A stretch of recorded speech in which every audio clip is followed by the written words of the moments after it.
who was also in attendance, described competency-based education as a powerful driver of national transformation, noting that education, more than infrastructure, is key to economic growth.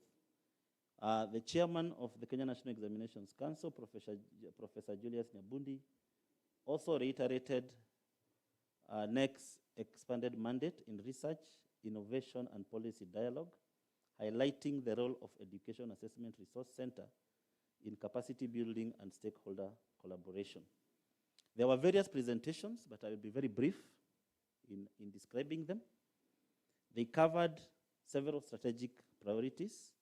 One, transition to competency-based education and learning, the role of technology and artificial intelligence, data-driven decision-making. The strong consensus here was the need to strengthen data generation, analysis, sharing, and utilization in the education sector. That data should not only measure performance, but also inform teaching, policy, and resource allocation. The key insights and global perspectives. There were various presentations from Professor Charles Ongondo, CEO, KICD, Mr. Tom Potter, the British Council, UNICEF, and UNEB, who presented. Dan Odongo also presented this. And the common message here was that assessment must evolve from a measurement tool to a driver of learning, policy, and economic development. Various presentations were made, including one on assessment finding, the performance,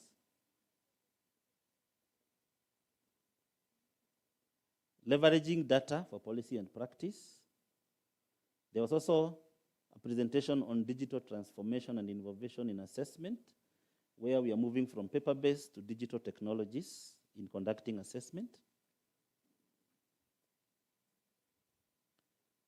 The main conclusions and recommendations for the day: strengthening competency-based assessment, moving from theory to practice, enhancing teacher capacity, enhancing data use was also another item captured, expanding digital transformation, promoting equity and inclusion, linking assessment to policy and economic outcomes.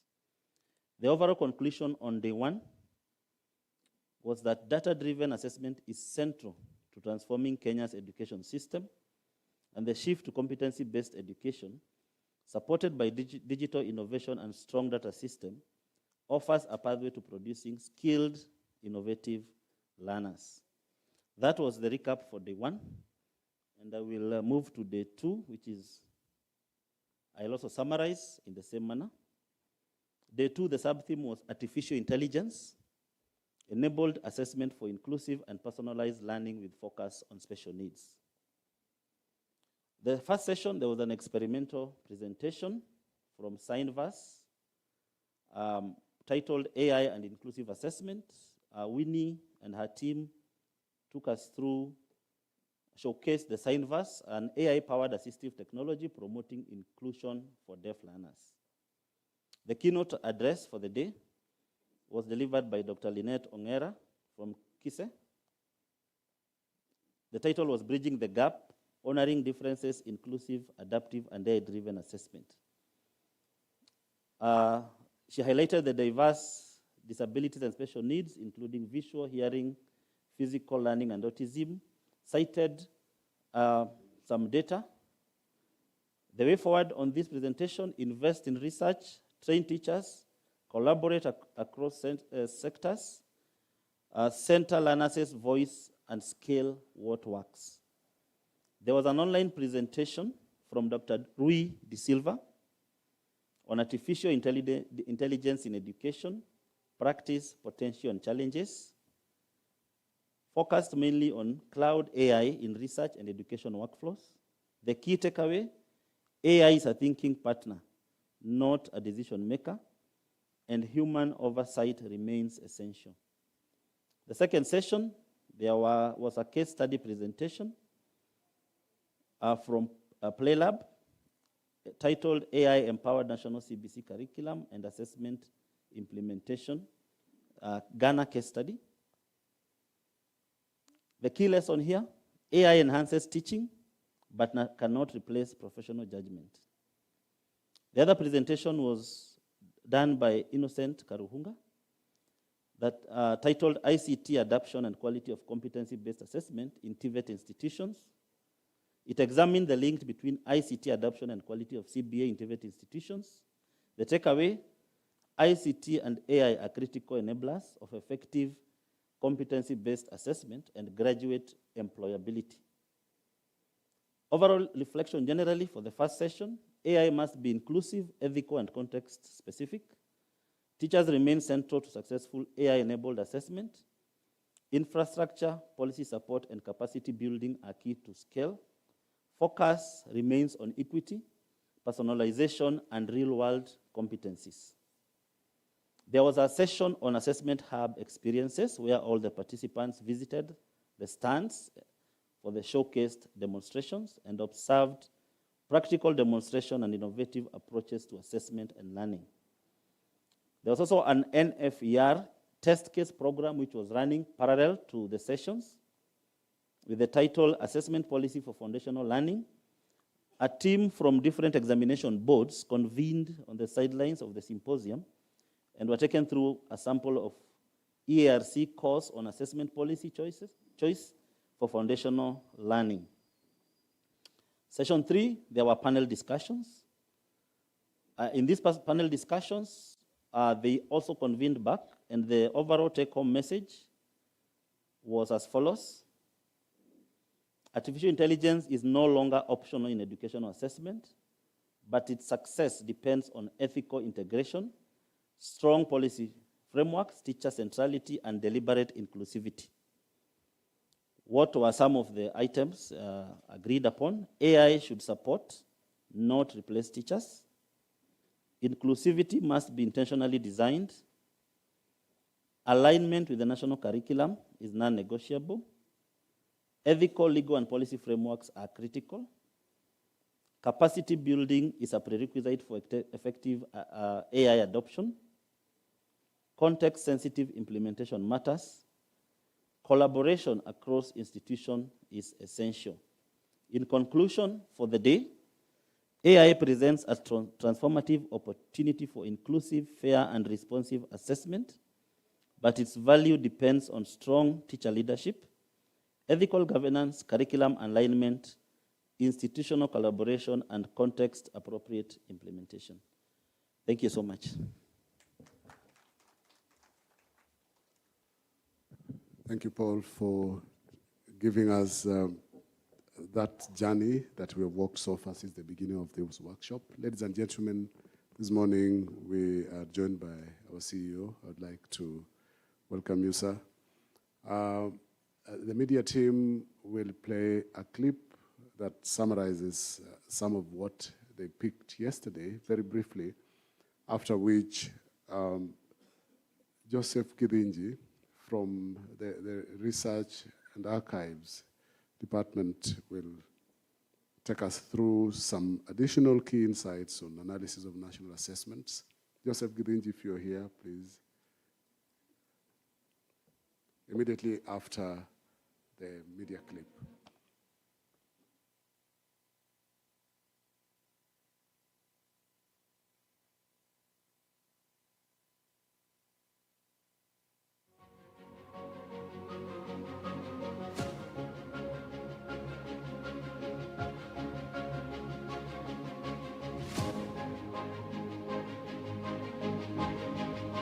Artificially enabled assessment for inclusive and personal learning with special attention with special needs education, and we have the best expert in the room. We begin with the experiential hands-on AI demonstrations designed to move AI from theory to classroom reality. That will critically also focus on teacher competence and capability in delivery. The most important institution, I believe, in getting us to better livelihoods and a better country is education. And again, various researchers have estimated that 25.6% of children with disabilities, again, 25.6% of children with disabilities in Kenya are not accessing education. There is that the teacher could have provided more input on the purpose of the assessment, how the data might be used, the student-specific learning need. We are going to enhance the quality, the reliability, validity, and transparency of competence-based assessments. And similarly, internet connectivity showed a moderate strong relationship with the assessment quality, and this suggests that improved connectivity enhances real-time feedback.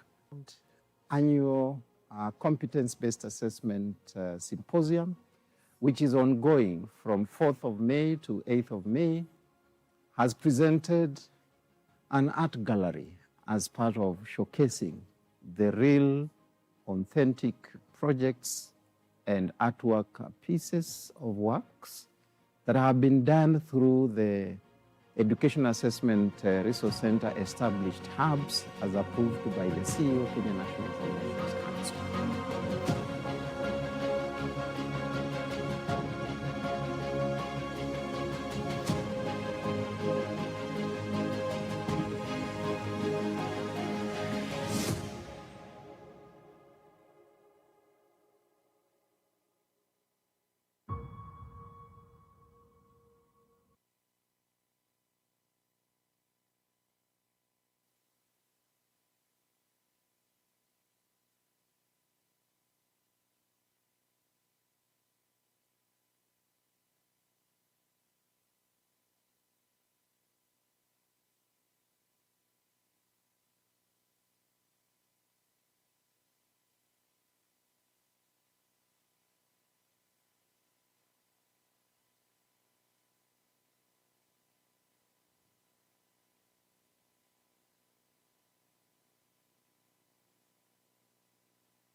Okay, good morning, ladies and gentlemen.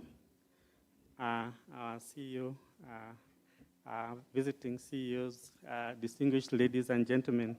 I would like to take a very short moment here to just review some aspects that have been not very clear, and maybe something that has been asked here and there about the presentation that I made on Monday, because we have had a review of what we discussed on Monday.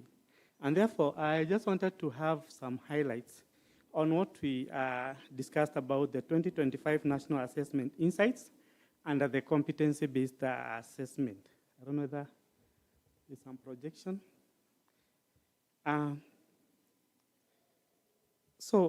For the sake of someone who may not have been here, it is important for us to just remember that our assessments in Kenya under the competency-based assessment are done right from the early years, that is Kenya Early Years Assessment, which is actually done at the end of the early years cycle, that is grade 3.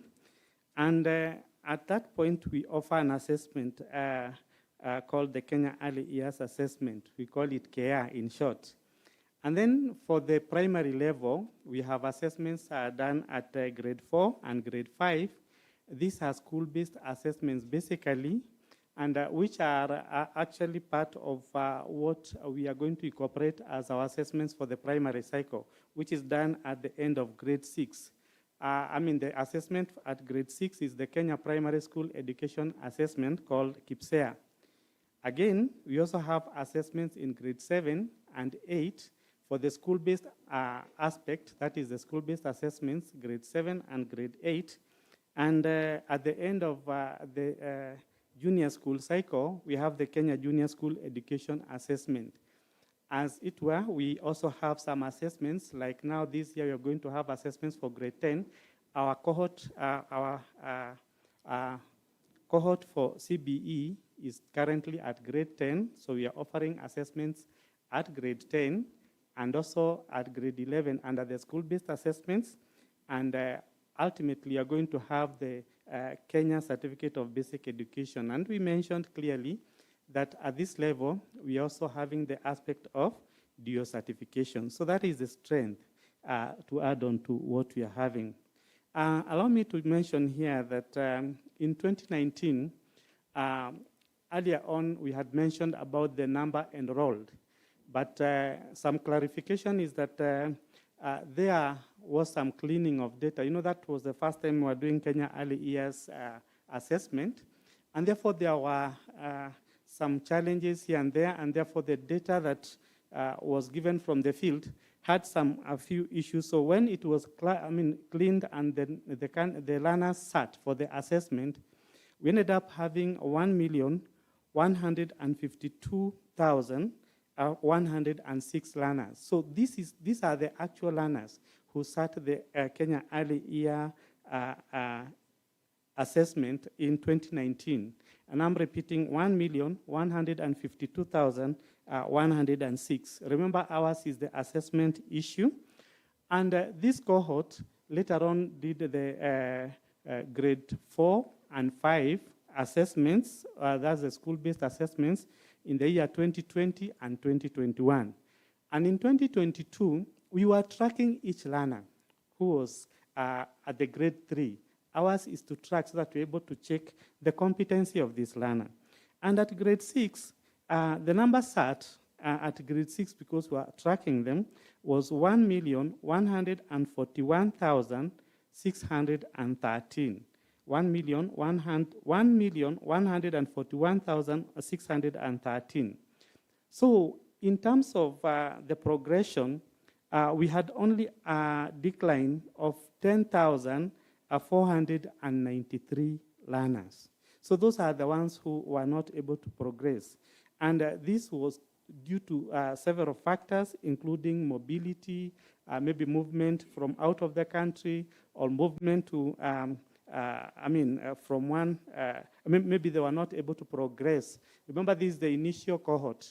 So if by chance they were not able to progress, they ended up being in the next class, which came later. So if they were not able to do the assessment in 2022, maybe they were left behind and they ended up taking the assessment in 2023. So that small difference is easily accounted for. Then in 2023 and 2024, this cohort did the assessments in grade 7 and grade 8 under the school-based assessment. And in 2025, we were now able to assess these learners under the Kenya Junior School Education Assessment. And as I mentioned earlier, 1,130,459 were able to sit for this assessment. So in this case, again, compared to the learners who were able to take the KIPSEA, there was, again, a slight drop of 11,154,000. So in total, we only had a difference from KEA to KIPSEA, a drop of only 21,647. So I needed to make that clarification because it was important for this context. Allow me to also mention that the cohort, if you look at that analysis, the cohort shows a gradual and consistent decline, yes, but it is a marginal decline. It is not a significant decline. And I have mentioned that only 0.91%, that is 10,493 learners, were not able to attend to the KIPSEA from the cohort that did KEA in 2019. The cohort that was not able to get to the level of KIPSEA were only 10,493. And again, from grade 6, moving to grade 9, the drop was only 11,154, as I have mentioned before. So the interpretation is that we have strong learner retention is being observed here across the CBE pathway, the CBE learning, and this transition from primary to junior secondary is highly stable. So there is no sharp drop at any single stage. And this is indicating a very strong system continuity. So basically, if you look at this cohort, the change from 2019 to 2025, we have said the drop is 21,641 and an overall decline of 1.88. So we are past 98%, having the retention of over 98%, which is quite commendable. This is also important for us to note that under the CBE, unlike previously, we're able to track each learner. We're able to check the progress of each learner, the competencies of each learner, and there's a lot of consistency in this, in this process. So there's no evidence of any major attrition crisis, and there is actually a very strong progression as noted here. So data supports access, the data supports participation, and transition mechanism. So the pathway is functioning as a cohesive and resilient system.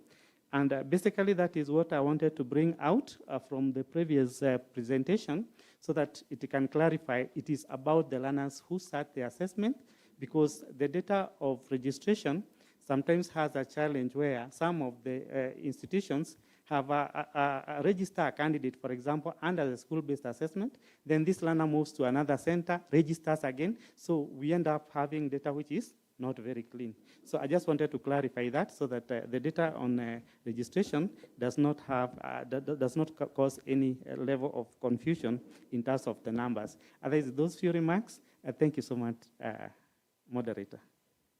Thank you. Thank you.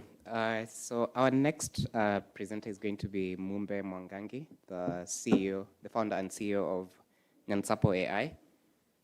So Nyansapo AI provides AI-powered tools to help teachers teach the foundational literacy and numeracy competencies of children.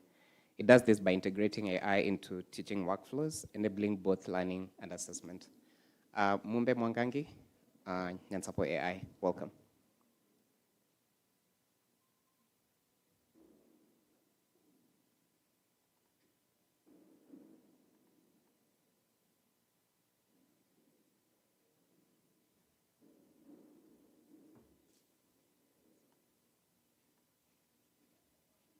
Good morning, everyone.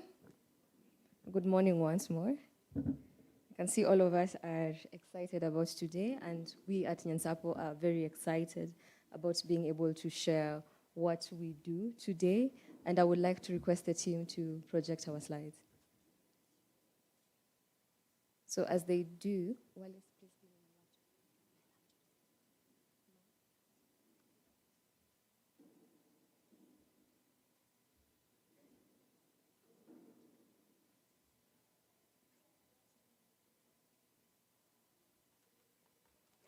So I believe that some of us might have some cards, which we shared earlier today, where you can be able to scan and be able to download our app, but we'll get to do that. So we'll have a challenge, because the idea today for our session is ensuring that you have an experience of the assessments we do, whereby, as we were introduced, that we are very keen on ensuring that children are able to master their foundational literacy and numeracy, but in our core work is ensuring that we are making learning visible through AI-powered assessments, especially in Kenyan public schools. So for slide 2 is all of us earlier this year did interact with the Flana report from the USAWA agenda, and it said that 50% of grade 6 learners are below grade 3 in reading and math. And this is a very worrying figure for a developing country such as Kenya. And there are many factors which actually lead to children falling behind, but one of them which you can be able to point out regarding assessments is due to lack of real-time feedback in reading and math. And also at the same time is when you look at the teacher, who is the key person in impacting the knowledge to the learners, is in many cases, especially in our large classrooms, you find that they often operate without actionable reading and math learning data. And lastly is you find that systems, for example, NEC and other parties lack tools to track, especially formative assessments, to improve learning outcomes at scale. And the solution we are proposing is now assessments, whereby we want to turn assessment to actionable insights, where we are looking at providing instant feedback for learners, and then for teachers, they have actionable data to adjust instruction immediately. And then lastly is that systems, for example, NEC, will have analytics to track and improve learning outcomes at scale. And voila, we can go to the next slide where we have a QR code. So we did distribute some QR codes, but in case you don't have one, we can make the process very easy. So it's a quick app where you'll be able to experience what teachers see in the classroom when they are doing assessment. So I would want us who have an Android device to go to Google Play Store and then search for Now Assessments. If you are able to do that, that will be easier. If you cannot, is that you can be able to scan the QR code and it will take you to that exact page.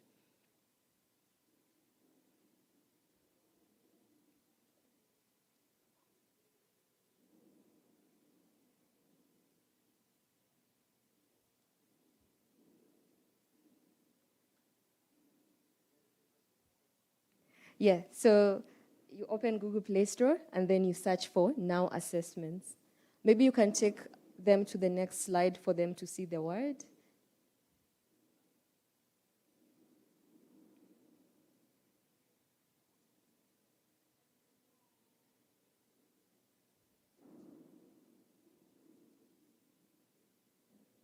All right. Now is NAO, and then there is a space, assessments, as what is being projected on that screen and that other one.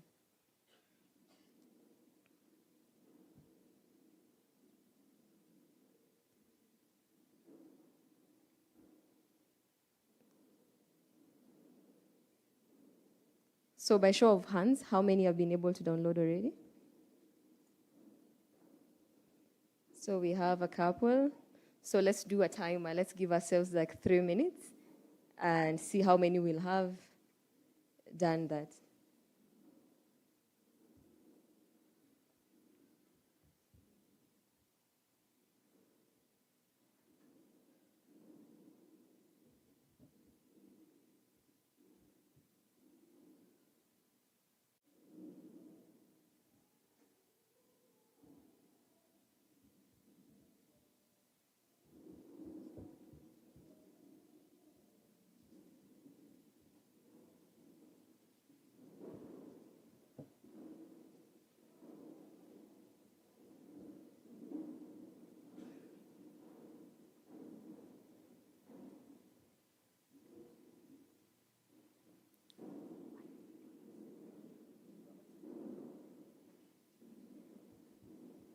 All right, I think we can be able to proceed. Could we go back to the previous slide, please? Perfect. So how many have been able to download so far on their devices? Oh, so that's a good enough number. So for those who have been able to download, is you can log in using the login details which are provided there. So the number is 746664134. 746664134. 666 4134.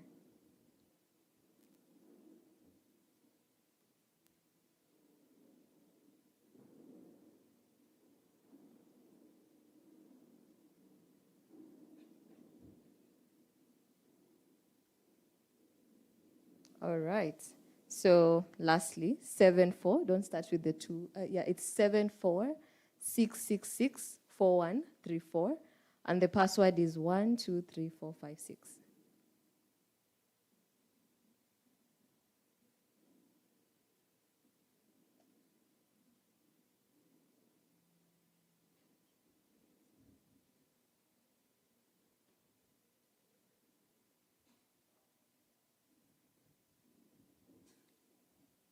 All right. So have we been able to do that? Still, again, by show of hands, how many have been able to log in?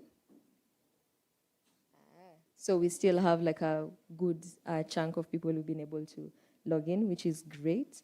So I think we can proceed to the next step.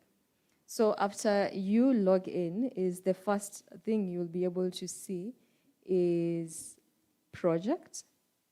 So click next, and then go next, still click next, and then you go next, and then you'll see a list of the names of the students.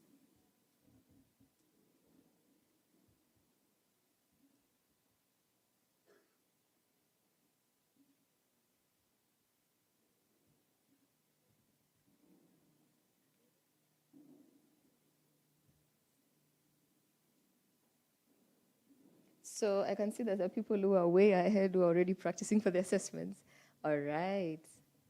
So I think, so how many people are able to see the student assessment screen, like where we have like a list of students?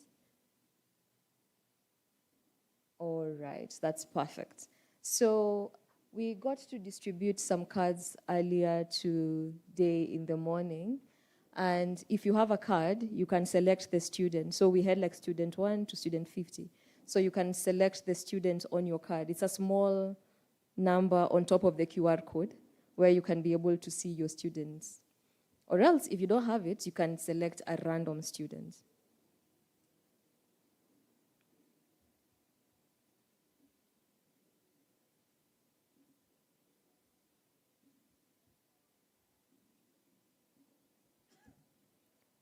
So after selecting an assessment we will do a truth or dare. I hope everybody knows that particular game.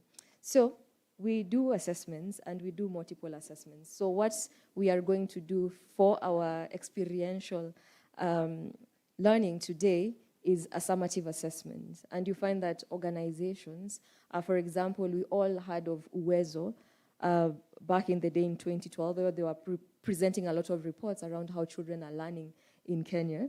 And so what we've done is there are still many organizations like Save the Children, formerly USAID, who still use these kind of assessments to understand how children are learning. So for this one is you'll be assessed in terms of your recognition of letters, words, and then you proceed to a paragraph and a story. And our dare today is it takes children 5 minutes on average to complete an assessment. So we are curious to know, are you reading much better or lower than the learners we work with? So for those who have been able to download the app, let's quickly start the assessment.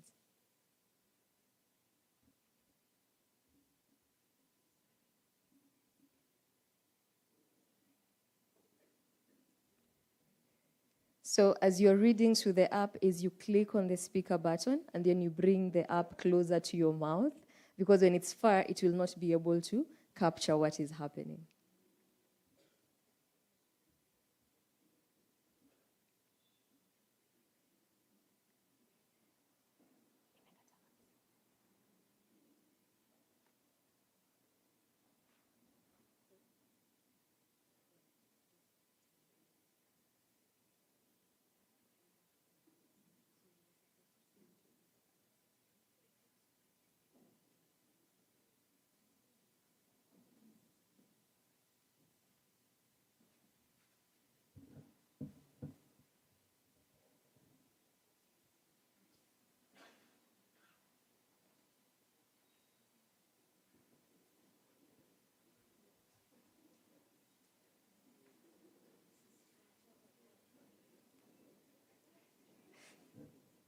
right, I think we can get to ask them.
So we have like 2 minutes left. We still want to know how many of us can read much better or much slower compared to 10-year-olds in Kenya.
All right.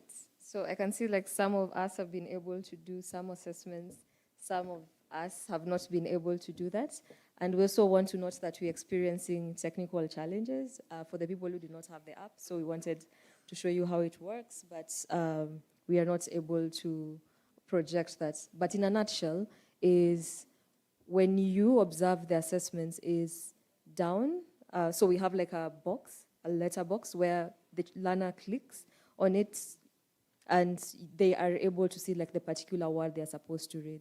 So here at Nyansapo is how we are leveraging AI is we have created a custom speech to text model whereby the child reads to the app and then we are able to transcribe the spoken word and or letter and be able to inform the teacher where exactly the learner is struggling at. And also today we did not do numeracy assessments for the ones who experienced that. So for numeracy, we also have optical character recognition. So we're imagining this whereby you take a normal piece of paper and then you are able to complete your question. For example, 14 plus 22. And then from those calculations is the teacher can either take a photo or else they can do the same calculations on the app. And then we are able to like identify where are the learning gaps for those children and we give recommendations for teachers. And apart from the app, we also have a dashboard, and the dashboard is very useful for system actors. So we have clients such as NGOs who are very curious to understand how children are learning. How we help them is that they have a dashboard where they can be able to understand how many assessments were conducted, how was the attendance of children in the platform. They can do some form of A/B testing on different features of the app to be able to like generate research and understand how children are learning. And with all of that is we would want the team to share like the final slide. A final slide, please.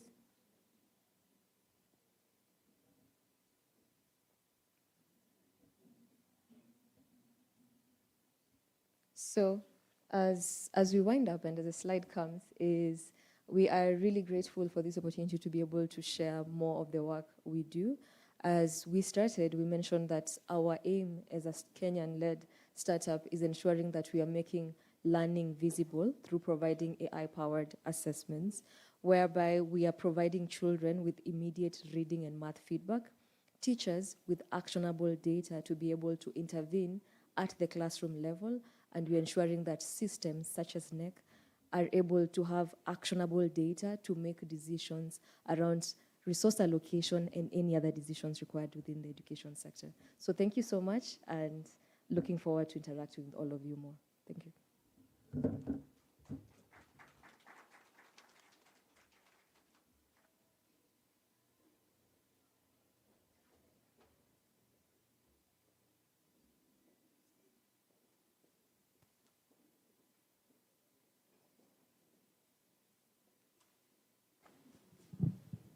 Thank you. Allow me now to introduce students from Damakcrest Junior School. They have a verse in Kiswahili. They will introduce it. It is very much in line with what we are discussing in this day's theme. And so Damakcrest School is from Kiambu County. Shall we welcome them, please? Please walk to the stage. Come, just come. Right.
Thank you so much. Let us give them another round of applause.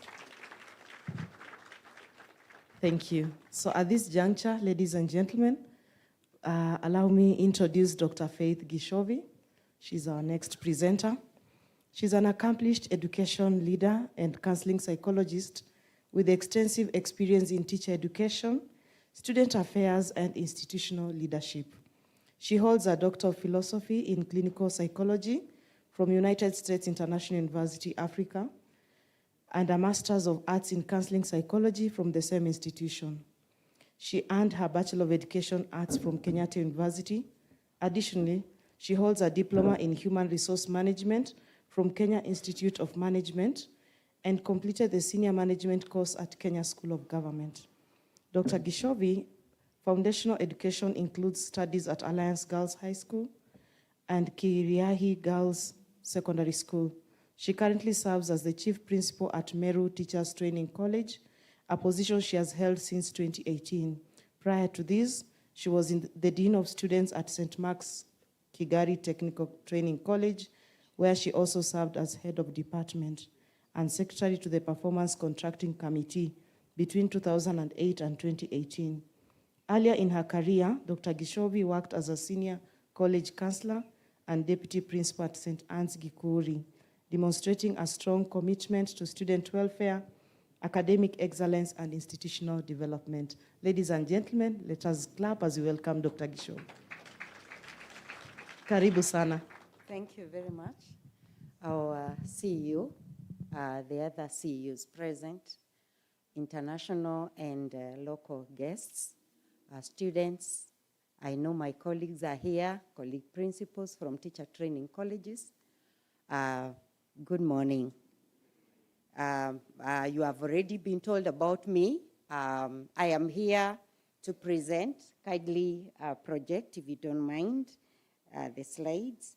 We are two of us. I'm not alone because when I was doing a management course, I was told about succession management. And so I am here with the Dean of Curriculum, who is a teacher of chemistry and computer science. So he will be able to share with us. I'll just present a small bit, then he will continue with the rest. As we are talking about leveraging open source platforms to advance, you're too fast, and my laptop here, it is like it's not getting the,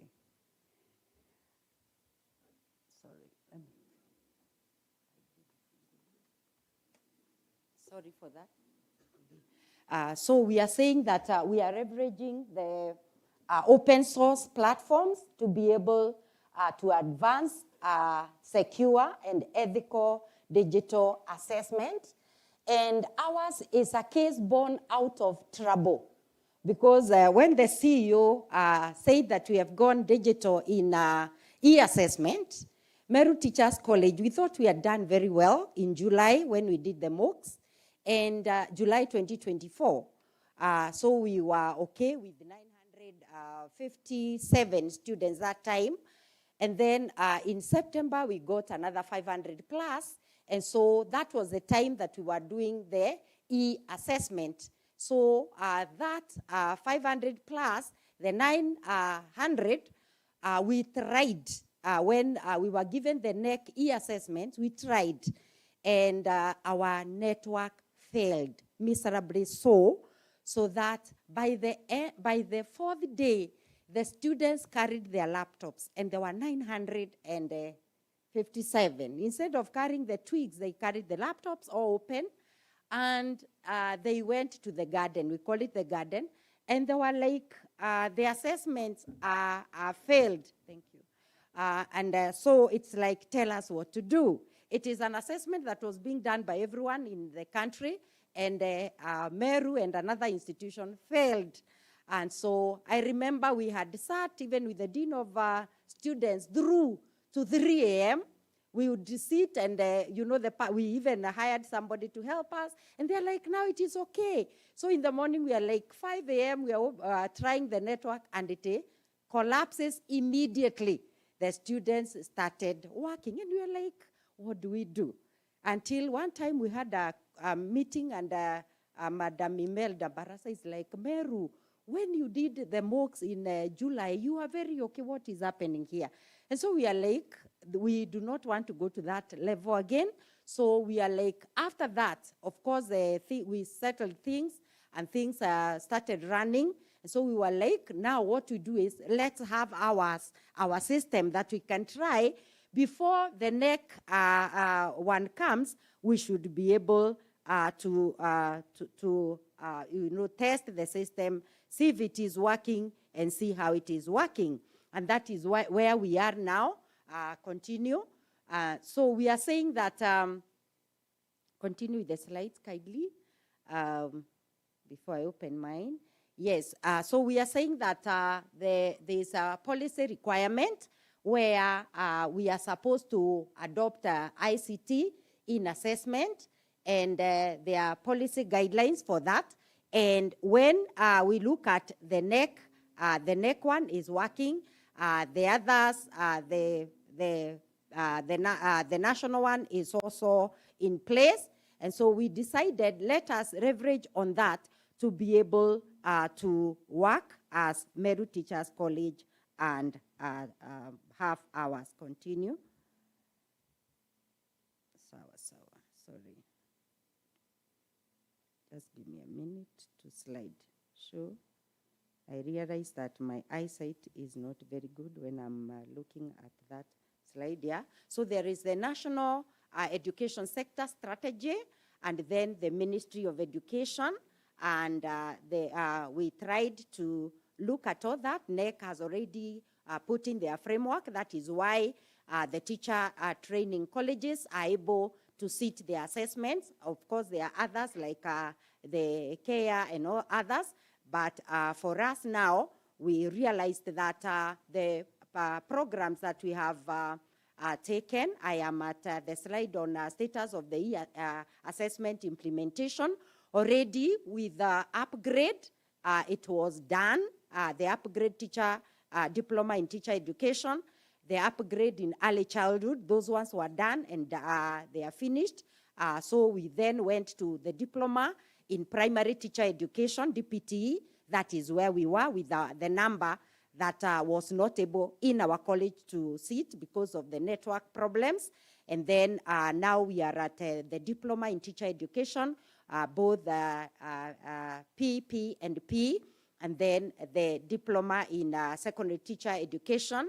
Our colleagues, the Kagumo, Kibabi, and Rugari are innate. So all those were successfully conducted by NEC. And so it is important for the teacher training colleges also to engage in e-assessment at the internal level. The trouble we realized, if we had tested our network earlier, if we had a platform, for us it would have worked. And so that challenge now propelled us to come and have that, the network. And once we have that platform, we have been able to test it because we realized that when the students are meeting the laptops for the first time during the NEC assessment, it was chaotic. The student is trying to log in.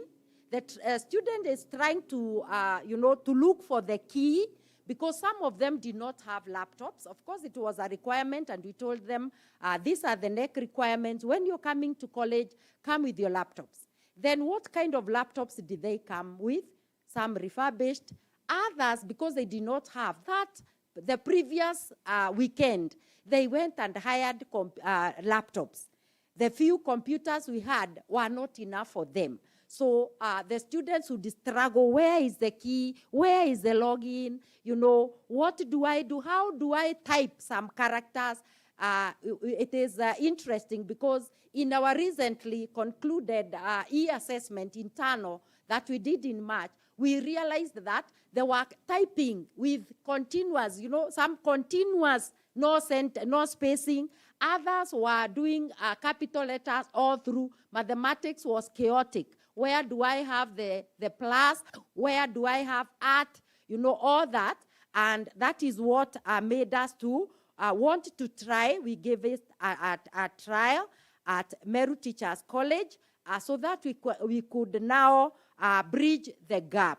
And we are saying that if we can do the e-assessment, all of us at the internal level, it is possible to solve the problem of one student is better than the other, so that we are able to see, is it that they are not able to answer that particular question, or is it because of their lack of proficiency? Remember, there are some children or some students who come with the knowledge, prior proficiency. Maybe they took computer up to, fourth form, or they had gone for short courses in computers. So you can't compare that with a child or with a student who sees the computer the first time they are sitting the assessment. So we were able, for us at Meru Teachers College, to adopt some of the assessment platform facilities. And I want to tell everyone here that the technology is available. Then we have that notion that the e-platforms are very expensive. The Dean of Curriculum, Mr. Kaberia Mberia, will be able to tell you that the system that we are using is cost-friendly.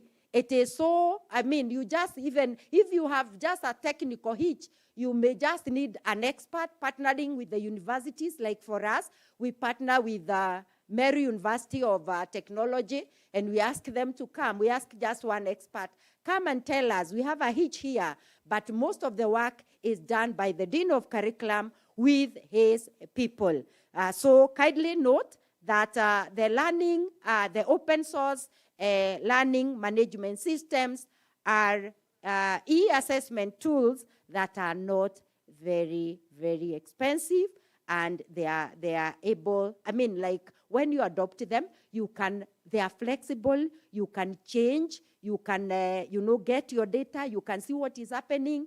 We were also able to analyze. It is possible to analyze what the students are doing, what Madam Catherine presented here. It was done at Meru Teachers College. So I want to request Mr. Kaberia to come, our Dean of Curriculum, kindly come and do your presentation, because he will now be able to tell us what we have done, how we were able to analyze question by question, how we were able to get the challenges that the students are getting, how we were able to also, the only challenge with the marking was that the teacher trainers had to come to the college to mark. So we are going to continue improving so that they can mark at the comfort of their sitting rooms. Please come, Mr. Kaberia, and I would like us to give him an applause as he comes, because he will be able now to tell us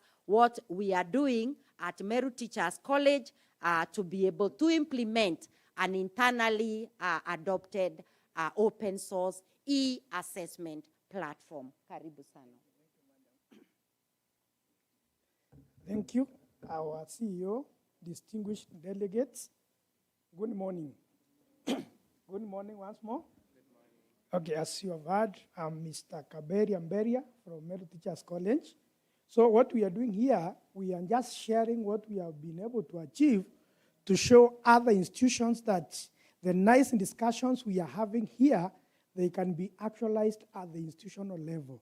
Many times we go to conferences, we go to seminars, and we are accused that we are theoretical.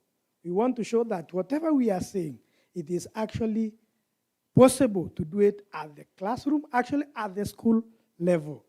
We have been told by Ndamakres that teknolojia ni taa ambayo inaleta mwangaza.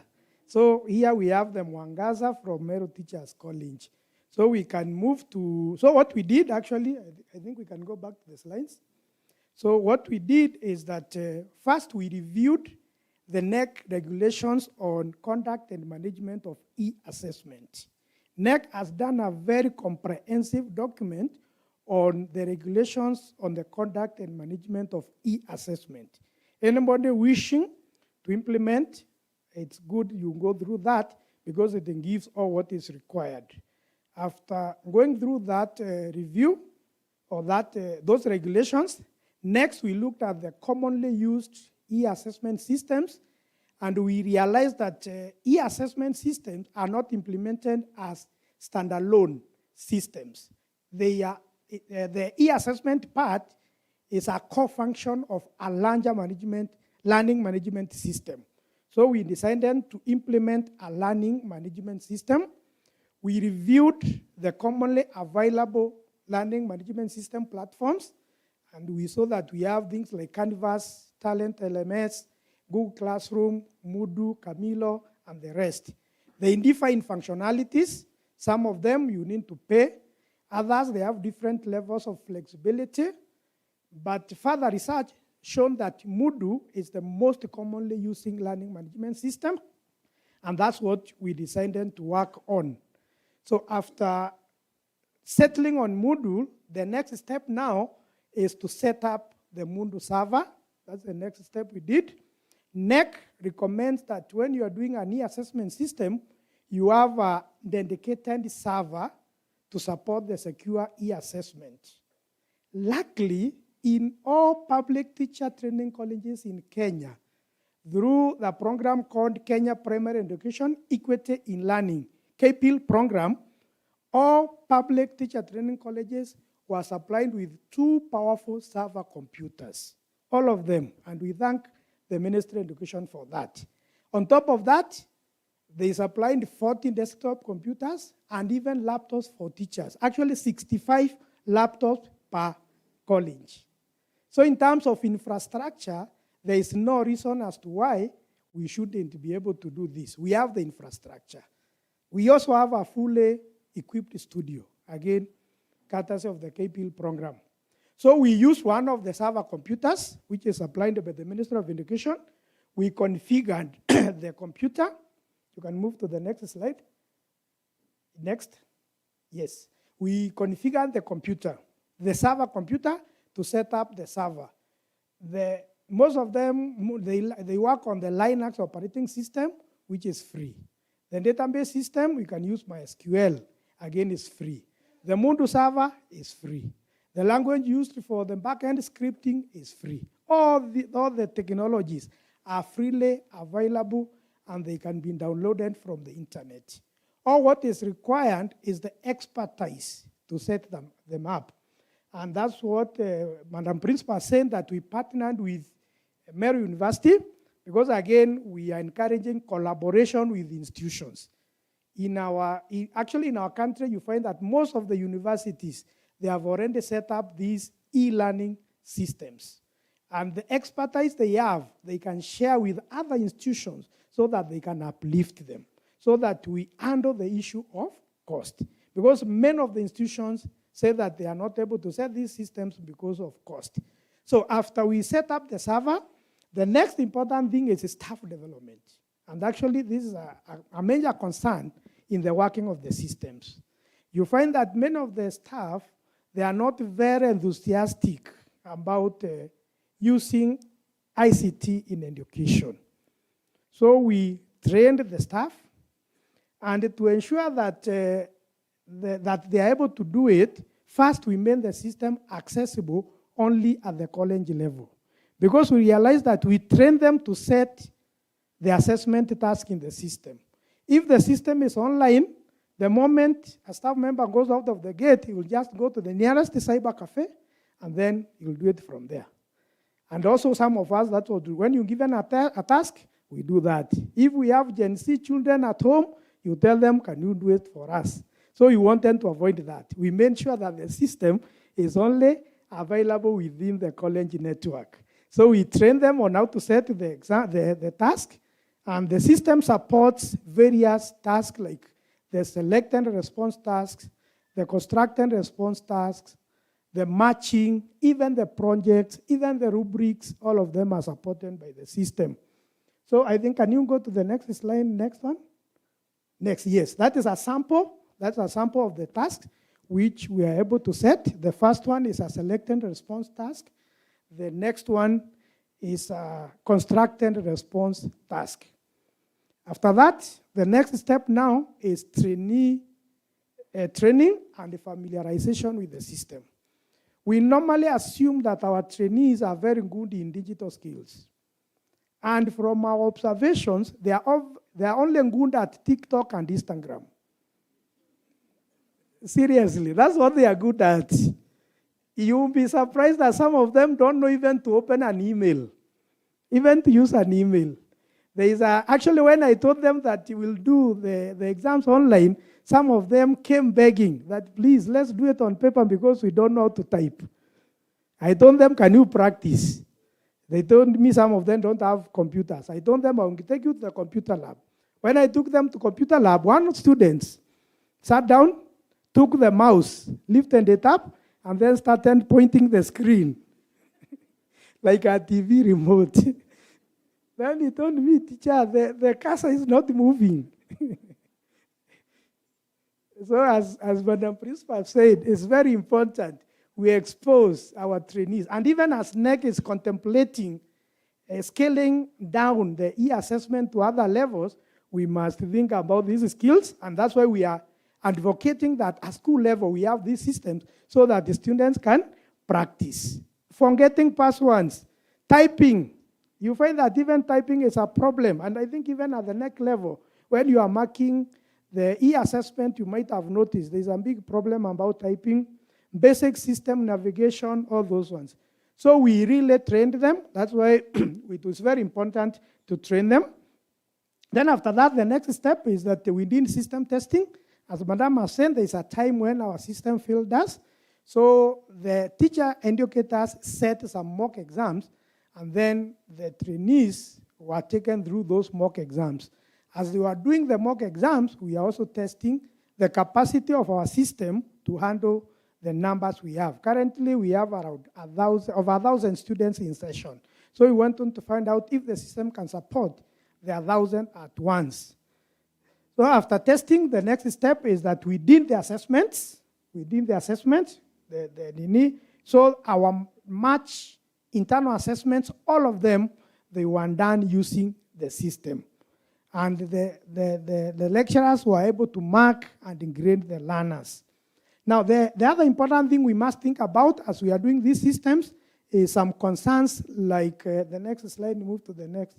Yes, we must think about data protection, because as we set up these systems, we will collect enormous data about students. Some of them personal data. How do we handle them? So I'm saying that as we do these systems, we should think about data, privacy, and protection.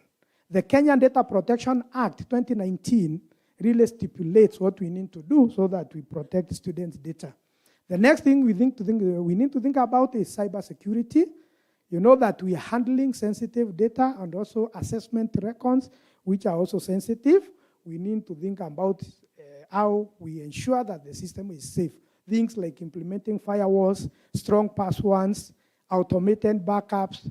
I was imagining, we have that server, we have all our assessment data there. What happens in case that server fails? We lose everything. So backups is very important. One of the things we have implemented is role-based access controls. If we move to the next screen, there, that is our login screen. The moment the student gets to the system, he or she is supposed to log in. We have registered them the system. Another important thing here is that only the registered users can access the system. I know principals, you have the concern of collecting fees. I hope the Minister of Education is not hearing. You can use the system to implement fee payments such that in case you have not completed the fees, you are not able to log the system. That one can be done. It can be done. So next, after they log in, they get all the assessment tasks. But during the assessment, we only display the ones which are in session.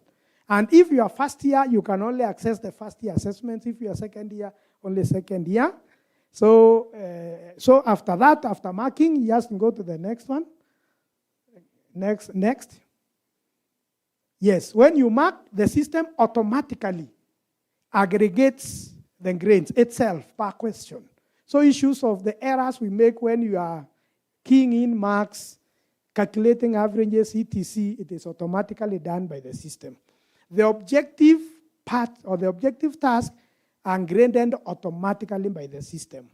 The structure and the essay are the ones which are graded by the lecturers in the system. After you grade, they grade, and the system grades, the system automatically will aggregate, and it will give us a grade book like that one. And it will give you the grade per student per question. So when the NEC team was presenting about data-driven decision-making, you can move to the next step. That one is possible at the institutional level because this system is aggregating all the data about the students. So those analysis and everything, before we wait for NEC to do the analysis for us, we should be doing it at the college level so that we detect the students with learning difficulties well enough and then do remediation. I always give the example when we are cooking. When you are cooking, you keep on testing the food, checking if the salt is enough. But that is now what we should be doing in teaching. We should not be waiting at the end for the NEC to tell us there is a problem. We should be doing it at the college level. So all the analytics which the NEC team talked about, you can able to do them. You can move to the next screen so that we can give an example. This is just an example which we have been able to do. You can see there we have every question. And every question we are given statistics like the facility index, the random guess score, the effective weight discrimination index, all of them, they are given automatically by the system. Now we are actualizing what we were told that we can do. Next one, it can give graphs to give us insight and analytics like the one we have there. But to me, the most important thing is there was a presentation on machine learning. Because we have seen that these systems are not only for assessment, they're also used for learning. In the process of learning, you get student behavior in learning. During assessment also, you collect some student behavior. All this data can form features which we can feed into the machine learning models so that it can give us predictive models like the ones we are talking about. Like for example, if we want to know student at risk, we can use this data to know students at risk early enough and do the intervention. Even students who drop out of college, out of the academic behavior from the system, maybe using the machine learning models, we can be able to find some of the attributes which these students have. So all those ones have been done. The other concern we have when we are using these systems is academic integrity. It's also a major concern.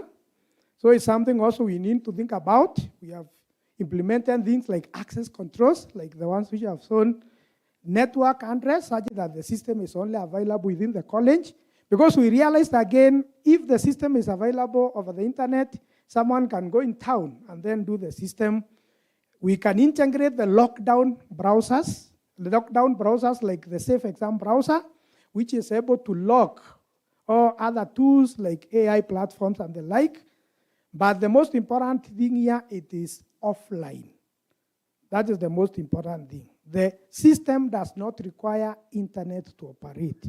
Like there is a delegate from Uganda who was saying that one of their concerns they have in TVET is internet. It is possible to do an e-learning system and e-assessment system at the school level which does not require internet. So like the one we have doesn't require internet connection. We only need a local network. So ladies and gentlemen, in the interest of time, I think I can end it at that. But before I end, can you go to the next slide, next one? Next one? Yes, that one.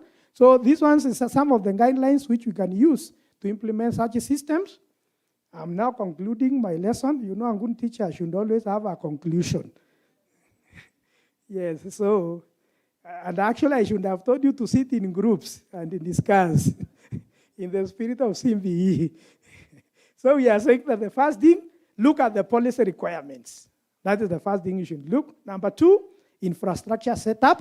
And we have said that this infrastructure is available for free. Next step, very important, staff development. Because the staff must be able to use the system. Next, student familiarization. So that you handle all issues related to students. Then the next thing, you put the system live, and then you keep on monitoring and improving. Kwa hayo mengi na machache, asanteni sana. Thank you. Thank you very much for that opportunity. God bless you.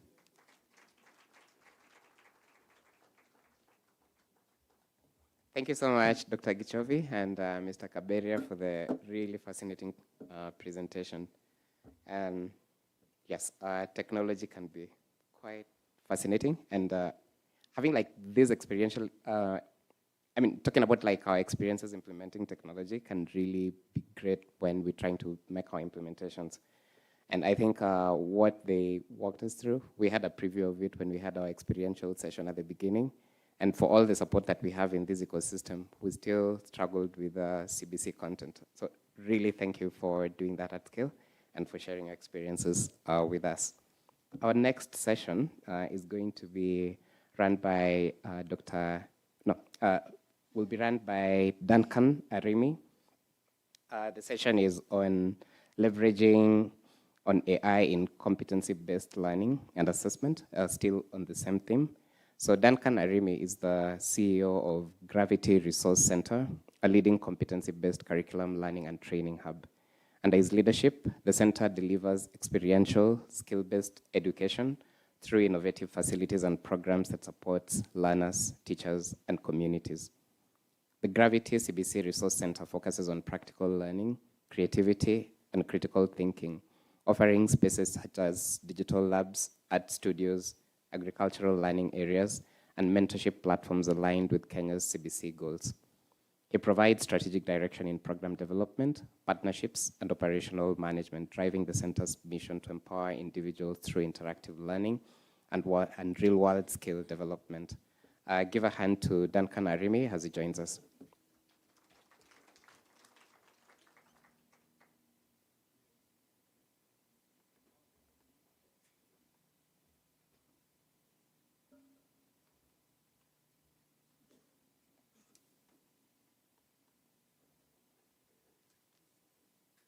All protocols observed. Good morning.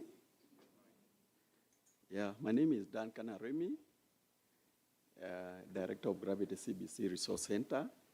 For the sake of maybe wanting to know, how many people have been to Gravity CBC studio at the back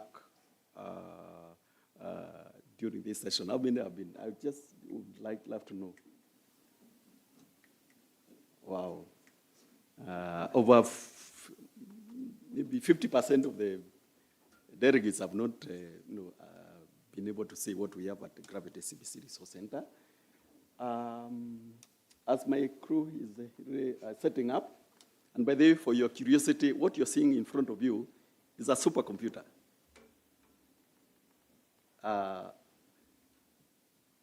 Locally made, or rather, assembled by Gravity.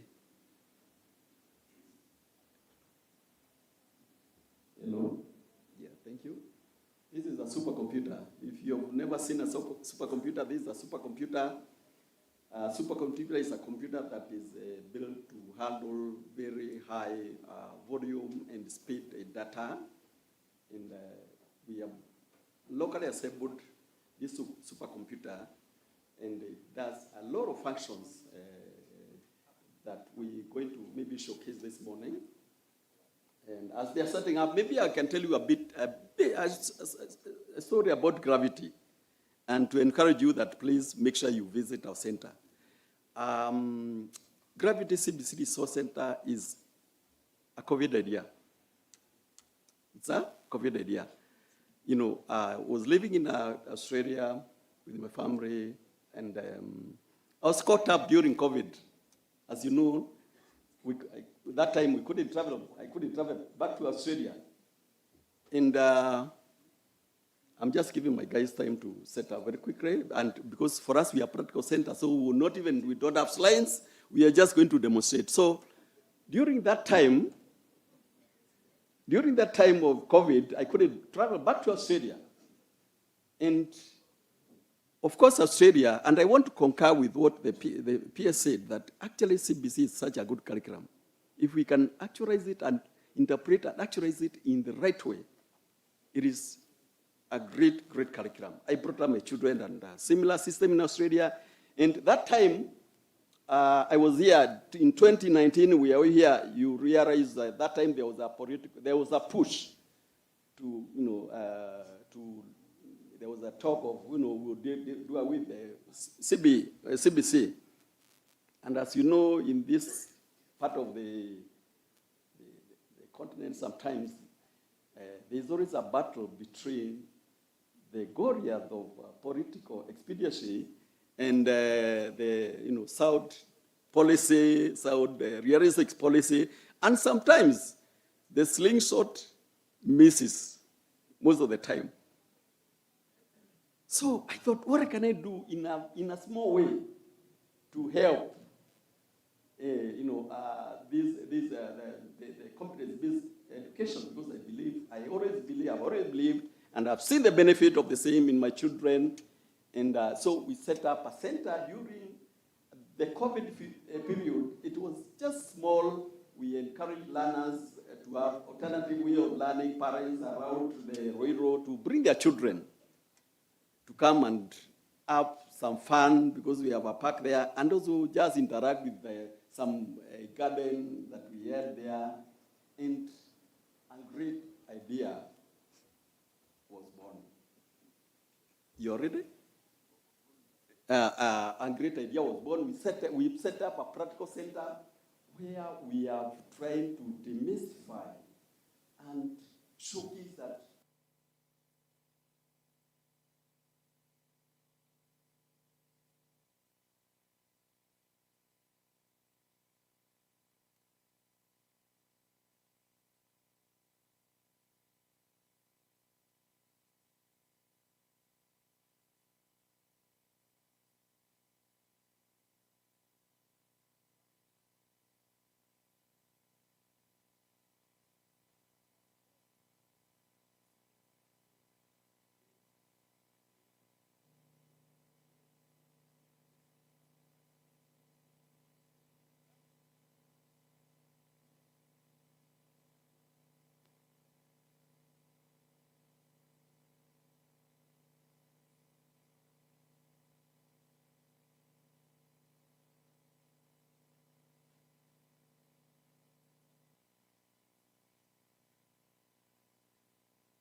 So I'll guide him as I navigate to one of the some tests that you have done. You just go to the courses and select a course that you want to attend. And then so these courses are set differently. So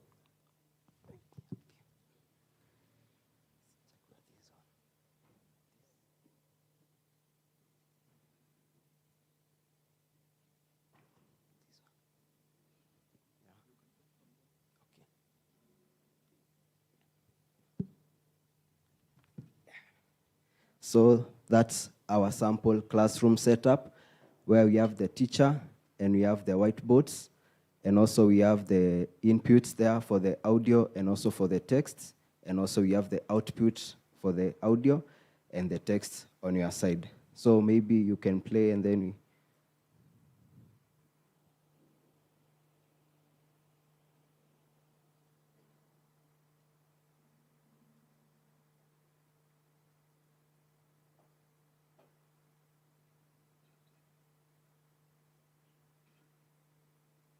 So,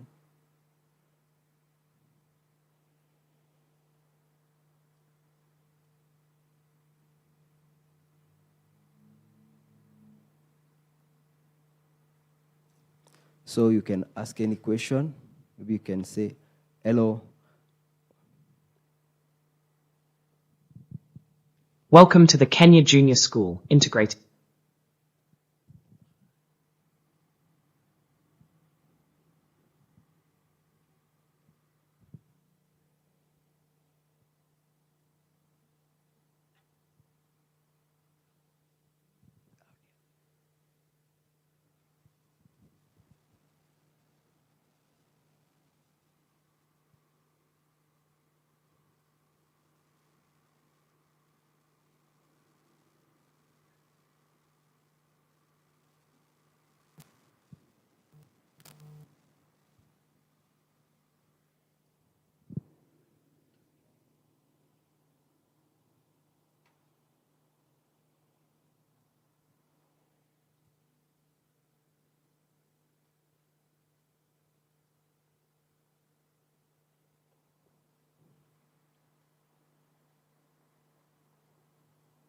Welcome to your Kenya Junior School.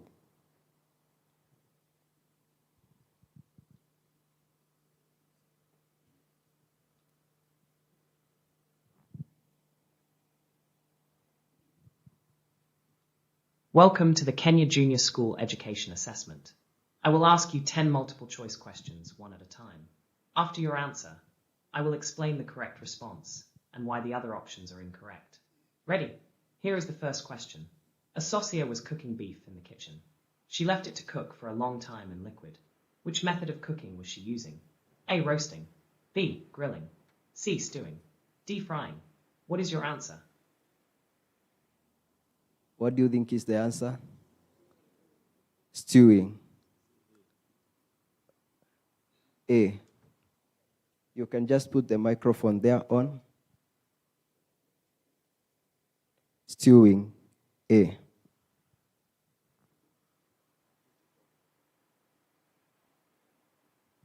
Now put the microphone off. Welcome to the Kenya Junior School Integrated Science Assessment. I will ask you questions one at a time about common science topics. Please answer each question by choosing the correct letter option. Let's begin with question 1. During a lesson to identify common hazards and their symbols, learners discussed different categories of hazards. To which category do concentrated acids like sulfuric acid belong? A. Radioactive hazards. B. Corrosive hazards. C. Carcinogenic hazards. D. Explosive hazards. What is your answer? What? B. Okay. So this one I'll answer using the text now. I input the text for the correct answer.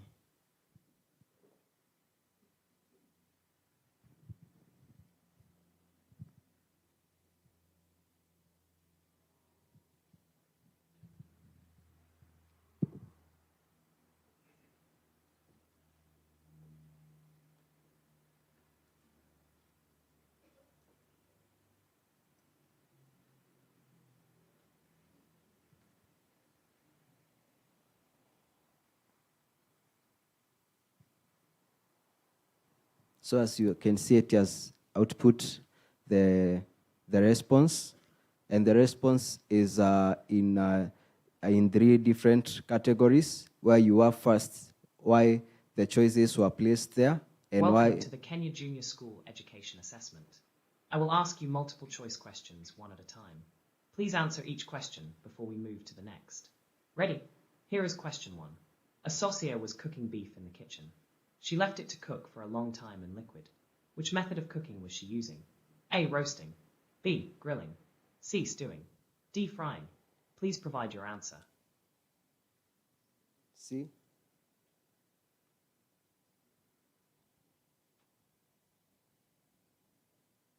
Just give it time.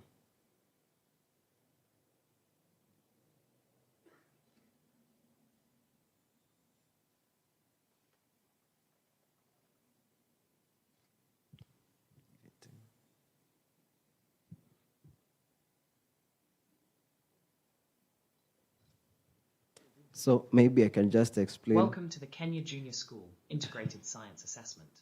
I will ask you one question at a time. Please answer each question by selecting the letter of the correct option. After your answer, I will explain the correct choice.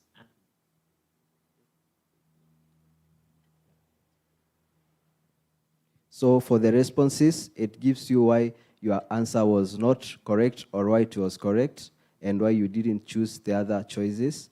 And then you go to the next question. If you don't get that question, you can tell the teaching machine to repeat.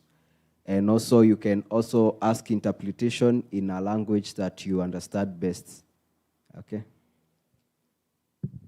Sorry for that. I think there's a problem with the sound and maybe a few times. But I can just delve deeper and just explain. And I'm sorry, by the time probably you come to the center there, you'll be able to interact with it. What this system does, you ask a question. I mean, you are able to interact. You ask a question, you can reply, and you are explained. Remember, one of the functions of the assessment, one of the functions key, I would even say, of the assessment, an assessment, is to help learning. It's actually the best, probably a very critical assessment tool. So what this system does is, if like you ask a question, it explains to you the options, and then you are able to ask deeper. You can actually ask where you didn't understand. You can ask. You can go deeper and deeper, and then you can also use different languages. By the way, you can say, "Can you ask me this question in Swahili?" And you get the question in Swahili because somebody can comprehend the question better in one language than the other. So we have been able to do that in Swahili. You can ask anything in Swahili. Either in English, Swahili, or even we're trying to do other languages. And so AI is going to actually transform, especially using assessment as a learning tool, so that you're not just learning that context, but you are actually learning now. It is a process of learning. The other thing we have done is AI is going to really transform the learning process. So we'll be having gamification of learning and virtual experiential learning. And actually we have, at our Langata branch, we have even actually is that the gamification of learning, so that learning will be in form of games. And the reason why AI comes in, and we are demonstrating it even at our center, is like, you see, if you are in grade 1, you have a child in grade 3, for instance, and you came with your child, and you're doing mathematics, AI is able to detect your level very quickly. Remember, gamification is using games to learn. So as you are playing games, you are learning. So AI is able to detect very quickly your level and actually gauge you so that you are put at your level. And when it comes to assessment, one of the things that AI is going to do is that it is going to encourage self-assessment. Self-assessment. Remember, especially gamification online, you're playing a game. So you are immersed in actually enjoying the game other than learning. Yeah? So you can imagine how transformative it is that we will be having a lot of self-assist and even self-belief. Because you have no problem really knowing believing if you're playing chess, this is your level. You have no, because this is where you are. You only strive to be better, isn't it? So AI is going to help that in the sense that now there will be a lot of self-assessment. And we are also trying to see, like, for instance, why do you have to write exams, Dr. Why do you have to read exams? you can be able to answer those, the assessment without writing, So AI is going to take us to that level where you actually, and we are actually even thinking seriously about it, so that we can actually record your voice. We record your voice, and you interact with the assessment, and the AI will detect your voice, so that you don't have anybody to come into you don't have any string of exams, because you can't steal somebody's voice. It's unique, isn't it? So, and that's a research we are trying to do, so that we can incorporate there, or even maybe visual detection, physical detection, your eyes, something that can actually you can access the assessment anywhere, restriction. So there are so many things that we believe AI is going to help us to have efficiency, not effectiveness, that we can be efficient in what you are doing. We can, and also there's, for instance, there are some people, if you one day before the exam, you actually earned a problem with your heart, how are you going to really mitigate that? But now AI is going to help us to get to such levels that we will be unlimited, So because of time, I want to stop there and leave with a motto of every company has a motto, or what do you call it, motto? And our motto at Gravity is that you are either a product of your knowledge or a victim of your ignorance. Can I say that again? You are either a product of your knowledge or a victim of your ignorance. Thank you, Dr. Thank you, Nick, for giving us an opportunity to be products. Asante. Thank you very much, Duncan, and indeed the entire team at Gravity Center. If you have time, visit. The exhibition, there's a tent there, and you will get a better experience if you went to where it's happening, not the demonstration center here, along the bypass. I've been there, and it's a different space for learning. Thank you.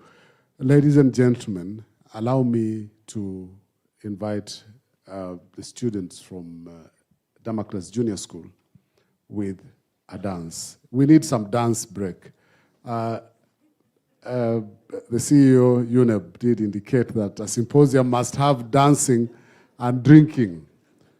After the dance by the students, then we can go and do some drinking of tea. So we are not too far from what a symposium is. So the girls are performing a folk song from the Agikuyu community. Please move to the end. They tell me it is called Gitiro. It is performed, it was traditionally performed by women, just for fun, not because anything is happening, just to have fun. So let's enjoy this. Thank you.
Democrat Schools presents an Agekoyo folk dance entitled Getiro.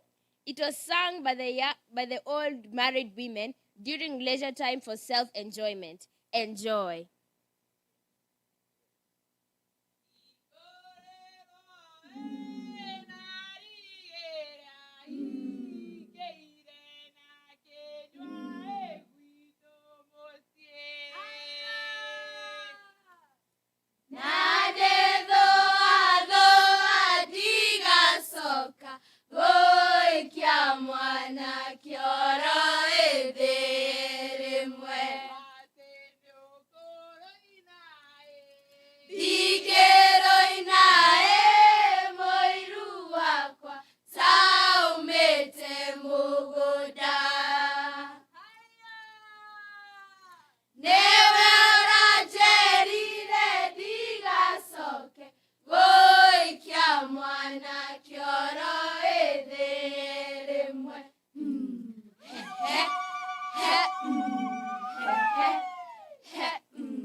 Thank you very much, Democrat Schools. I am sure you saw how relaxed they were, and the dance is actually for enjoyment. There is no stress there. Thank you very much. We hope we'll have a bit more from them at some point. I am guided that it is time for tea, but before then, we have a panel discussion that we shall have after tea. So I need to give you the information on who is expected. Let me have, please. We will have a brief panel from the Monday, the one that was skipped on Monday because of time. So straight after tea, we will ask the panelists. I think they have been notified, but let me just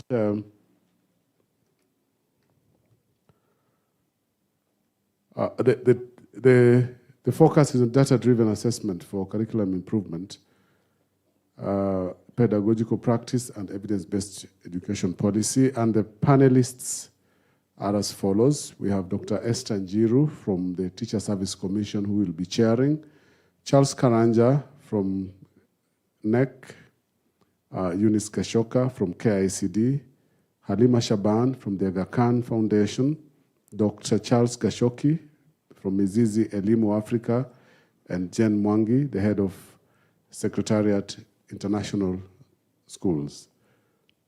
So we will have that straight after tea, and I'll request that the panelists be seated early in time so that we start off immediately after tea. Right now, I want to welcome you for tea in the designated places. Please enjoy the tea. Let's come back quickly. The challenge we have, ladies and gentlemen, is after tea, people want to go to the exhibitions. We always start with an empty hall and then people stream in. Let's just come back and handle this, then we'll have time for the exhibitions. Thank you.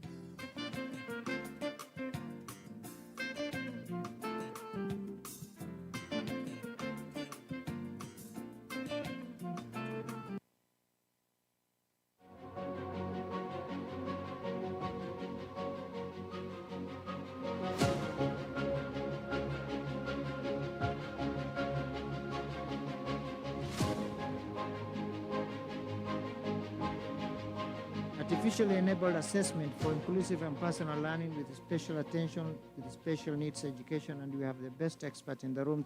We begin with the experiential hands-on AI demonstrations designed to move AI from theory to classroom reality. That will critically also focus on teacher competence and capability in delivery.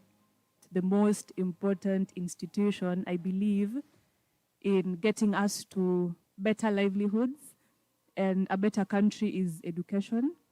And again, various researchers have estimated that 25.6% of children with disabilities, again, 25.6% of children with disabilities in Kenya are not accessing education. Here is that the teacher could have provided more input on the purpose of the assessment, how the data might be used, the student-specific learning needs. We are going to enhance the quality, the reliability, validity, and transparency of competence-based assessments. And similarly, internet connectivity showed a moderate strong relationship with assessment quality, and this suggests that improved connectivity enhances real-time feedback.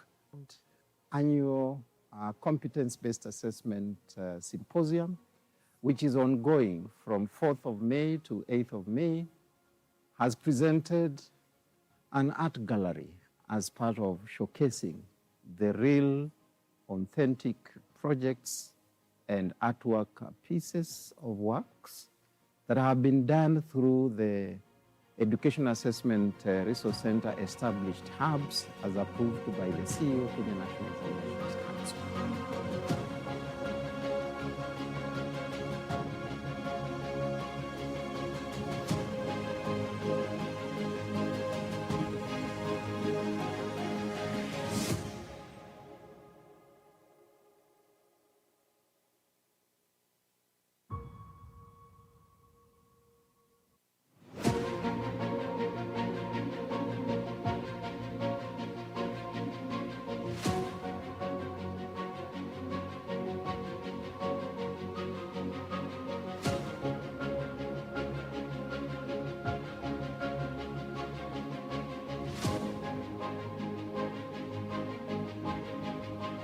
Artificially enabled assessment for inclusive and personal learning with special attention with special needs education, and we have the best expert in the room. We begin with the experiential hands-on AI demonstrations designed to move AI from theory to classroom in reality. That will critically also focus on teacher competence and capability in delivery.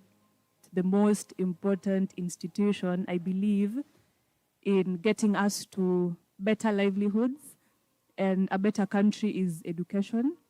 And again, various researchers have estimated that 25.6% of children with disabilities, again, 25.6% of children with disabilities in Kenya are not accessing education. Here is that the teacher could have provided more input on the purpose of the assessment, how the data might be used, the student-specific learning needs. We are going to enhance the quality, the reliability, validity, and transparency of competence-based assessments. And similarly, internet connectivity showed a moderate strong relationship with the assessment quality, and this suggests that improved connectivity enhances real-time feedback. Annual competence-based assessment symposium, which is ongoing from 4th of May to 8th of May, has presented an art gallery as part of showcasing the real, authentic projects and artwork pieces of works that have been done through the Education Assessment Resource Center established hubs as approved by the CEO of the National Examinations Council.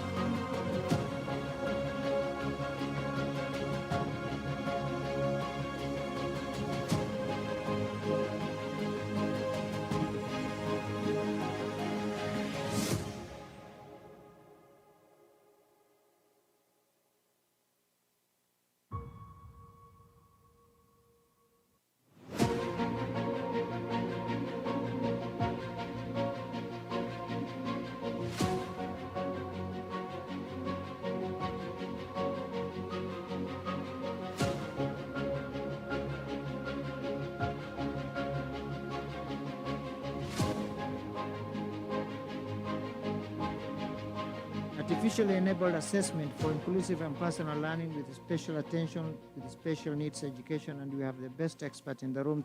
We begin with the experiential hands-on AI demonstrations designed to move AI from theory to classroom in reality. That will critically also focus on teacher competence and capability in delivery. The most important institution, I believe, in getting us to better livelihoods and a better country is education. And again, various researchers have estimated that 25.6% of children with disabilities, again, 25.6% of children with disabilities in Kenya are not accessing education. Here is that the teacher could have provided more input on the purpose of the assessment, how the data might be used, the student-specific learning needs. We are going to enhance the quality, the reliability, validity, and transparency of competence-based assessments. And similarly, internet connectivity showed a moderate strong relationship with the assessment quality, and this suggests that improved connectivity enhances real-time feedback. Annual competence-based assessment symposium, which is ongoing from 4th of May to 8th of May, has presented an art gallery as part of showcasing the real, authentic projects and artwork pieces of works that have been done through the Education Assessment Resource Center established hubs as approved by the CEO of the National Examinations Council.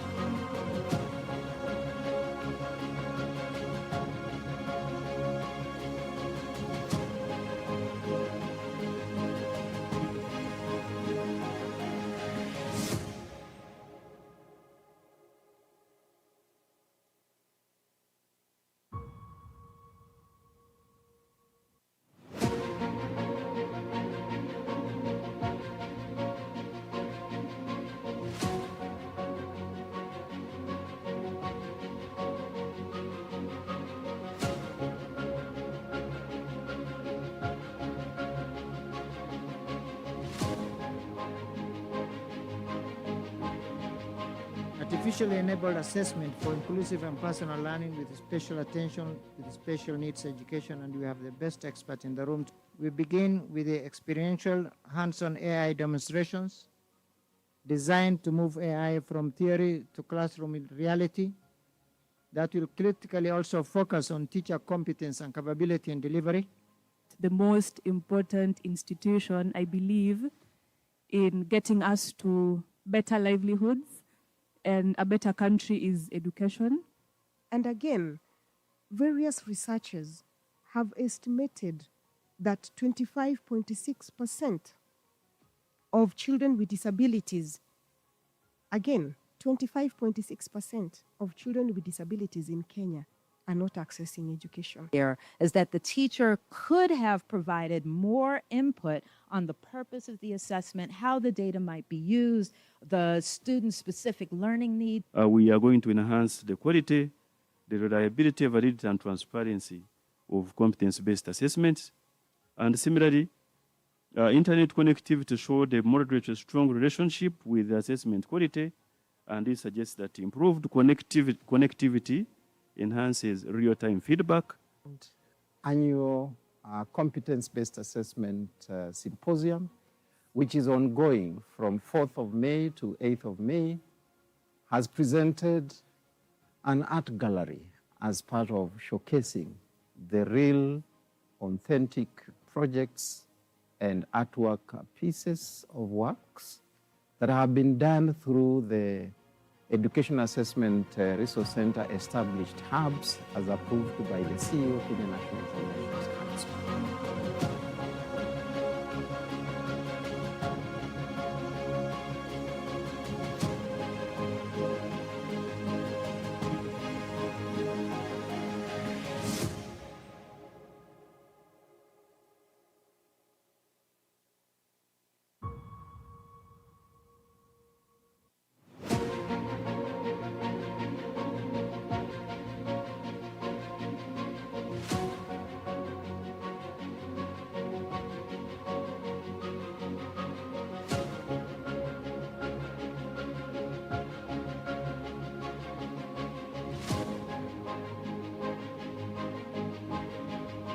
Artificially enabled assessment for inclusive and personal learning with special attention with special needs education, and we have the best expert in the room. We begin with the experiential hands-on AI demonstrations designed to move AI from theory to classroom reality that will critically also focus on teacher competence and capability in delivery. The most important institution, I believe, in getting us to better livelihoods and a better country is education. And again, various researchers have estimated that 25.6% of children with disabilities, again, 25.6% of children with disabilities in Kenya are not accessing education. Here is that the teacher could have provided more input on the purpose of the assessment, how the data might be used, the student-specific learning needs. We are going to enhance the quality, the reliability, validity, and transparency of competence-based assessments. And similarly, internet connectivity showed a moderate strong relationship with the assessment quality, and this suggests that improved connectivity enhances real-time feedback. Annual competence-based assessment symposium, which is ongoing from 4th of May to 8th of May, has presented an art gallery as part of showcasing the real, authentic projects and artwork pieces of works that have been done through the Education Assessment Resource Center established hubs as approved by the CEO of the National Examinations Council.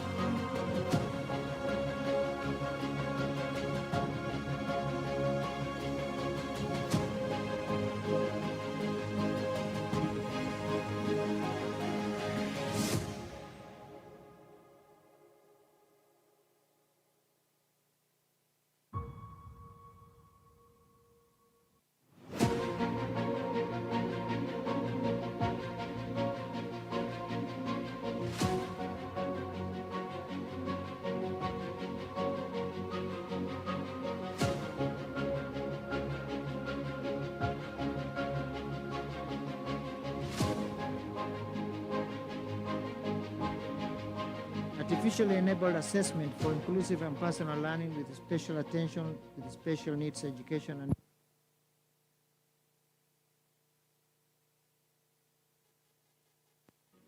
designed to move AI from theory to classroom in reality that will critically also focus on teacher competence and capability in delivery. The most important institution, I believe, in getting us to better livelihoods and a better country is education. And again, various researchers have estimated that 25.6% of children with disabilities, again, 25.6% of children with disabilities in Kenya are not accessing education. Here is that the teacher could have provided more input on the purpose of the assessment, how the data might be used, the student-specific learning need. We are going to enhance the quality, the reliability, validity, and transparency of competence-based assessments. And similarly, internet connectivity showed a moderate to strong relationship with the assessment quality, and this suggests that improved connectivity enhances real-time feedback. Annual competence-based assessment symposium, which is ongoing from 4th of May to 8th of May, has presented an art gallery as part of showcasing the real, authentic projects and artwork pieces of works that have been done through the Education Assessment Resource Center established hubs as approved by the CEO to the National Examinations Council.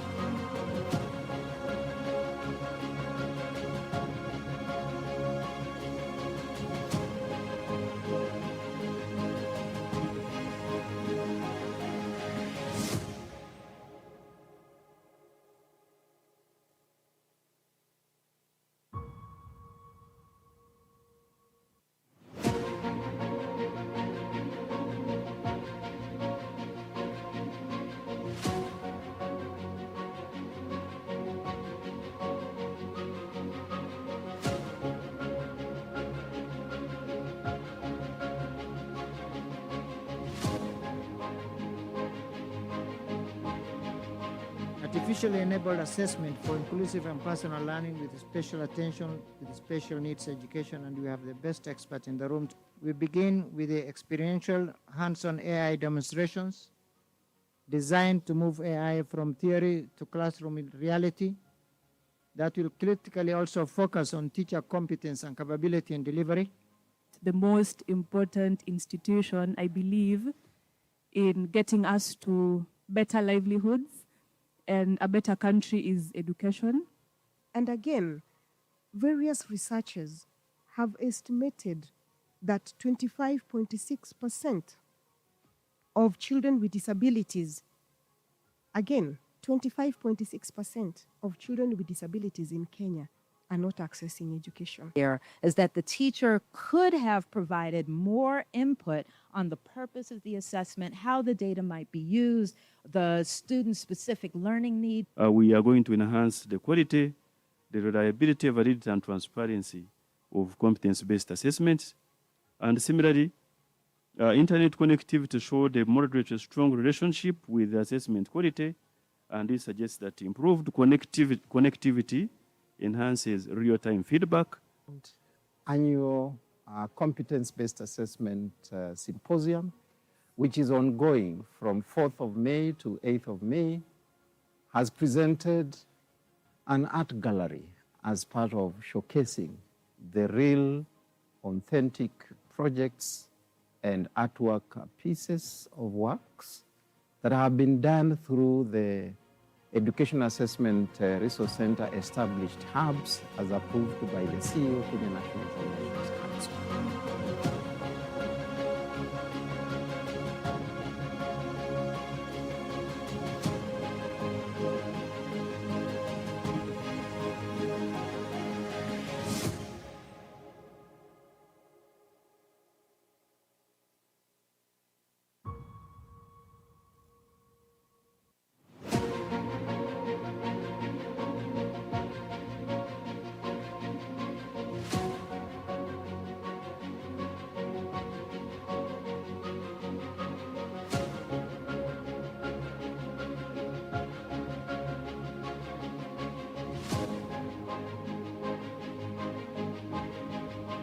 Artificially enabled assessment for inclusive and personal learning with special attention with special needs education, and we have the best expert in the room. We begin with the experiential hands-on AI demonstrations designed to move AI from theory to classroom in reality. That will critically also focus on teacher competence and capability in delivery. The most important institution, I believe, in getting us to better livelihoods and a better country is education. And again, various researchers have estimated that 25.6% of children with disabilities, again, 25.6% of children with disabilities in Kenya are not accessing education. Here is that the teacher could have provided more input on the purpose of the assessment, how the data might be used, the student-specific learning needs. We are going to enhance the quality, the reliability, validity, and transparency of competence-based assessments.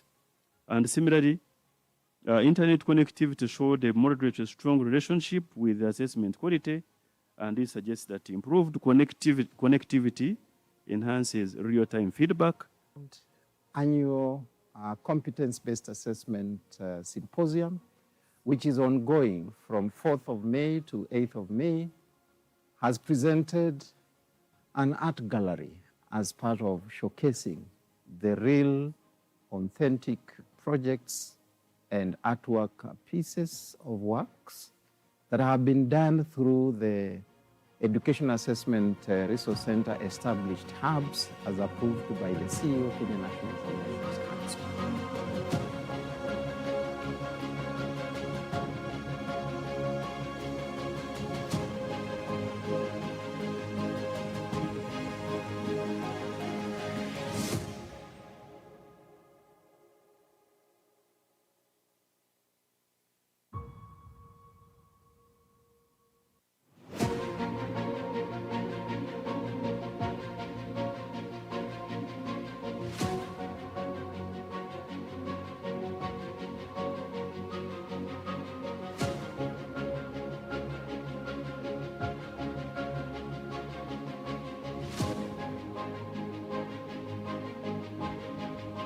Artificially enabled assessment for inclusive and personal learning with special attention with special needs education, and we have the best expert in the room. We begin with the experiential hands-on AI demonstrations designed to move AI from theory to classroom in reality. That will critically also focus on teacher competence and capability in delivery. The most important institution, I believe, in getting us to better livelihoods and a better country is education. And again, various researchers have estimated that 25.6% of children with disabilities, again, 25.6% of children with disabilities in Kenya are not accessing education. Here is that the teacher could have provided more input on the purpose of the assessment, how the data might be used, the student-specific learning needs. We are going to enhance the quality, the reliability, validity, and transparency of competence-based assessments. And similarly, internet connectivity showed a moderate to strong relationship with the assessment quality, and this suggests that improved connectivity enhances real-time feedback. Annual competence-based assessment symposium, which is ongoing from 4th of May to 8th of May, has presented an art gallery as part of showcasing the real, authentic projects and artwork pieces of works that have been done through the Education Assessment Resource Center established hubs as approved by the CEO, Kenya National Examinations Council.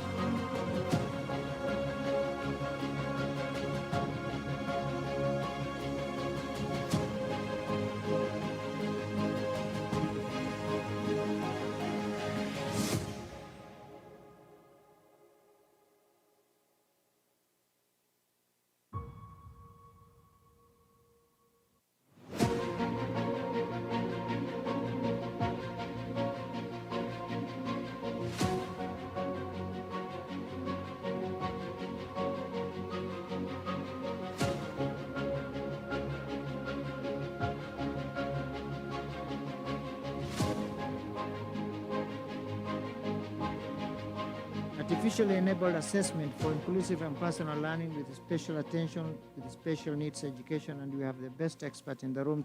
We begin with the experiential hands-on AI demonstrations designed to move AI from theory to classroom reality that will critically also focus on teacher competence and capability in delivery. The most important institution, I believe, in getting us to better livelihoods and a better country is education. And again, various researchers have estimated that 25.6% of children with disabilities, again, 25.6% of children with disabilities in Kenya are not accessing education. Here is that the teacher could have provided more input on the purpose of the assessment, how the data might be used, the student-specific learning needs. We are going to enhance the quality, the reliability, validity, and transparency of competence-based assessments. And similarly, internet connectivity showed a moderate strong relationship with assessment quality, and this suggests that improved connectivity enhances real-time feedback. Annual competence-based assessment symposium, which is ongoing from 4th of May to 8th of May, has presented an art gallery as part of showcasing the real, authentic projects and artwork pieces of works that have been done through the Education Assessment Resource Center established hubs as approved by the CEO of Kenya National Examinations Council.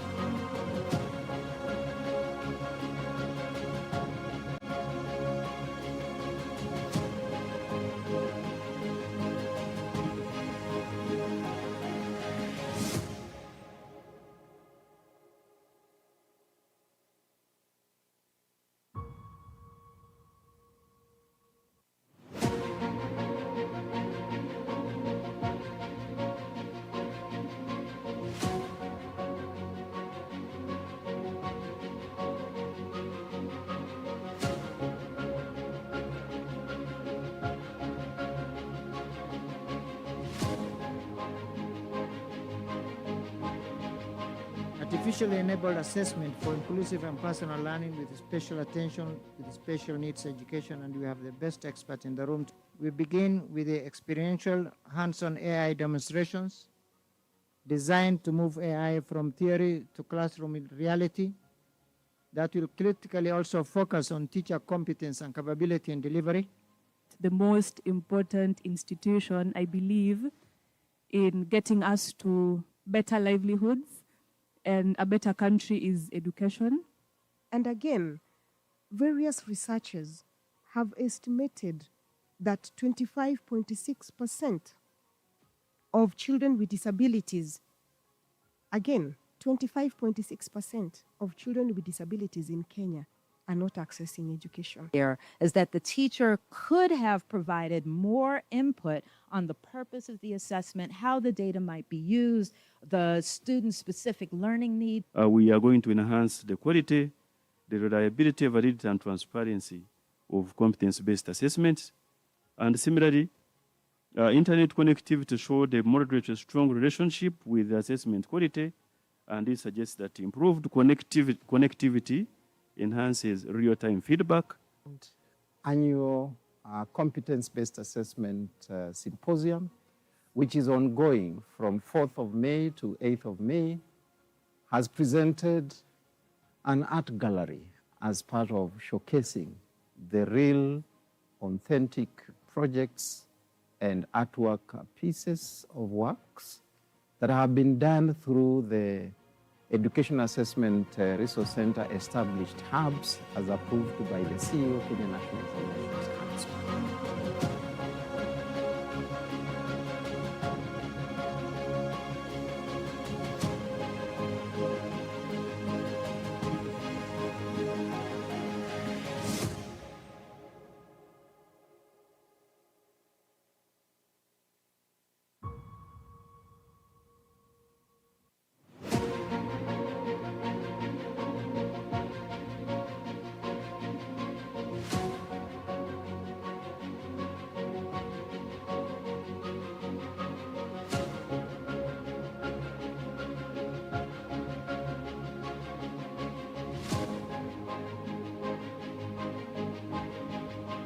Artificially enabled assessment for inclusive and personal learning with special attention with special needs education, and we have the best expert in the room.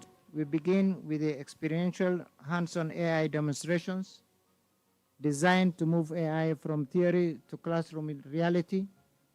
That will critically also focus on teacher competence and capability in delivery. The most important institution, I believe, in getting us to better livelihoods and a better country is education. And again, various researchers have estimated that 25.6% of children with disabilities, again, 25.6% of children with disabilities in Kenya are not accessing education. Here is that the teacher could have provided more input on the purpose of the assessment, how the data might be used, the student-specific learning needs. We are going to enhance the quality, the reliability, validity, and transparency of competence-based assessments. And similarly, internet connectivity showed a moderate to strong relationship with assessment quality, and this suggests that improved connectivity enhances real-time feedback.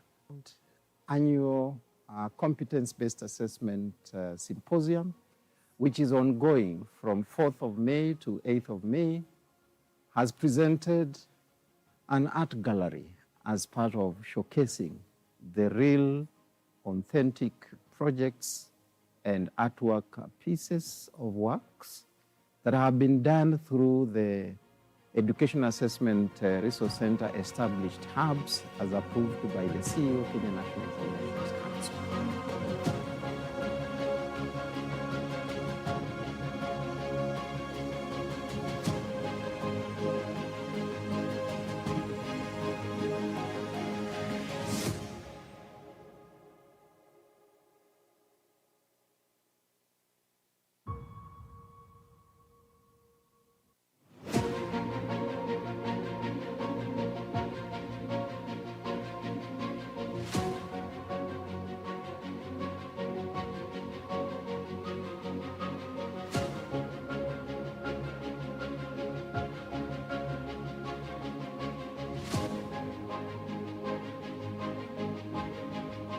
Artificially enabled assessment for inclusive and personal learning with special attention with special needs education, and we have the best expert in the room.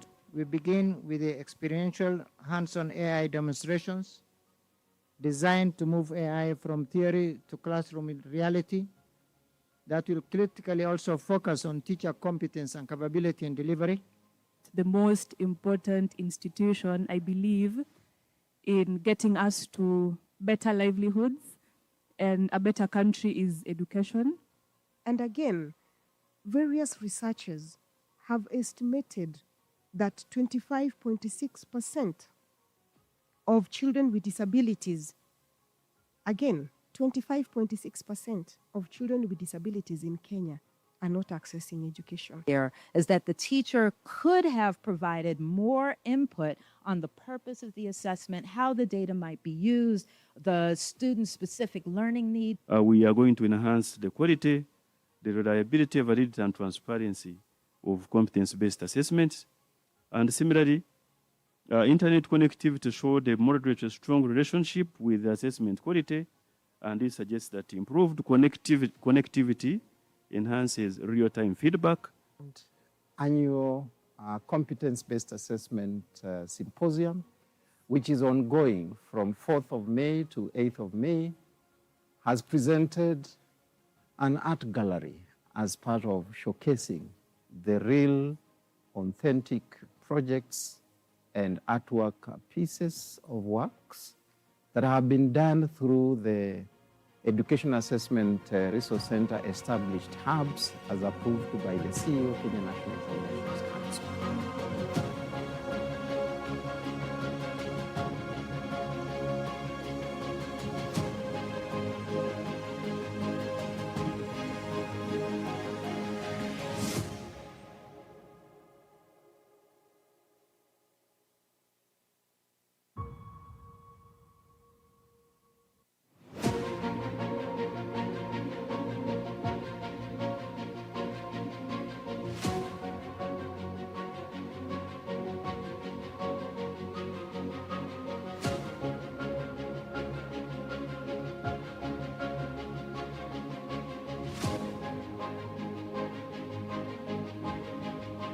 Artificially enabled assessment for inclusive and personal learning with special attention with special needs education, and we have the best expert in the room.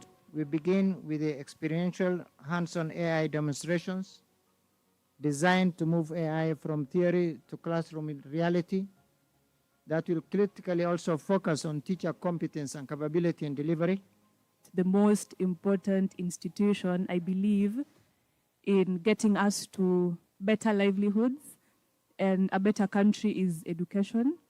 And again, various researchers have estimated that 25.6% of children with disabilities, again, 25.6% of children with disabilities in Kenya are not accessing education. Here is that the teacher could have provided more input on the purpose of the assessment, how the data might be used, the student-specific learning need. We are going to enhance the quality, the reliability, validity, and transparency of competence-based assessments.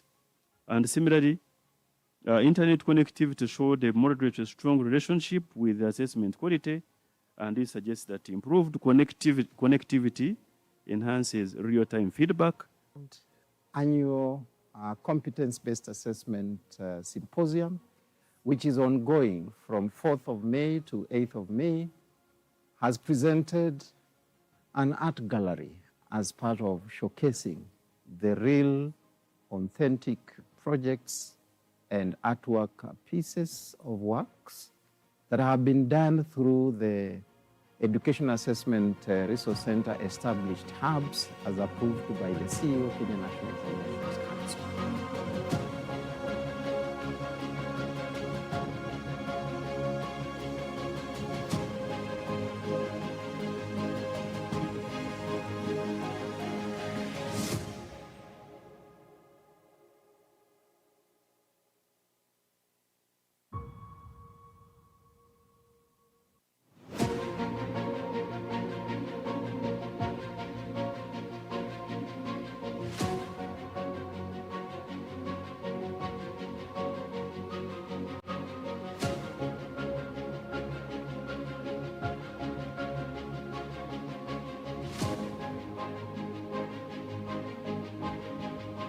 Artificially enabled assessment for inclusive and personal learning with special attention with special needs education, and we have the best expert in the room.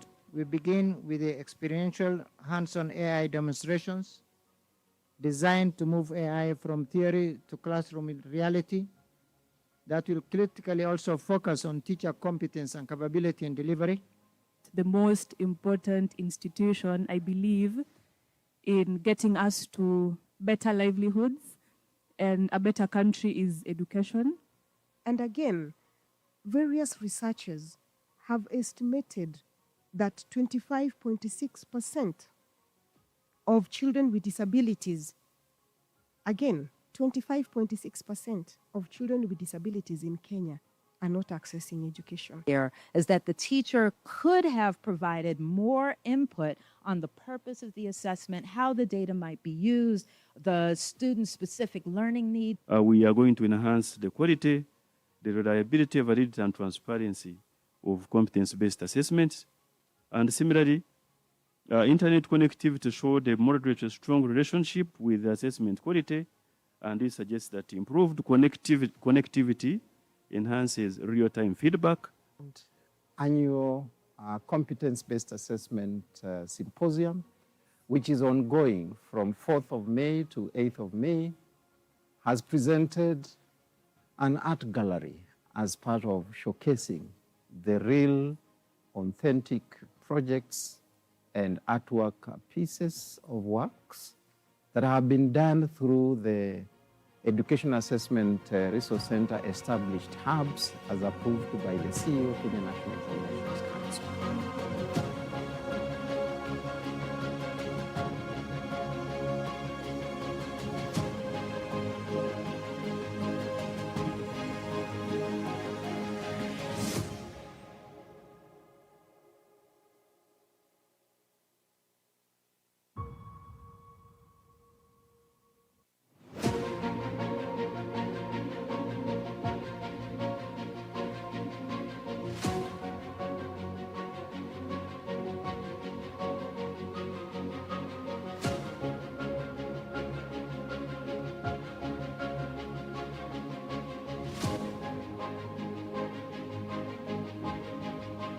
artificially enabled assessment for inclusive and personal learning with special attention with special needs education, and we have the best expert in the room.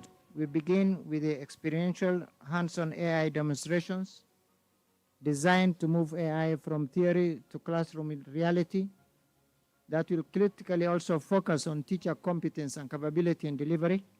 The most important institution, I believe, in getting us to better livelihoods and a better country is education.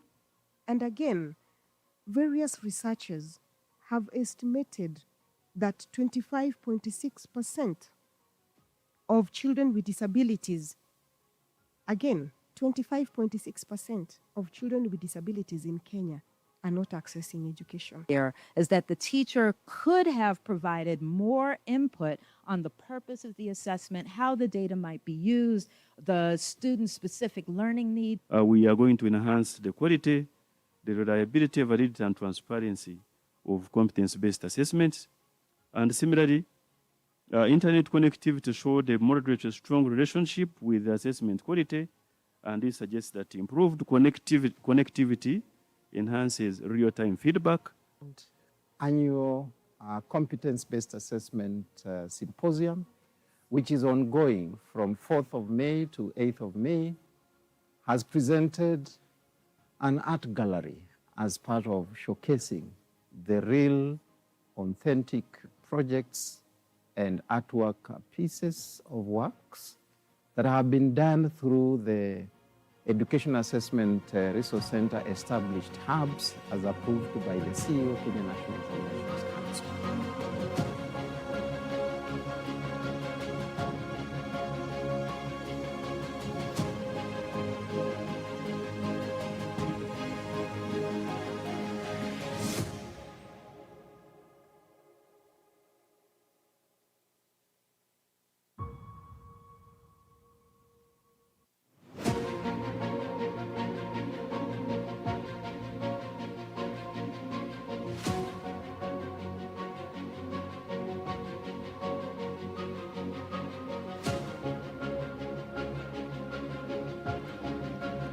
Good morning. Good morning. All right, so we're ready to get started after our tea break. Those on the outside, you can join us.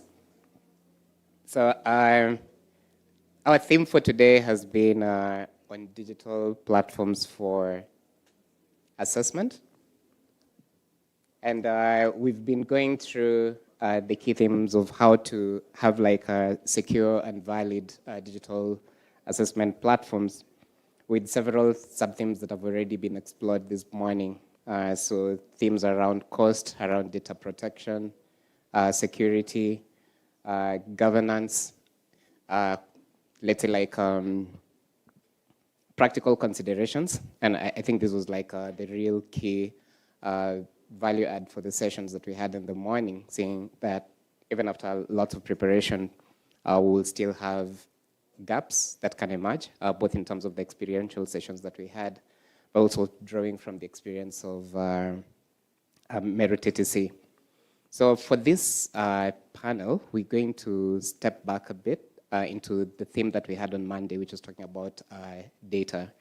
How do you use data to enhance policy and decision making? And for this panel, we'll be joined by a distinguished team of 4. So we'll have Dr. Esther Njiru, who will be the chair for the panel. If you're here, just join us up front. And then Charles, so Dr. Esther Njiru is from the TSC. Welcome. And we have Charles Karanja from NEC. Charles is already here with us. We have Eunice Gashoka from KCD. Welcome. Halima Shaban from Aga Khan Foundation. You may join us. Dr. Charles Gashoki from Mizizi Elimu Africa. Dr. Charles Gashoki. And finally, Jen Mwangi from who's the head of the Secretariat of International Schools of Kenya. So thank you so much. Over to you, Dr. Esther.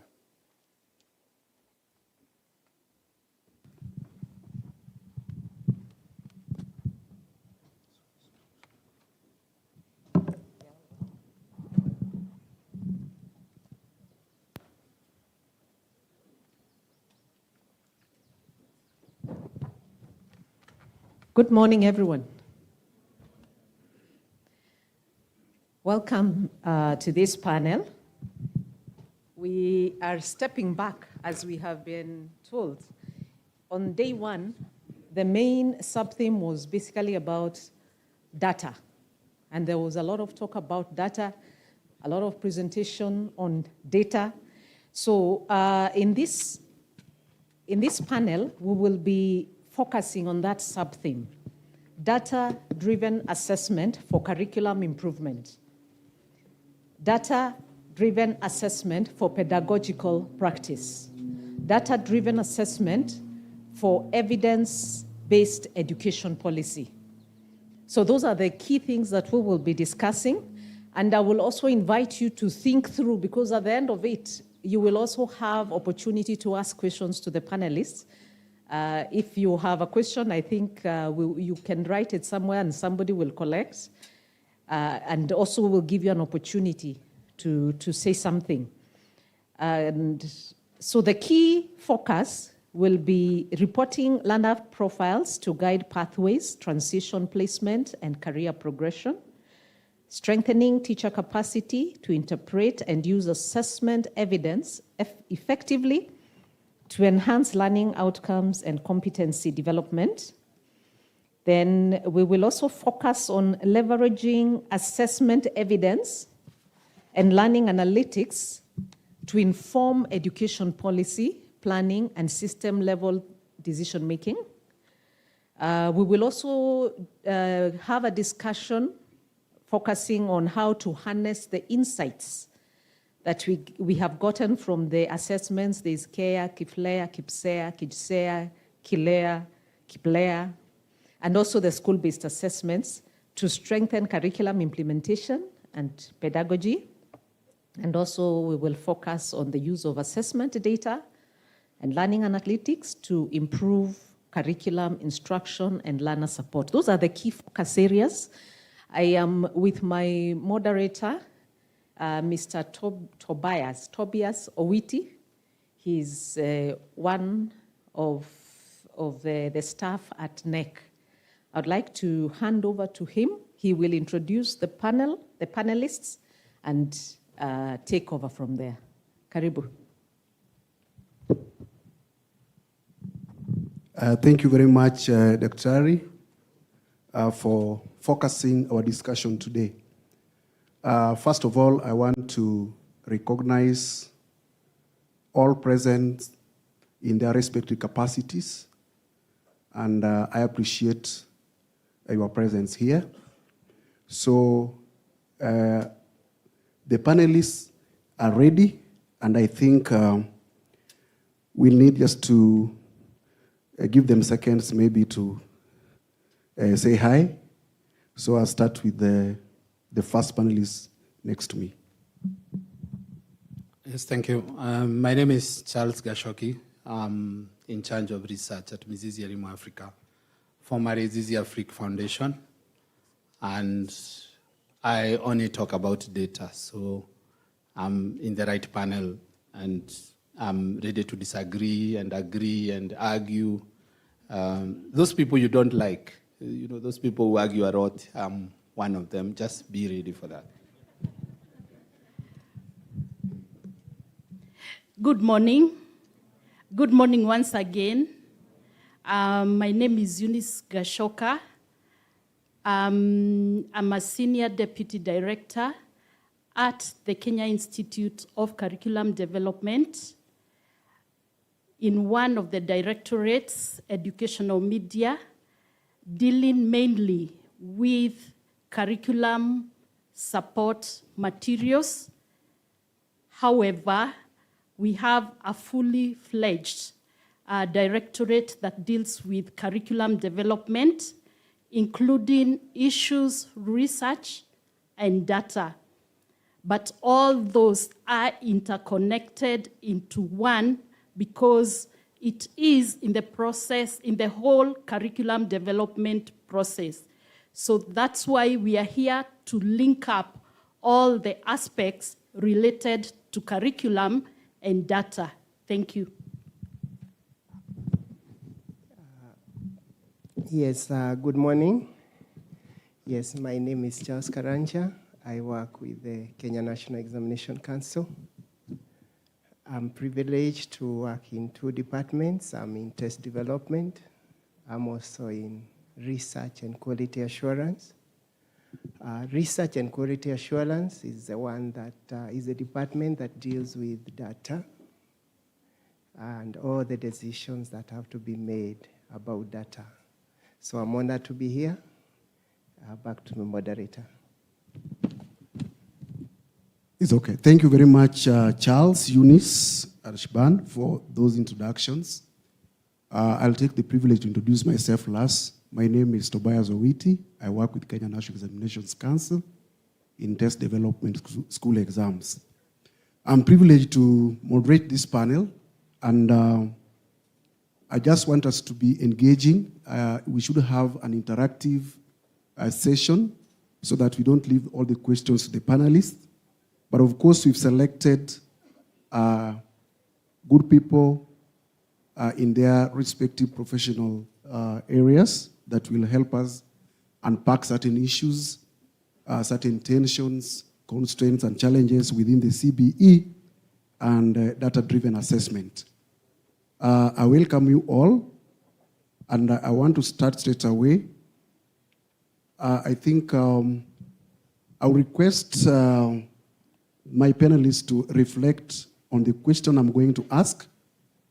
Then they will respond accordingly. Now, the first question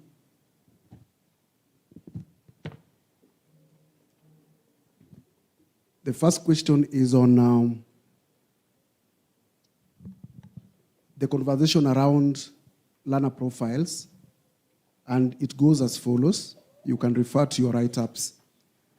Learner profiles develop progressively from foundational development indicators, that is from care, CALEA, to competency levels, and to pathways and specialization.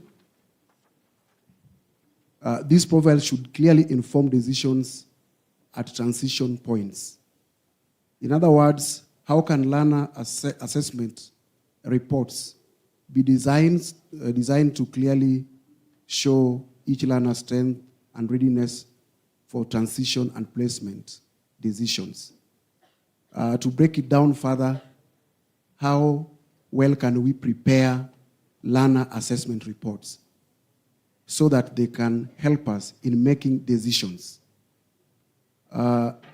Reflect on that and allow me to start with my colleague, Charles Karanja. How best can we prepare assessment reports to help us in decision making? Thank you. Thank you so much, Dr. Tobias.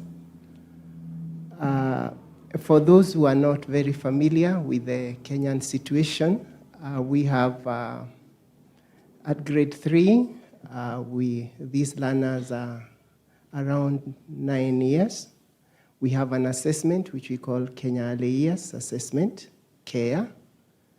At grade 6, we have another assessment which we call KIPSEA, Kenya Primary School Education Assessment. At grade 9, we have another assessment which we call KIJSEA, Kenya Junior School Education Assessment. And in the year 2027, God helping us and keeping us, we'll have another one called Kenya Certificate of Basic Education. That's the background. When you look at grade 3 and you're thinking about a learner's profile or what you call a learner's report, the first question you'll ask yourself, what is the purpose? Why are you writing it down?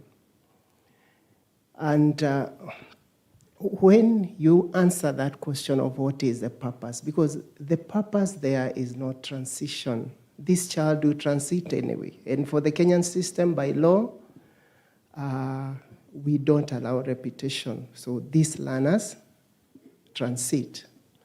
So the question from the moderator is asking us, what would possibly be a good design of a learner's report?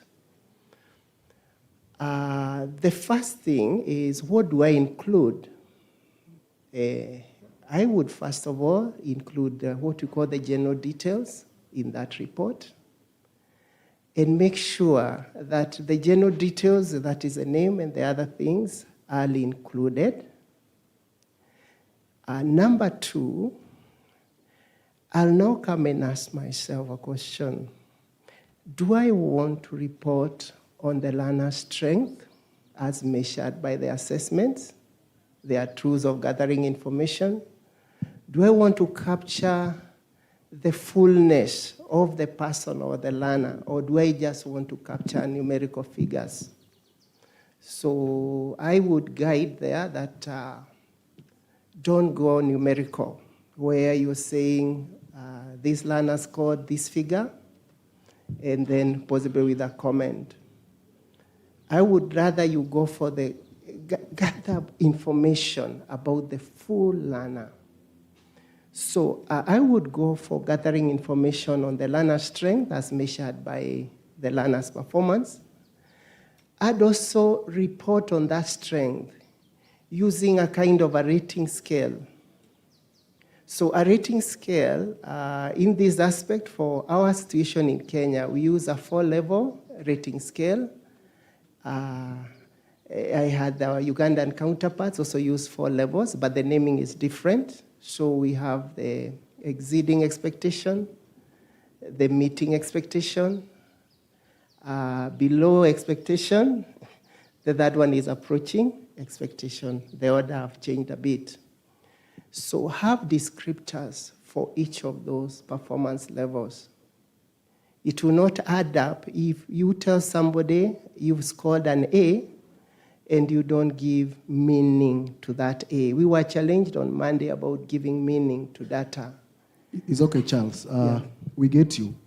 So you've said that we should organize the learner's report in terms of competencies, where we have to indicate the various levels at which each learner is able to perform, and we must be able to distinguish these levels from the lower level to the highest level that is exceeding expectation.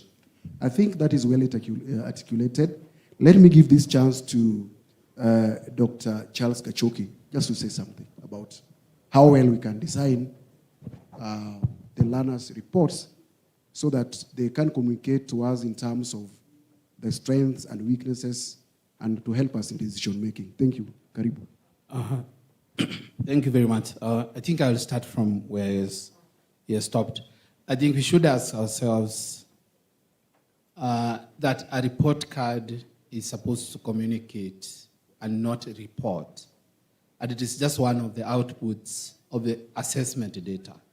So the problem is we are in a situation where I've been brought up with only one output called a report card.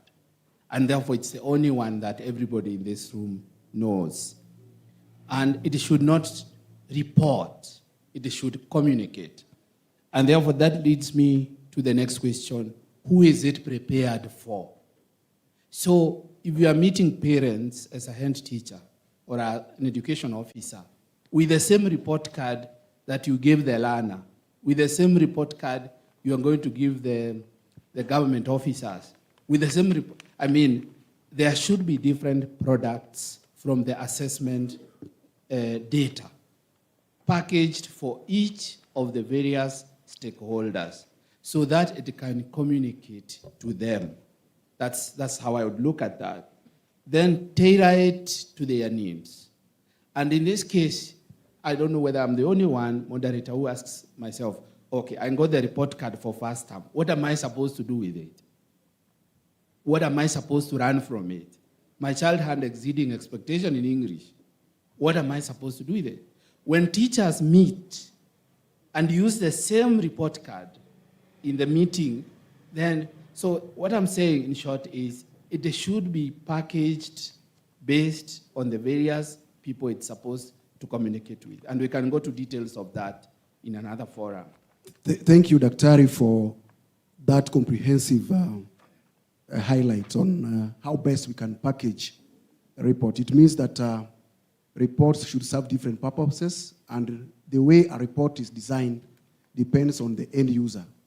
So a report that would go to the parent may be different from that one that goes to the learner, because there are certain details that the parent may be interested in that may not be of interest to the learner. But then, all the same, we understand that reports are generally should be tailor-made. Allow me to give Madam Eunice Gachoka time to weigh in on the same idea before we proceed to the next question. Thank you very much, moderator. And as I speak, mine is more reflective and not prescribing anything. And I want to concur with my colleagues here that one of the things that we should then ask ourselves, is it the product or is it the process? And if we are to look at the process, to come up with the report, then one, we need to gather data. Now, gathering this data means that we are going to use various methodologies to gather that data. And remember, for that report to be an inclusive report, then it's gathered by different stakeholders. It is also gathered from different aspects and environments and so forth and so forth. So at the end of it, we are expecting a report that is collaborated around all the environmental, physical, and all the other issues that relate to that report. So what are these methods we are using to gather that data so that we are looking at the end product which should be authentic and acceptable by everyone? As my colleague is saying, that report is not meant for the learner. Why? Because for the learner, we are only reporting on the performance. And in our situation, in most cases, when the learner gets their performance, they are satisfied. They know, I am at this level, I am at this other level. But there are so many other stakeholders who have interest in that report. And they have interest because some of them have mandates which they have to fulfill depending on the report that they have received. So the methodologies of collecting that data, again, we analyze that data. We have various methods of analyzing that data. In this era of technology and AI, all the tools are available, so I'll not go to the details of how we analyze that data because it can be done in various ways. But the most critical, and moderator, I want to emphasize what my colleague has said, is the issue of interpretation of the report. What does that report mean to the various stakeholders? Very, very critical. The learner, it may be for transition, and therefore means that they are transiting to this level, and because of this level of performance, they are supposed to transit to a certain pathway to select certain subjects, and so forth and so forth. Now, we look at, for instance, as who are curriculum developers. What does that report say specifically in terms of the performance of the learners in the different concepts that have been prescribed? So that is very, very important. You go to quality assurance officers. What does that report mean? So in short, we are saying that there are so many stakeholders who are involved in the process. And we should be able to map out these stakeholders so that even when we are reporting, we know what kind of reports we are then giving to the different stakeholders to help them do what they have to do in terms of putting measures in place that can assist to improve the learning outcomes. Thank you. Thank you very much, Madam Eunice, for those insights. Coming to a conclusion of this discussion in the first segment of our question, we have addressed very salient issues about reporting. Just to wrap up what Eunice has said, that data collection, organization, and analysis is very key in the preparation of a good report. We want to reflect upon this and agree that reports should answer three main questions. One is what? What are the achievements of performance levels? Secondly, reports should also address the issue of how those the outcome will be used, and also to get us to know the use of that report. How are we going to use it? Is it going to be used in terms of, are we going to use it for replacement, or what are we going to use it for? So this actually determines what type of reports we need. We also need to acknowledge the importance of integrated reports, where we include the school-based assessment or classroom assessments with the national assessment, so that we have holistic reporting on the learner. That is very key. We also have purposes for report like systemic evaluation. How is our system working? Where can we put resources? Which interventions do we need? That can also come from the report. But comprehensively, we'll address that in the next question. The next question, panelists,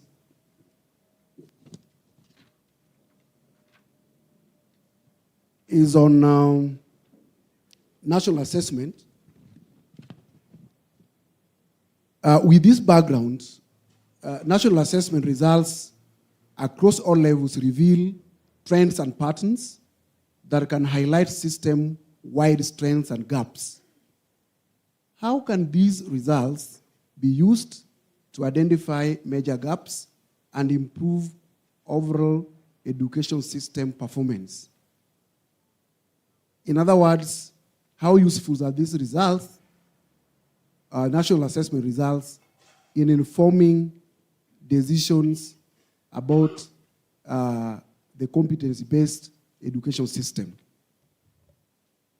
Allow me to give the chance to Dr. Just to shed some light in that area.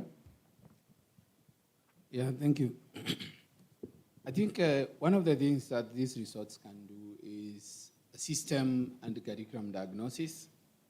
And here, briefly, as I said, I'll just be throwing challenges to us. We have many years now had the grade 3 exam since the CBC was established. What story has it told us up to date? So that is the trend we are talking about. Analyzing and questioning. Are the children struggling in multiplication? Are they struggling in division? Are they struggling in comprehension? Where are the children struggling?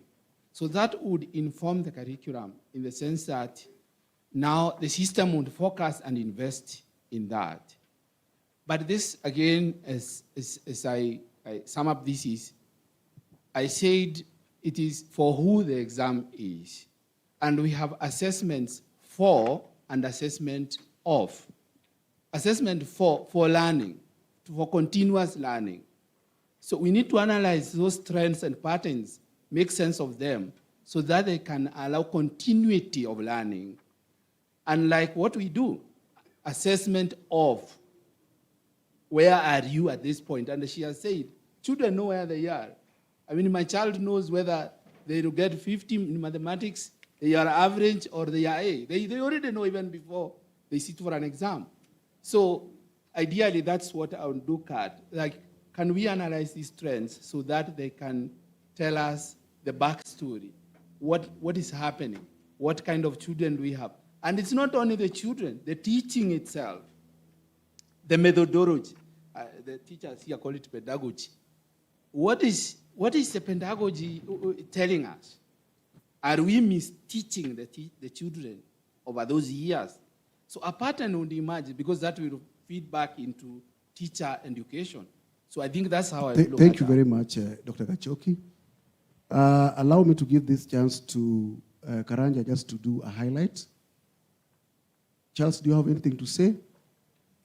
Okay. Just a statement or two, and then we proceed. Some of the gaps, like to echo what my colleagues have said, may reflect on our curriculum. Some of the gaps may reflect on the training of our teachers. And it's important that when we see the gaps, we give feedback appropriately. Thank you. Thank you, Charles. Very important to note from that is that national assessment results are supposed to communicate bigger issues like performance trends and patterns in subjects like if it is literacy, numeracy, in the whole country, that is, so that we see if there is consistent low performance in a certain subject, then there should be interventions in that area in terms of maybe resource allocation or maybe changing of methods or just a review of the curriculum so that we see whether the content ordering is correct or we can restructure the curriculum content.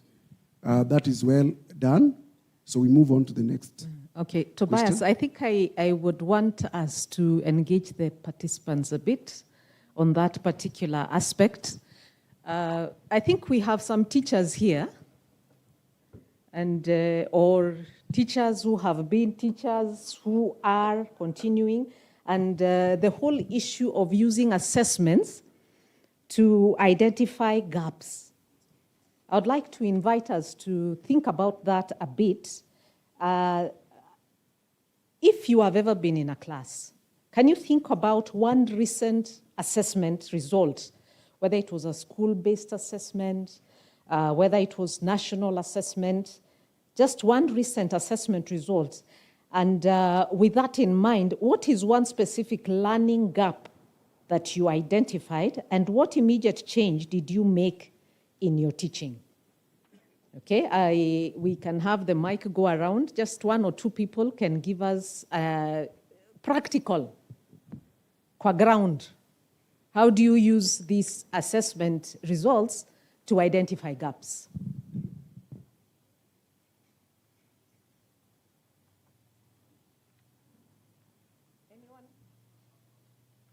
There's somebody there. Okay, I am seeing some hands up.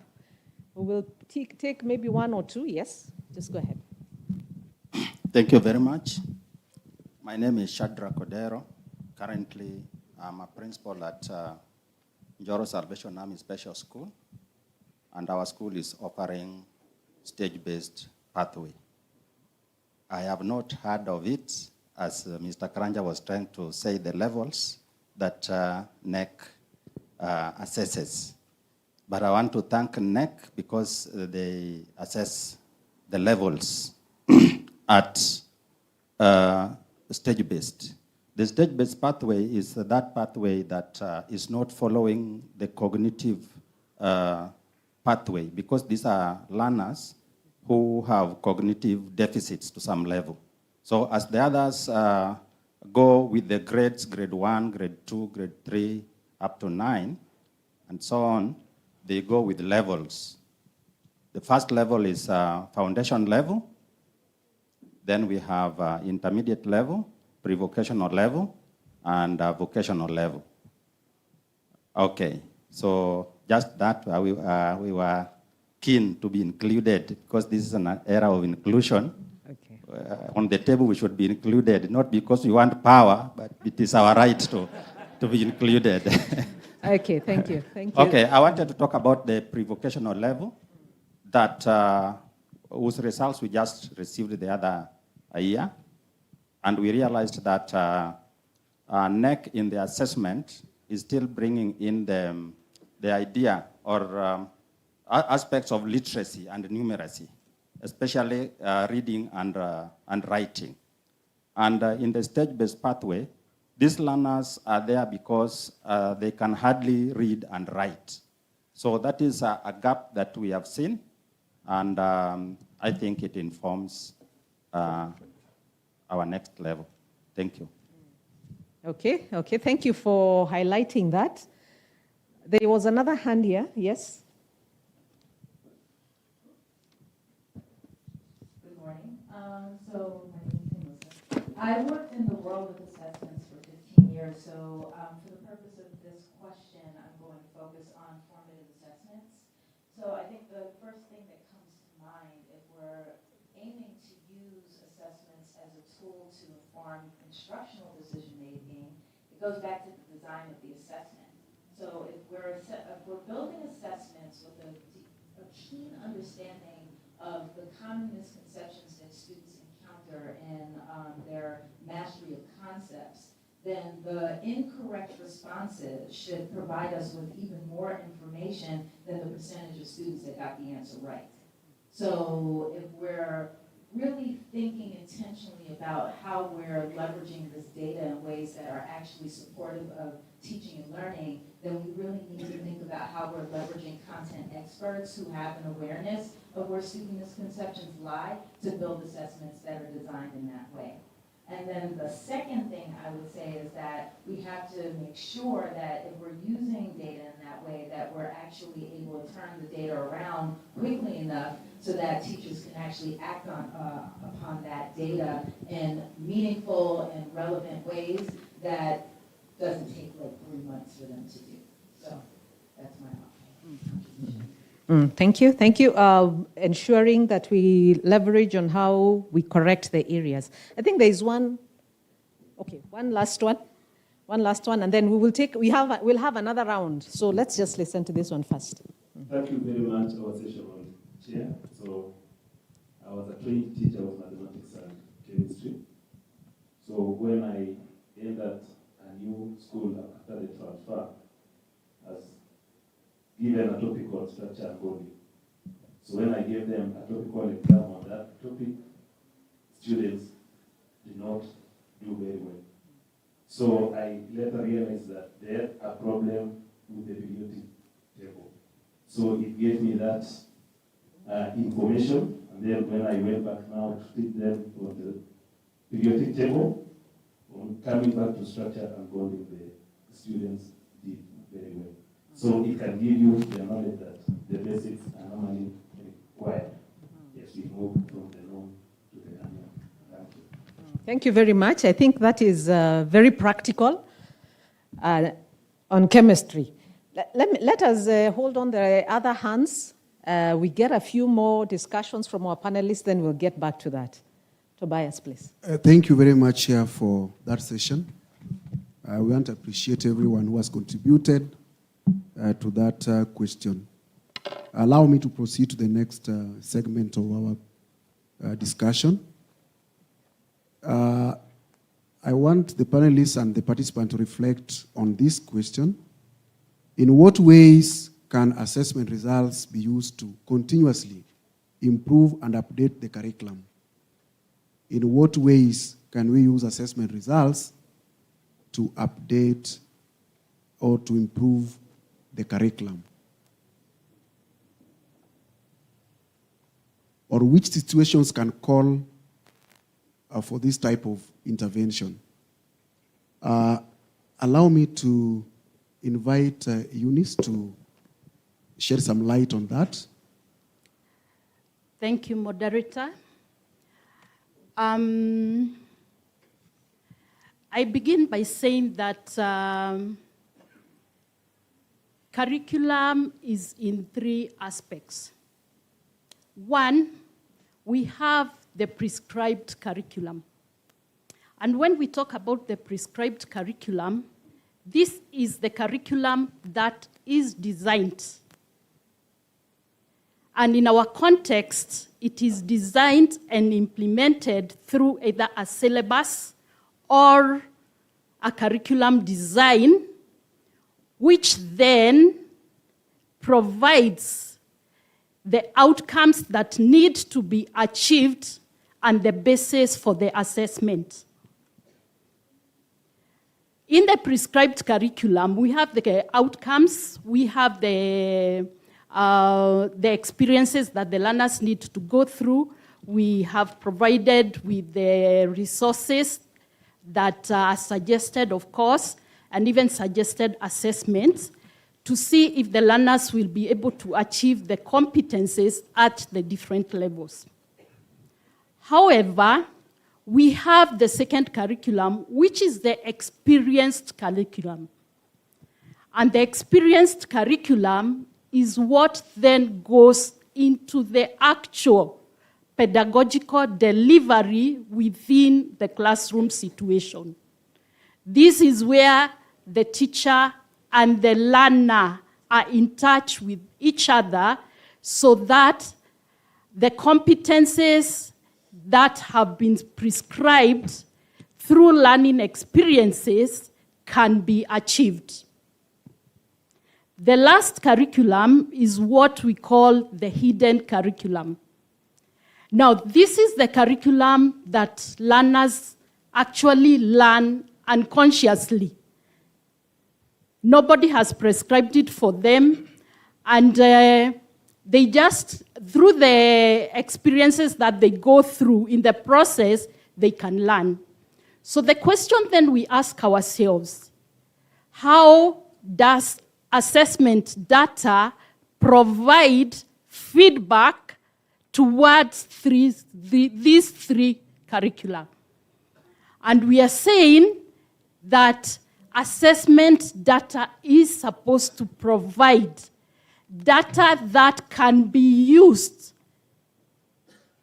to show the status of achievement of various competencies. And therefore, that data then can either identify gaps, and once it has identified the gaps, then it means that there needs to be a review of the curriculum.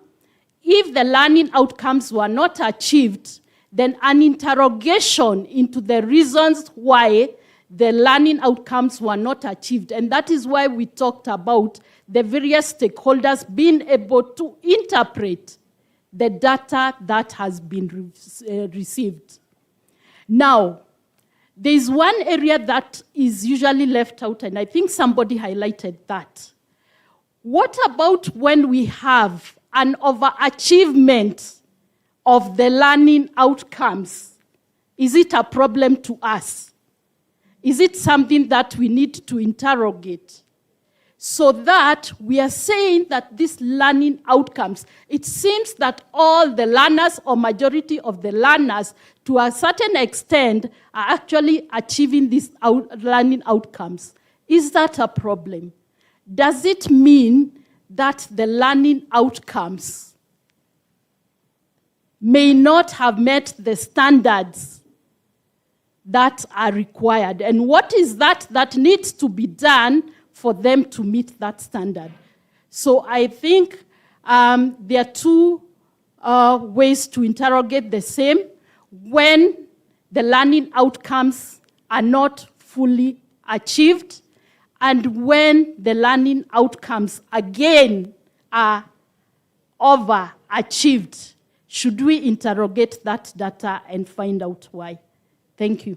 Thank you very much, Eunice, for your contribution and response to that question. It is true that assessment results can inform restructuring of the curriculum. For example, sequencing of topics, maybe from hard to the more difficult ones. If there's a challenge in a particular content area, then the curriculum can also emphasize on that particular, give a lot of information in terms of focusing on that particular content area if there are challenges, so that the learners can keep on interacting the same content so that they build their proficiencies. You've also taken through the journey of different curriculums. Thank you very much. Allow me to give Dr. Gachoki time maybe to make a sentence before we move to the next one. Briefly. Yeah, I think I've been the most brief. Now, I think what I want the audience to think about is look at assessments at the junction where learning and teaching meet, just in the middle there. And therefore, when your child comes home and they have not performed well, before you quarrel, look at the other side of how was this taught. So I think that is the most important thing that I would raise, that we need to look at how was this taught. And what we rarely do is, as I said from the beginning, we give a report, but we rarely do go deeper. For example, error analysis, analyzing each and every question. Why was it more passed? Why was it more failed? Who failed? Is it girls? Is it boys? Is it the children who are able differently? Is it children who sit in front? Is it those who sit behind? Is it those who went for music festivals? Is it? I mean, there's a lot to analyze in that, and vice the backward delivery of the curriculum. Thank you, Dr. Gachoki. Charles, allow me to ambush you to answer this question. Just briefly, a sentence or two. What approaches enable teachers to use assessment data to clearly identify learning gaps, adjust instruction, and better support learners at each level? In other words, how best can we prepare teachers to enable them use assessment data? What are some interventions? What are some ways that we can help teachers use learners' data better to make decisions? Yes, Charles. Yes, thank you, moderator. I'll start from the known to the unknown.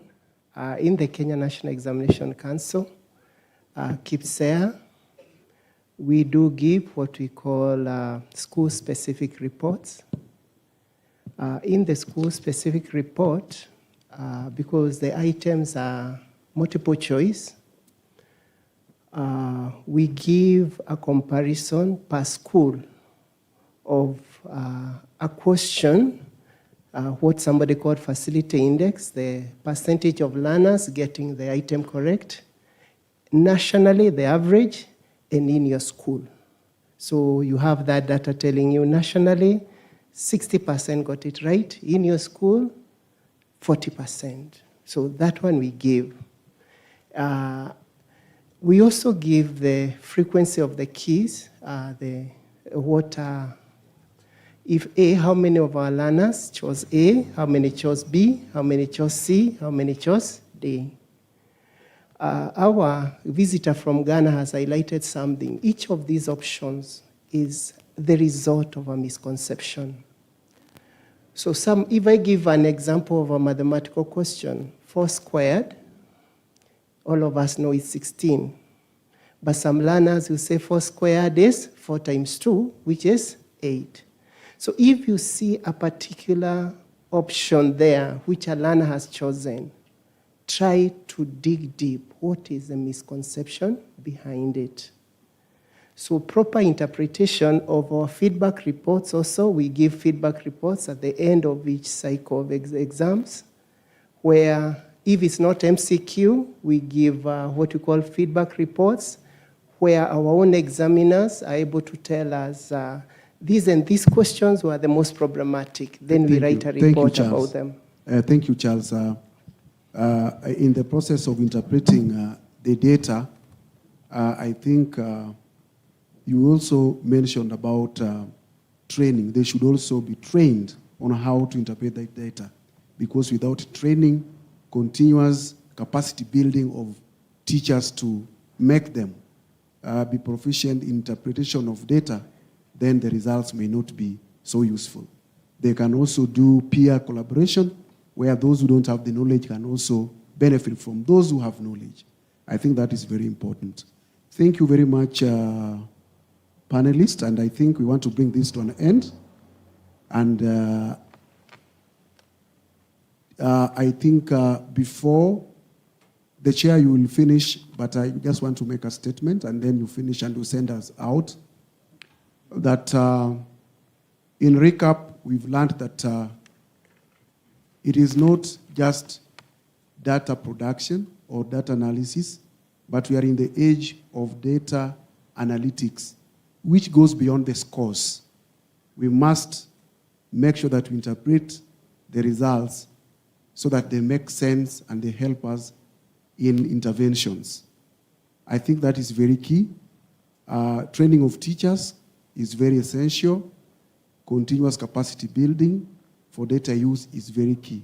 We must also interrogate the curriculum designs, whether the specific learning outcomes they are put there are achievable or some of them are difficult, so that we can revise the curriculum design based on the results that we get from school-based assessment and from national assessment.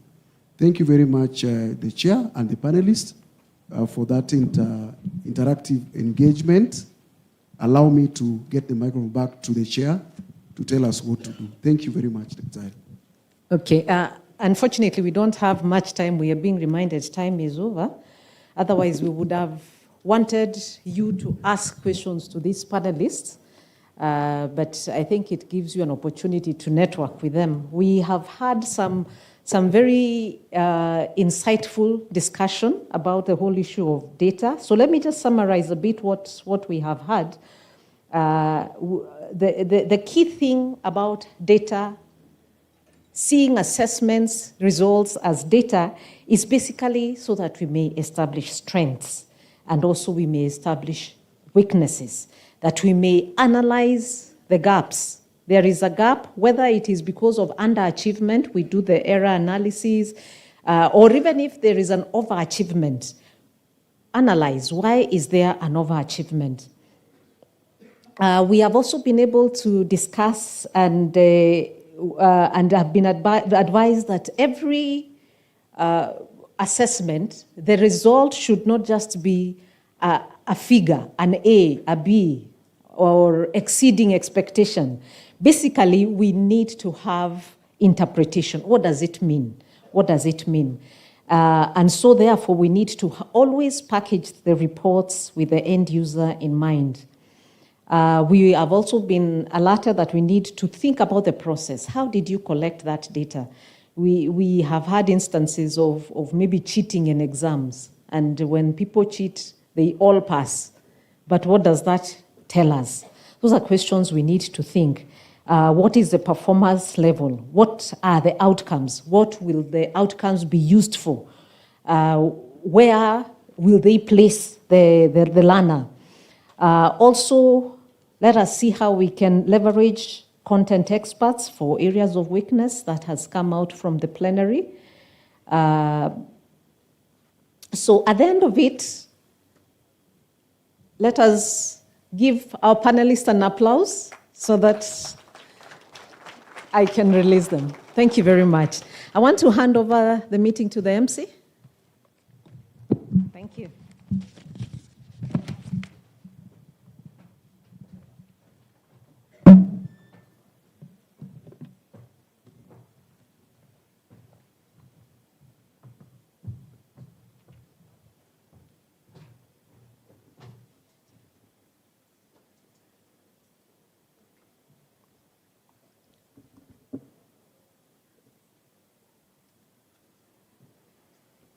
Thank you. So Justin Skykak, the Chief Quant of Math Academy, says that never underestimate how much time and effort you can waste by trying to automate a process you do not understand manually.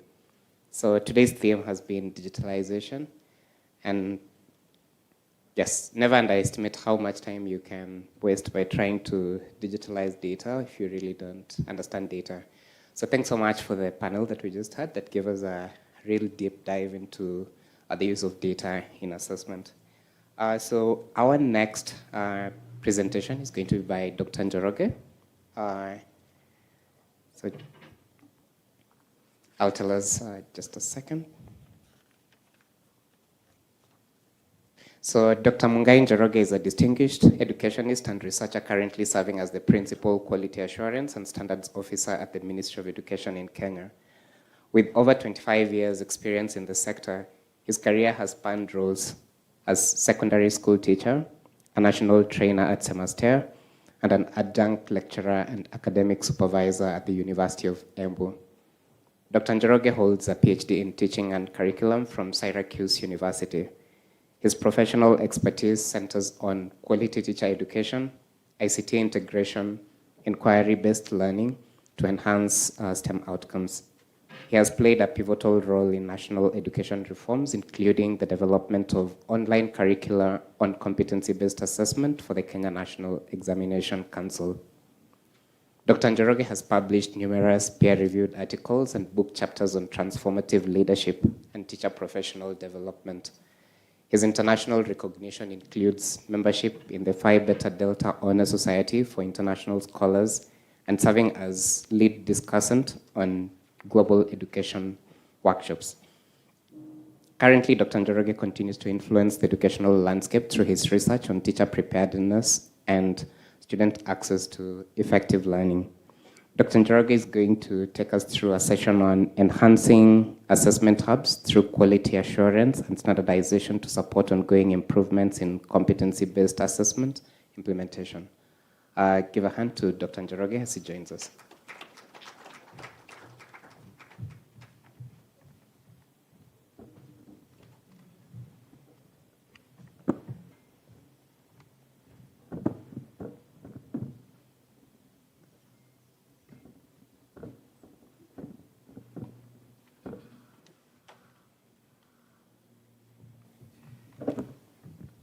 Yes, good afternoon, everyone.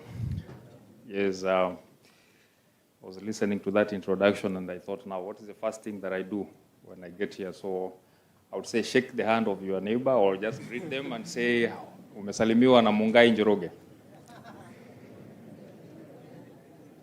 Yes, and then after those niceties, it's good to be here in this wonderful symposium. And the teacher in me tells me that we need some activity, having come from that panel, still within the presentation that I'm going to speak about. So I see we all have very nice pens from ERC and somewhere to write. So I want you to solve this riddle. So please write it down. I have 6 eggs. So not me, you, right? So I have 6 eggs. Yeah, I break 2. I have 6 eggs. I break 2. I fry 2. I eat 2. How many eggs am I left with? So I repeat again. In Kenya, we call that kimbelembele.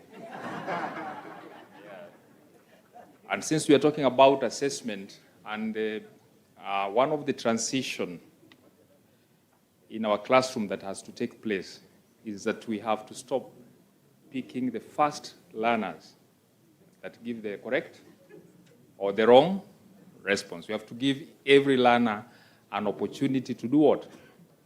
To participate in the learning process. So those who are giving the answer, you're taking the fun of learning from the learner. So I repeat again, I have 6 eggs. I break 2. I fry 2. And then I eat 2. How many eggs am I left with?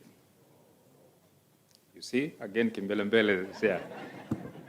So I want you to take time and think through the response and then compare it with your neighbor.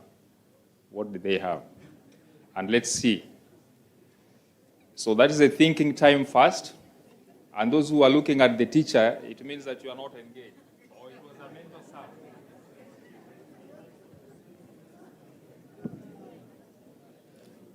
sound. Sheikh Ahmed, I'm going to check your answer.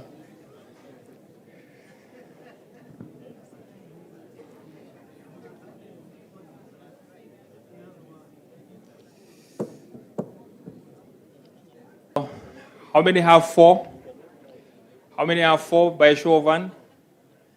All right, quite. You can see majority have 4. How many have, which is the other answer? How many got 2? You can see there are still answers for 2, right? Has the teacher already confirmed which is the answer? But the teacher is inviting what? Learners thinking. So I'm already in the formative assessment. I'm doing what we call classroom assessment, right? How many have another different answer? 0.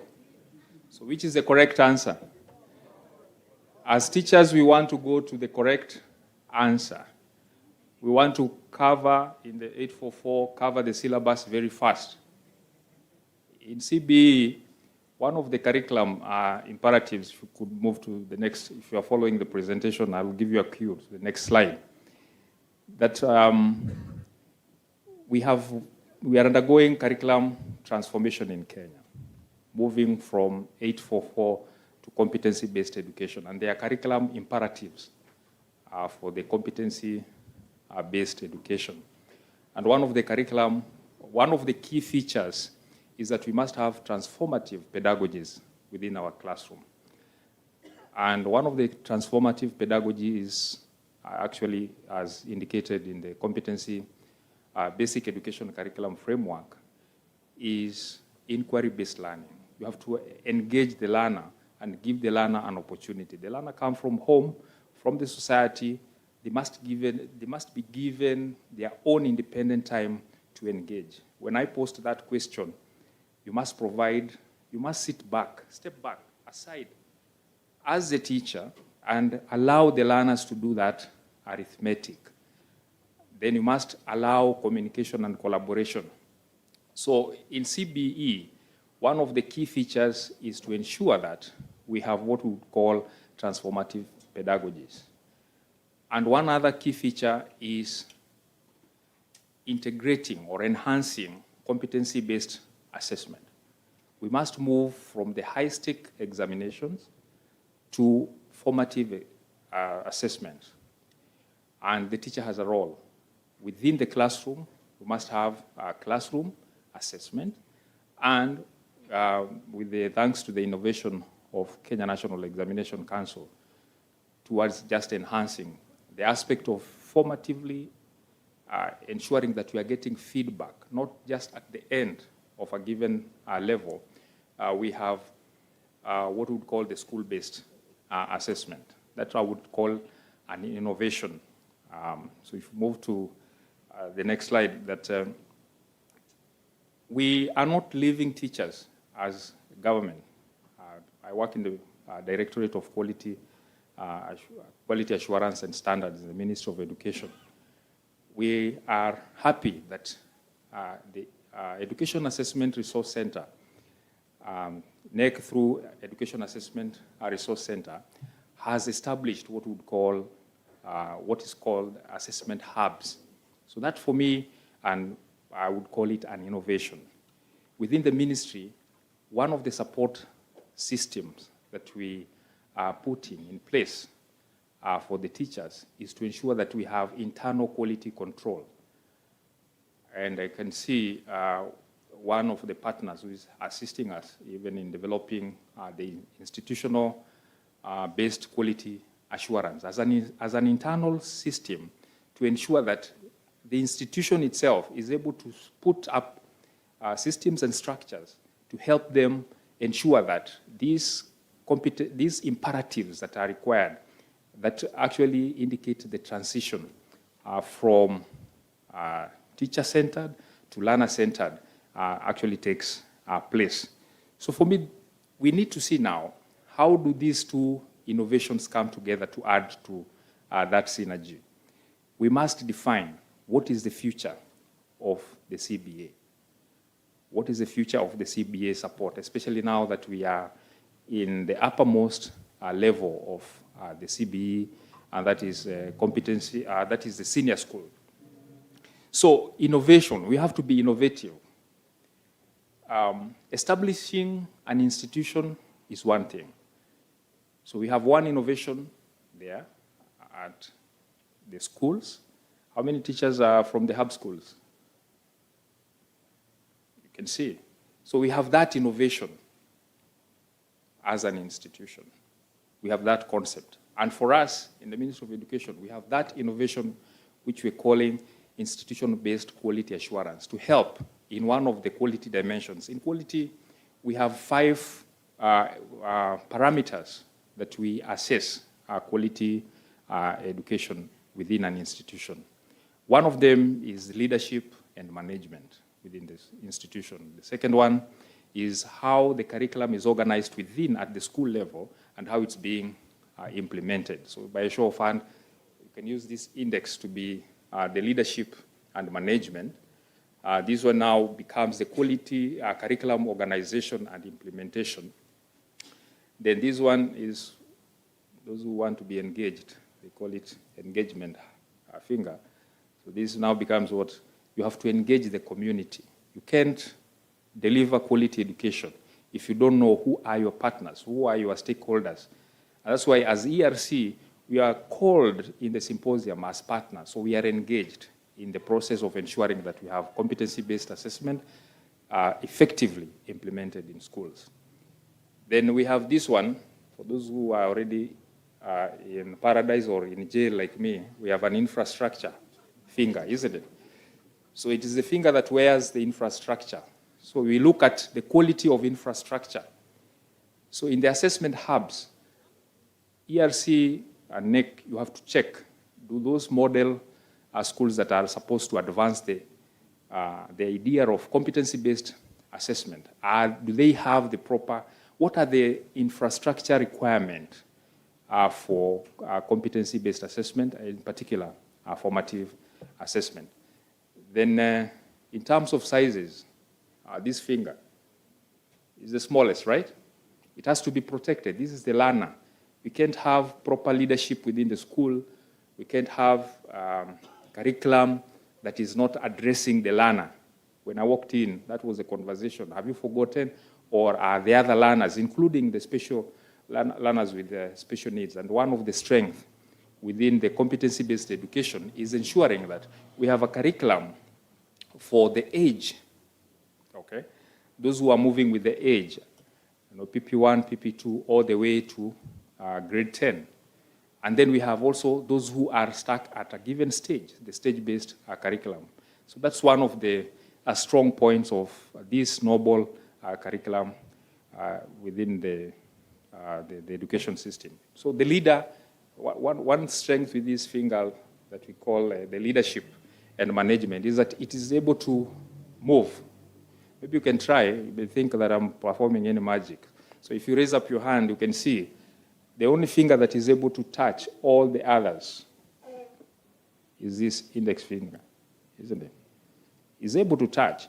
So all these other quality dimensions, they must be known. That's the work that we do as quality assurance within the Ministry of Education. And we continue in what we call continued improvement. Right now, we are still also, again, with the help of our partners, revising those dimensions and seeing what lessons have we learned from the past. Now, having established the institution is one step. Establishment of assessment hubs, establishment of IBQA in schools, but how do they come together to harness the improvements? These hubs, I know they will make a presentation I've seen in the program, but they need to be supported. And what kind of activities do they need to start engaging with? So one of the transformative or innovations is to look at what we would call, we have those innovations, just to come back to the context of my presentation, we have the innovation assessment hubs and IBQA. Then we need to do what we call strategic focusing. Strategic focusing, looking ahead. What are these activities that hubs needs to be engaged in, and how do they need to be supported with regard to ensuring that we have effective and efficient implementation of competency-based education, so that we don't go back. We don't go back to the old days of high-stake examination. We already have, again, 2 other innovations, classroom assessment and school-based assessment. So teachers need to be supported. So who does the support? And how do we conduct that support? So in my argument, I'm proposing that one of the ways in which teachers can be supported is in senior school, for example, the concept of school-based assessment is new. It has not been done anywhere in Kenya at senior school. At least that one I know of a fact. It has not been. Do the teachers understand? Will the guidelines be sufficient? And how can they be supported to ensure that they implement that? In one, the other one is on classroom assessment. Are our teachers conducting classroom assessment? The two, classroom assessment and SBA, they form a very critical component of ensuring that the panel that was here before talked about, are we able to get data, incremental data, and how can we interpret this data to ensure that the learning outcomes are being attained? So these teachers, they will require that support. And one of the support system is through what we would call the action research. This is one of the ideas that when I had the privilege of working in the field, that was in Nyandarua West sub-county. If you want to feel cold and where we normally have a winter in Kenya around Nyandarua, I made an attempt to implement the IBQA, that innovation from the Ministry of Education, to ensure that there is effective and efficient curriculum implementation. But again, at the back of my mind, I noted that the teachers would require a lot of support, especially with regard to classroom assessment. And going back to the analogy of the eggs that I had, you know that teachers are under pressure. You know, cover the syllabus. You know, in staff meeting, how far have you gone? Not how far the learner has. How far have you gone? So if you are a head of department, how many head of departments can identify with that? Head of subject, you know, very fast. We need to clear the syllabus then, in the older system, by February, so that we can now start drilling. Drilling for me is preparing to steal, to cheat in the exam. So how far have you covered the content as opposed to how far have you revealed the content to the learner? Are we on track in terms of attainment? And for, there's what I refer to as survival pedagogies. See, competency-based education calls for transformative pedagogies. But when stakeholders don't come together with those innovations, NEC here with that innovation on assessment hubs, Ministry of Education, Director of Quality Assurance and Standards, with that innovation of IBQA, but if you don't come together to help and support the teachers, then the teachers and the pressure of getting good grades, that's why maybe cheating takes place, because I want to appear the best, not the learner as the best. We lose track. We lose track, and we don't support the teachers effectively.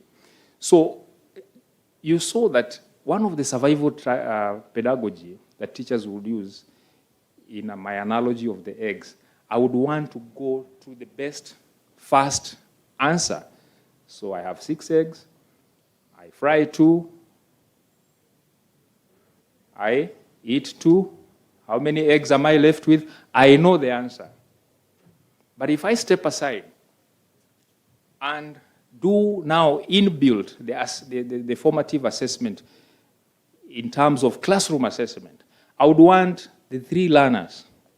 Can the 3 learners stand up? Those who had 4, can we have one who had 4? That one who had 2, and that one who had 0, to come and demonstrate and make an argument of how did you get to 4? So that as a teacher now I can do my intervention and ensure that of course, I know my answer because I'm the one who had the 6 eggs in my house, right? So I know the answers of how many eggs I'm left with. And even find out, other than the 4, 0, and 2, are there other possible? So I'm more interested with the methodology. How did you arrive at that so that I participate in the formation of the child? And that is the formative assessment. So my challenge is that in as many innovations that we have, if you don't do what we call strategic, I've talked about strategic foresight, looking at now what is the next step in these assessment hubs, what activities. If we don't look at the strategic forecasting, read from data that is already in the presence. How many other innovations have come in the past of the institution? What can we learn from them? And one of them is Teacher Resource Center, where we had tag tutors. What happened to it? What lessons can we learn from there? In my interaction in literature on education, if you look at those who did masters and PhD on tag effectiveness of resource centers, even now if you Google, you just see factors that contributed to effectiveness of. So the question is, as assessment hubs, and that's where we have you are invited here as stakeholders, community involvement. What contributions can we make to ensure that 10 years down the line, that we say that this innovation of assessment hubs was actually an innovation that helped to solve the problem that we had in the older system of education? That actually our learners are learning because we have the formative assessment data that is telling us both the classroom assessment and the school-based assessment. And for us, as one of the partners within the ministry, we're telling Kenya National Examination Council, where these schools hubs are, we have resident quality assurance and standard officers. And in the last slide, you see that what are our functions? Our function is to support effective and efficient curriculum implementation with teachers through lesson observation. So we need to enhance that system of support and bring our synergies together. So ladies and gentlemen, thank you for your time and listening.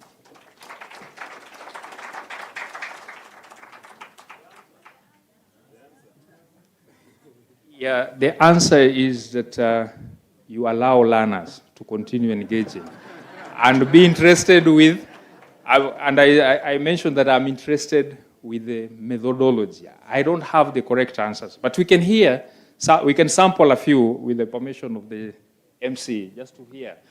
The one who got 4, please, you can just tell us, how did you come up with the 4? You have a mic, please?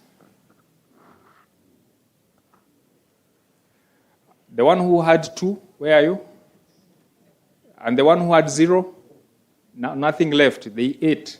They woke up very hungry and they worked on all the eggs, right? So let's listen to. But for 4, first of all, when you get the first 2 eggs, before you fry them, you have to break them. Disagree with that. That's step number 1. And then when you're frying them, you have to eat them. And that's how I got it. So you can see one in informative assessment, when the teachers are supported to do the classroom assessment, let's move with that. There are the others who got 4, but different method, right? There's a hand here. The ones who got 4, but they did it in a different manner, the methodology. Here, in front row. Thank you very much, our tutor. So I'm a teacher of mathematics. So I know in maths, before you get the answer, there is methodology. Yep. So I was assuming that was a question of 3 marks. So we have M1, M2. So method 1 yes. was now the breaking of the egg. Yes. Method 2 was the frying of the egg.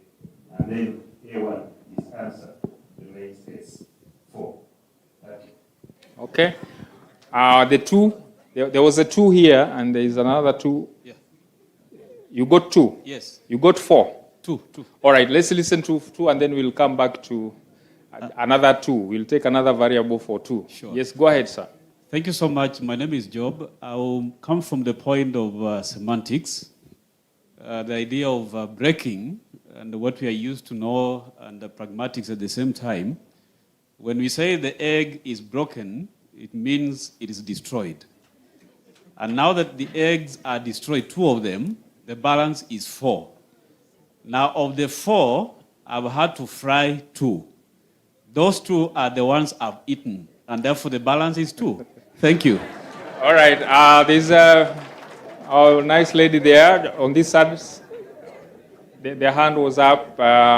So in the meantime, you can give your remark. Thank you, facilitator. One of the members of the front bench has said he's a teacher of mathematics and there some formulas on the same. I'm a teacher of literature. Yeah. In literature, we teach something called a storyline or a sequence of events in a story. That the sequence begins somewhere. If 2 eggs have been broken, we expect them to be eaten. That the story should go in that direction.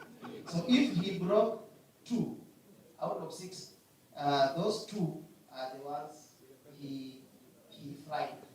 But now you cannot eat what you have not broken. So if 2 are fried, you have to break 2 others. Sorry, he had to break 2 to fry them, and he ate the 2. So I support the argument of 4. Thank you. Suppose I pose a question. You can see now the teacher is still not giving the answer, but continuing the conversation with the learners. That is formative assessment. Suppose it's the breaking that you're talking about is that the eggs were on a shelf, and then in the process of they broke down, so I had to go for another, isn't it? But the idea here, we are coming back to that, is that suppose we picked the first answer. Where are all these ideas within the learners? And that is the essence of transformative pedagogies in competency-based education that are tied to competency-based assessment, in particular, formative assessment, classroom assessment, and then how do we bring in school-based assessment to provide for that immediate data that is giving us. In Japan, there's a system they call teaching through problem solving. But for CBE, it could be allowing learners to learn through problem solving. In the States, there was a task design, the quality of the task that you design in the classroom, the quality of the SBA project that you design that is able to give that learner an opportunity to bring out what they know so that you can make the intervention. So we'll take 2 responses, the ones who got 0 and the 2 here, and then we'll wind up. Let me start by saying that maybe this class is not very equal. Okay. Because there are too many teachers with too many methodologies. So maybe because I'm not a teacher, I was following logic and understanding the sensitive nature of eggs. You could be going to pick them and they fall. So thank you for supporting my theory. So the first 2 fell. Then we went back and we picked another 2, which we fried and we ate. So we were left with 2. That also is logical. Thank you. So in one of the sessions, I normally use this reader. I just came across it on X. So it's not mine, so I have to give a reference where I sourced it. Some said that when they were preparing the eggs and they tasted, and the eggs were so sweet, but the one who had ordered, so they had to go for others. So let's hear the 0, the ones who got nothing. I got 0. How did you come with the 0? When he broke 2, we are not told that he eventually fried the one that he broke. So he broke 2, they remained 4. So in the matter of frying, he fried 2 willingly. He remained with the 2. So the 2 he ate. We have not been told if he ate raw or he cooked again. So maybe he ate raw. So you remain with 0. Yeah, one of the One of the, I don't know whether it is a myth or it's a reality. When we were young, and if you could cough in the house and do a lot of coughing, my mom, God rest her soul, would break an egg and tell us to do what?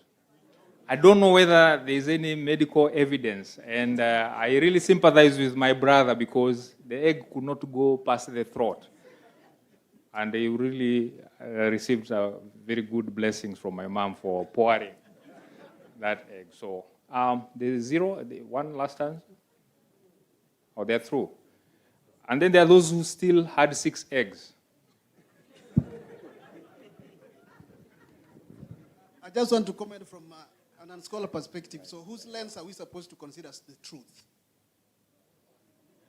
Sorry, I'm asking. Yes. Because all the concepts seem to be correct. Now, which school of thought are we supposed to perceive as correct? The issue here is give the learners, that was the message. That was just a riddle, but give the learners what? An opportunity to engage in learning and bring out that communication and collaboration. Thank you very much.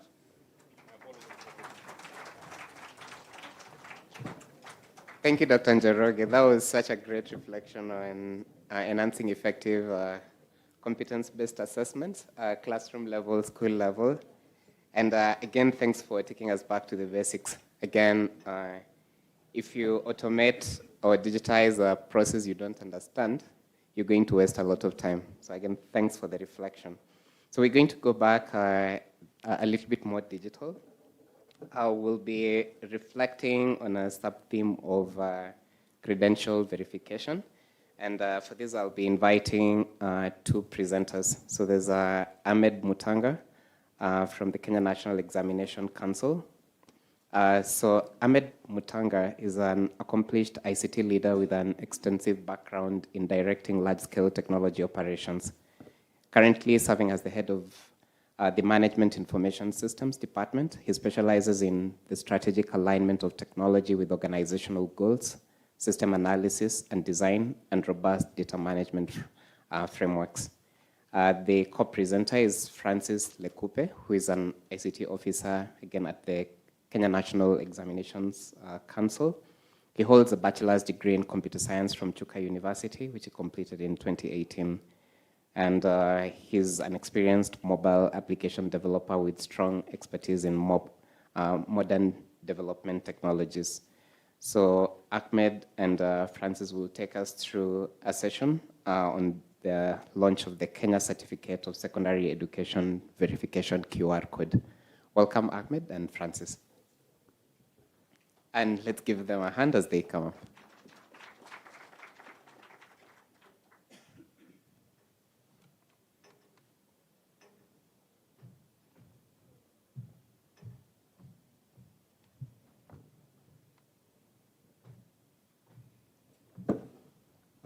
Good afternoon, colleagues.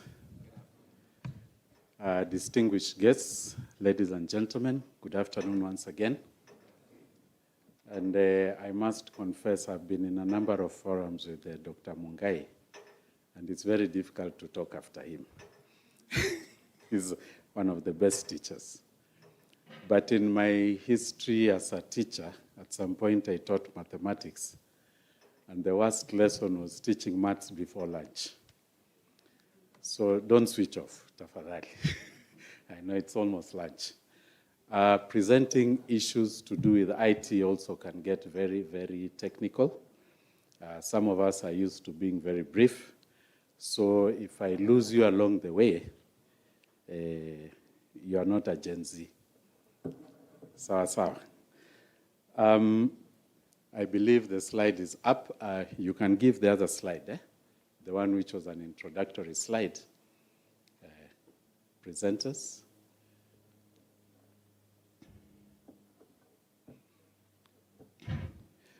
Looking at the NEC concept as they prepare to do the slide, what we are talking about is a solution of something that has reached endemic levels.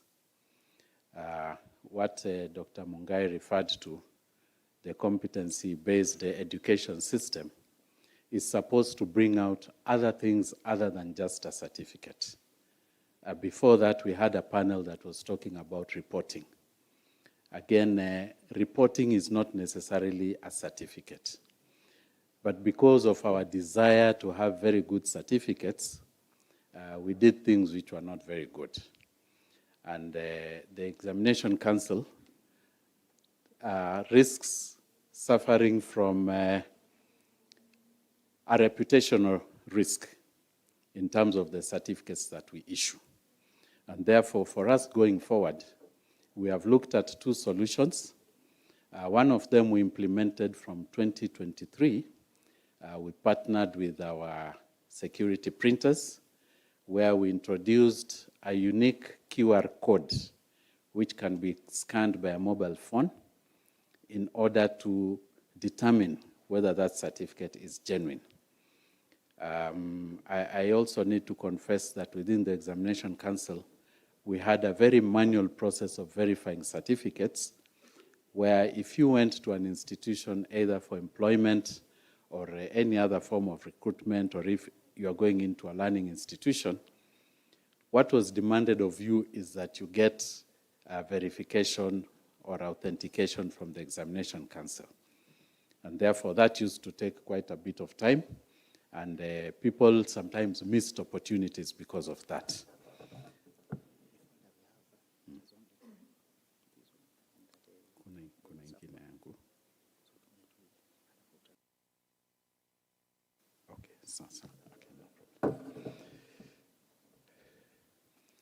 Okay, that's all right. I think I can just do the introduction as a verbal one.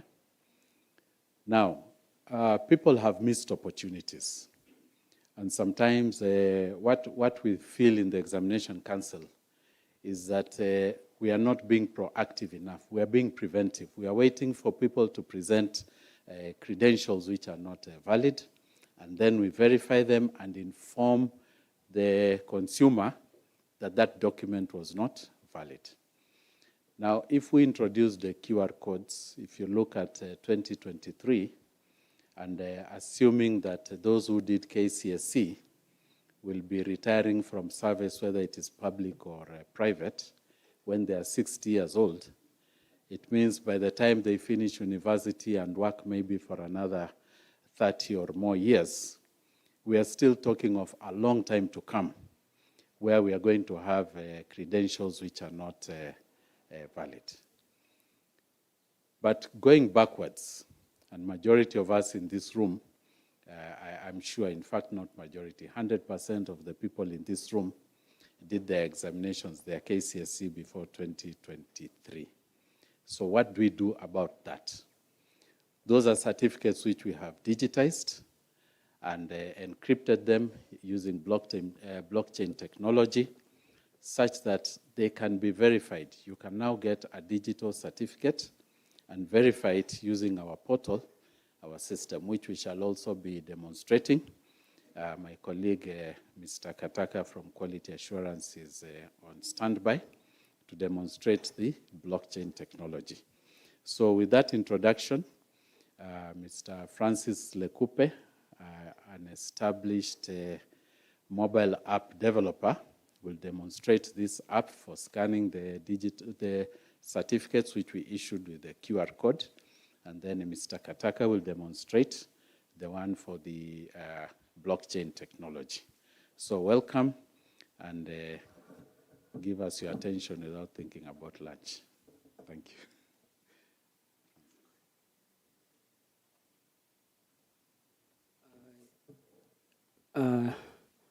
Distinguished guests, ladies and gentlemen, good afternoon. My name is Lekupe. I'm a mobile app developer, as you've been told, and I will be demonstrating how the blockchain technology works for the digital certificate verification. And in the interest of time, just if I could borrow some 40 seconds from my boss, allow me first to explain some bit of the problem and then the solution, because for us to have come with a solution as a council, there must have been a prevalent problem, and we are trying to solve it. Now, this is the problem. The problem is that our certificates before 2022 we used to have some form of a paper trust gap whereby we depended mostly on sophisticated features on the paper, like the watermark, the seal. Those security features, okay, they are security features by then on paper, but what we lacked as a council, okay, just having a certificate like this with the watermark, the seal, and everything, you realize that we could not have our clients who wanted to verify certificates, they did not have real-time validation of whether the certificate is authentic. Because you can have a back street down there on the streets highly looks like an original document, but how do you differentiate it from a genuine NEC document? So that was one of the problems. The second problem we're trying to solve is the manual bottleneck, whereby maybe Kenya Defense Forces wants to employ maybe some people from the field after a rigorous activity, and you want to know whether his certificates are authentic. Now, it will take you weeks, so there is a delay. Again, there is an administrative burden, whereby you're inputting NEC into a series of rigorous activity, whereby they go to the digital archives. Another thing, it is cost. So that is the second problem. Now, that being said, or having that in mind, what is the solution? The solution, we've used some form of advanced encryption standard, whereby now, I want you now to try and, let me explain it in layman a little bit. I'm finishing. The seconds are just around 5. Now, the layman is, we drink Coca-Cola, right? I know many of us have taken Coca-Cola. They've been rivaling with Pepsi. Now, who knows the ingredients of Coca-Cola? Anybody? Somebody here tells me sugar. Water. Okay, water must be there. What else?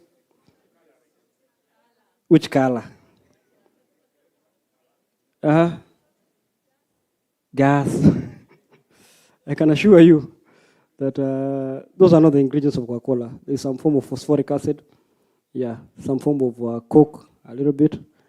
But then the question comes, if, and as mischievous as we are Kenyans, if somebody knew the formula to develop Coca-Cola or to produce Coca-Cola, how many breweries would you be having for Coca-Cola? The Coca-Cola company would have lost it. So it is stored somewhere. That secret formula in the form of 1x, 2x is stored in somewhere in a museum, in a vault, highly stored somewhere in a secure place. That way, such that any person cannot know the ingredients. In the same way, the technology now comes. You do not know what is the secret behind the QR code, right? We've stored it somewhere in the vault as a council.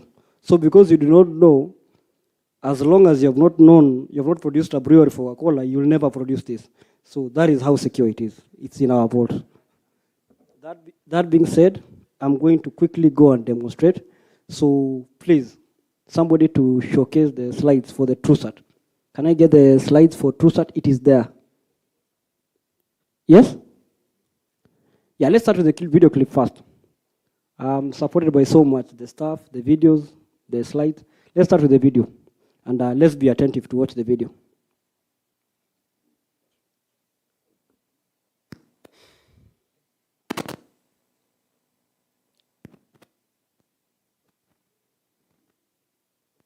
True.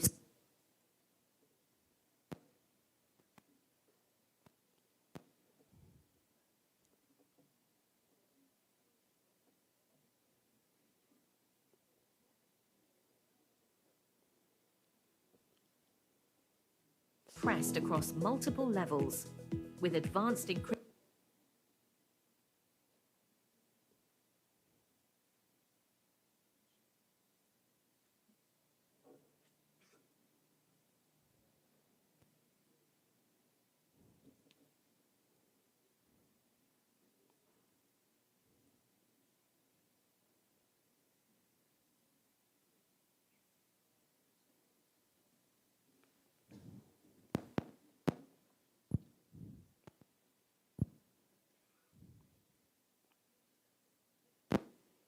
So just at the end of the video, you'll see the quick How process. identity works.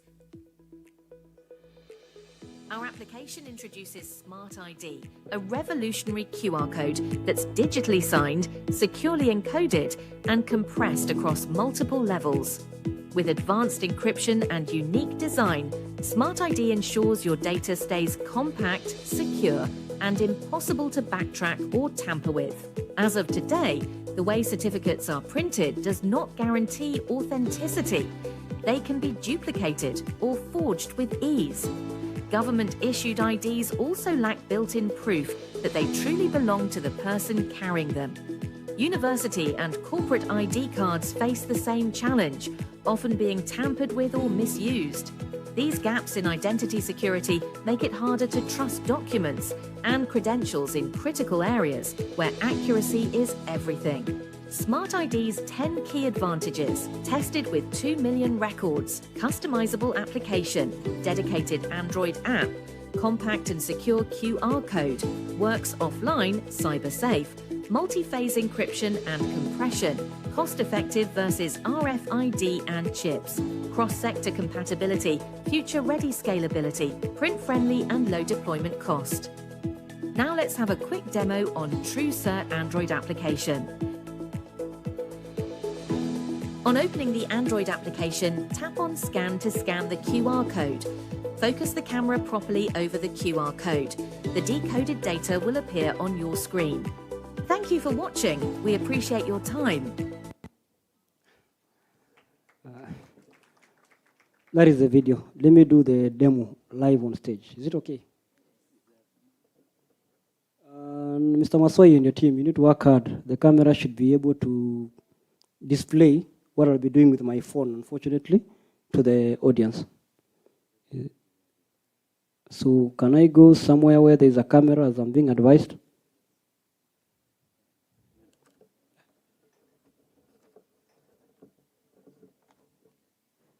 It's facing.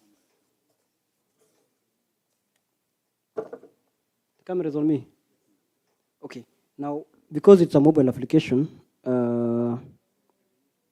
so you see the problem? Yeah.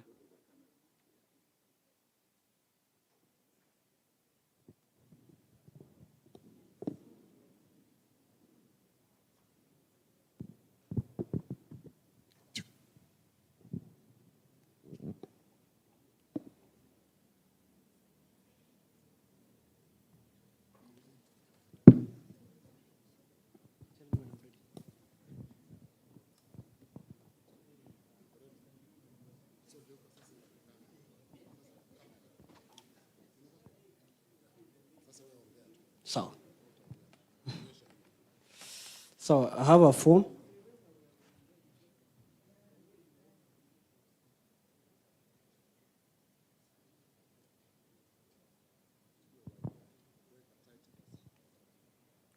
Quickly.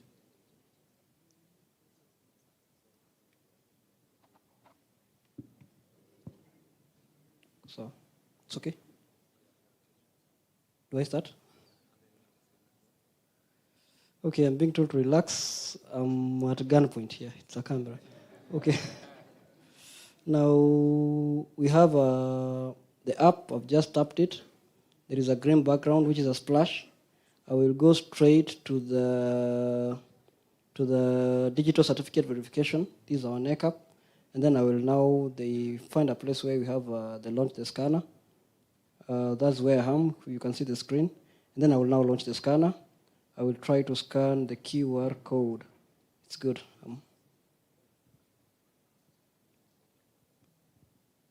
What do you see? Was I quick? Yes, I'm quick, but I've scanned. Do I redo again? Okay, the app is there. Let me launch it with the phone. I just tap the digital certificate verification icon, and I scan the QR code. It's scanning.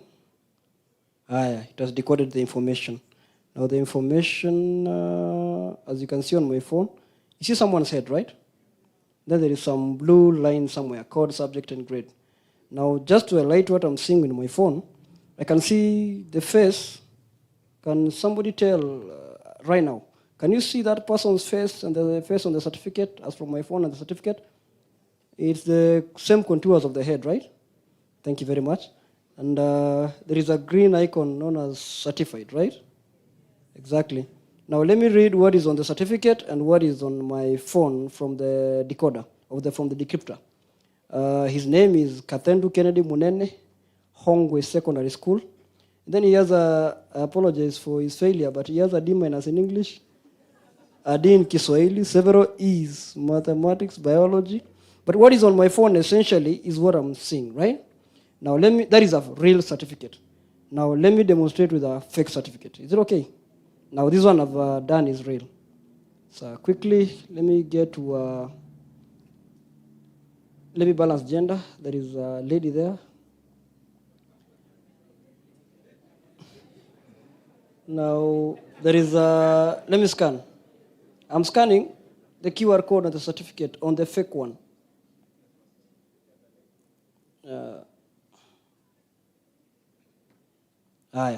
We are there. Her name is Wambua Rachel Kamene. Her face is just her face. But you can see, I want the camera to zoom what is there on the subjects. What does she have in English? What does she have in Kiswahili? What does she have in chemistry? Really? Chemistry is a B+. Oh, it's a B-. Yeah, sorry. And then there are A's down there, Christian Religious Education and Business Studies, right? Now for the decryptor. So this one is a forged certificate. Whatever she has put here, she has really put very outstanding grades. But what the Kenya National Examination Database has, just the camera to zoom. Well, I can read for you what it has. Zoom, zoom, zoom, zoom. Or let me just read. Very good. Yeah. Oh, just lost. Try to zoom. Zoom, zoom, zoom. Zoom.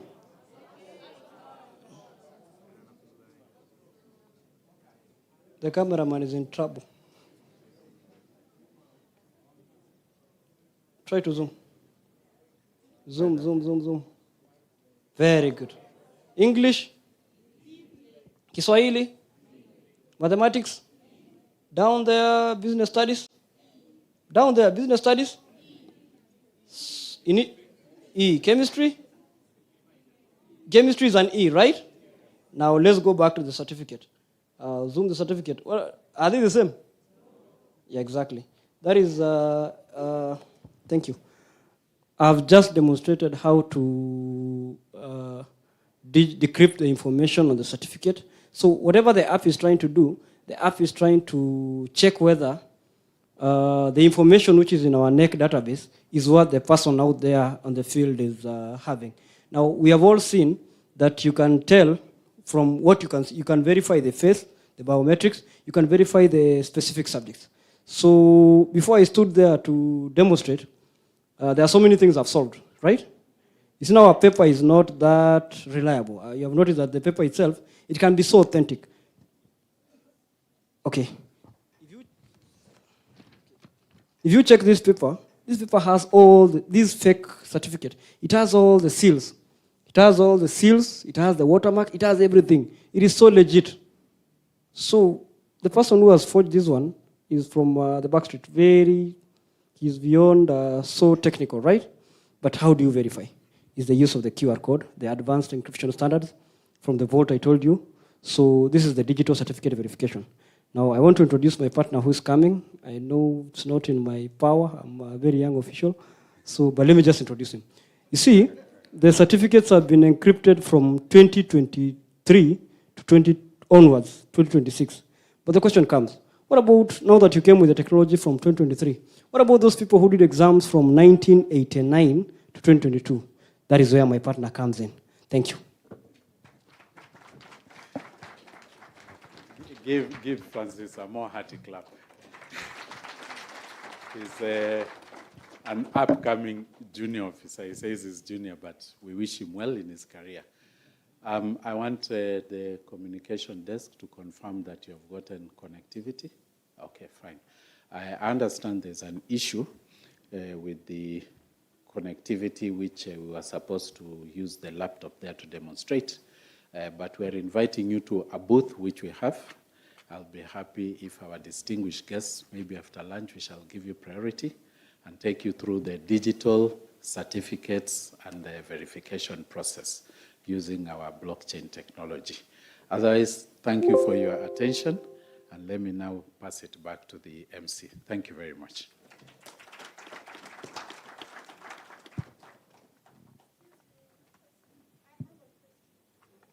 There's a question. There's a question for you. Please pass the mic. And there is another question here. There are just two questions. Dr. Lynette and one of our guests here.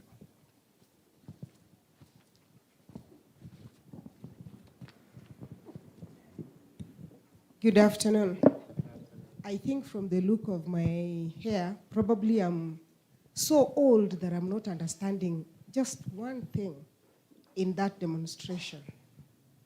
On the fake certificate, the QR code has taken you to NEC to get for you the real grades. Sielewi, hapo nimepotea kidogo. Kindly, if you could please explain how the QR code on the fake certificate is taking you to NEC portal. Thank you. Thank you. That will be explained. I want the three questions picked so that... oh, there's another question. Okay, maybe if you can tell us the name of the app and how we can log into the app to do the verification. Thank you. Thank you. Third, let me ask CEO UNEB. This is on a rather selfish note. Back in UNEB, this is one of our revenue streams. People walk in, they have their documents verified, and they pay some money for it. If they are doing this from wherever they are, do you have a facility that can still bring in some coffers, some Kenya shillings into next coffers? Then that is the same question. Okay, over to you, Mutanga. Okay, thank you very much for those questions. I will start with how the QR code is still able to retrieve the data that we have. What has happened with this purportedly forged certificate is because if you generate your own QR code and you don't know our algorithms for encryption, then that means that it will not even access anything in the first place. So in this particular case, the person who was generating this certificate was taking a genuine QR code that had this person's name, but they were hoping that the grades that are on the certificate will be taken as at face value. Because a lot of the people who are faking certificates might not change the identity and the photograph, they'll just change the grades. So if you are verifying a certificate, one thing is if the QR code is messed up or interfered with and it cannot match our back-end algorithm, then it will not give you any feedback, just some jargon which you cannot understand. But if it goes back and hits our database, it will bring out the genuine data. That is one. Number two, you said yes? Oh, okay. Yeah, that is tied to his question. The CEO is going to launch this app with the actual rates for payment because it hits our M-Pesa, and we are trying to make it so that it can also hit other bank outlets where you can pay maybe through your bank account, and the rates will be announced. So it's not for free. Yeah, because the normal process that we go through, we still pay, but giving this at the convenience of your fingertips will also cost you money. Thank you. Both. Thank you. Thank you, Mutanga. And Lekupe. Ladies and gentlemen, allow me to introduce this young poet. She tells me she wrote the poem she's going to recite. Let her introduce herself.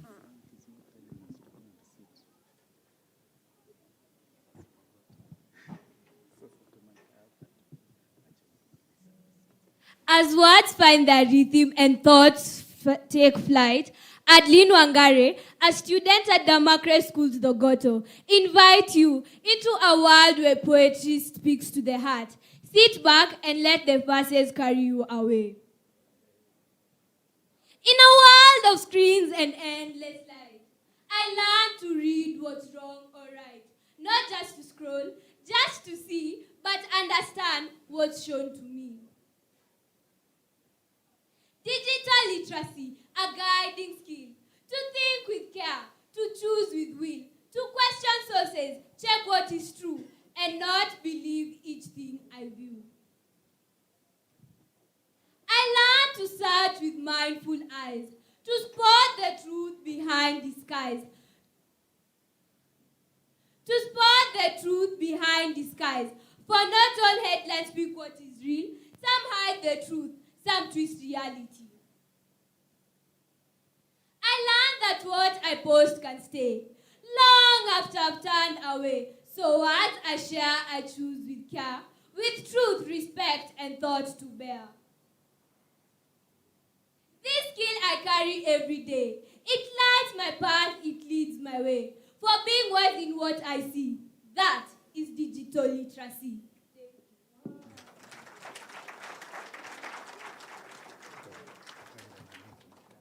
Thank you, Wangare, for that.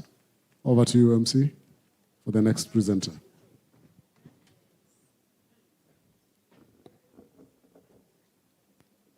Thank you, Etienne.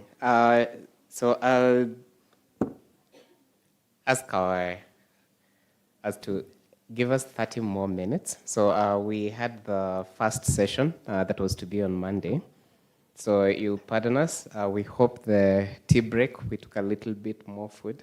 So we'll have about 30 more minutes to go. And the session that we're going to go to right now is from Joseph. That's Joseph Mbugua from Cambridge University Press. The session will be preparing learners to thrive in a changing world. So it's, again, like stepping back a little bit, going into the basics, not on digitization precisely. So Joseph Mbugua is the head of school business development for East Africa at Cambridge University Press and Assessment, working within the international network. Based in Kenya, he leads regional growth strategies and partnerships with schools across East Africa. Joseph works closely with educators, school leaders, and education stakeholders to strengthen learner outcomes in the region. Give a hand to Joseph as he makes his presentation.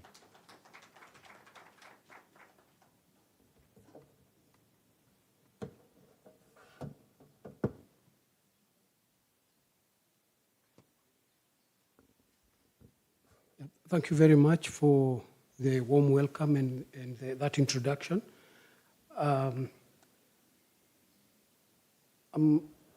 delighted to be here and just towards our end of the morning session. So I'll also be cautious that we're just coming to the end of the morning session, which we have extended. But maybe if we can have the slide, the presentation brought up, maybe just back to the first slide. Yeah. So I have already been introduced, so maybe I don't need to reintroduce myself, but maybe just good to mention that Cambridge works with schools worldwide to build an education that shapes knowledge, understanding, and skills.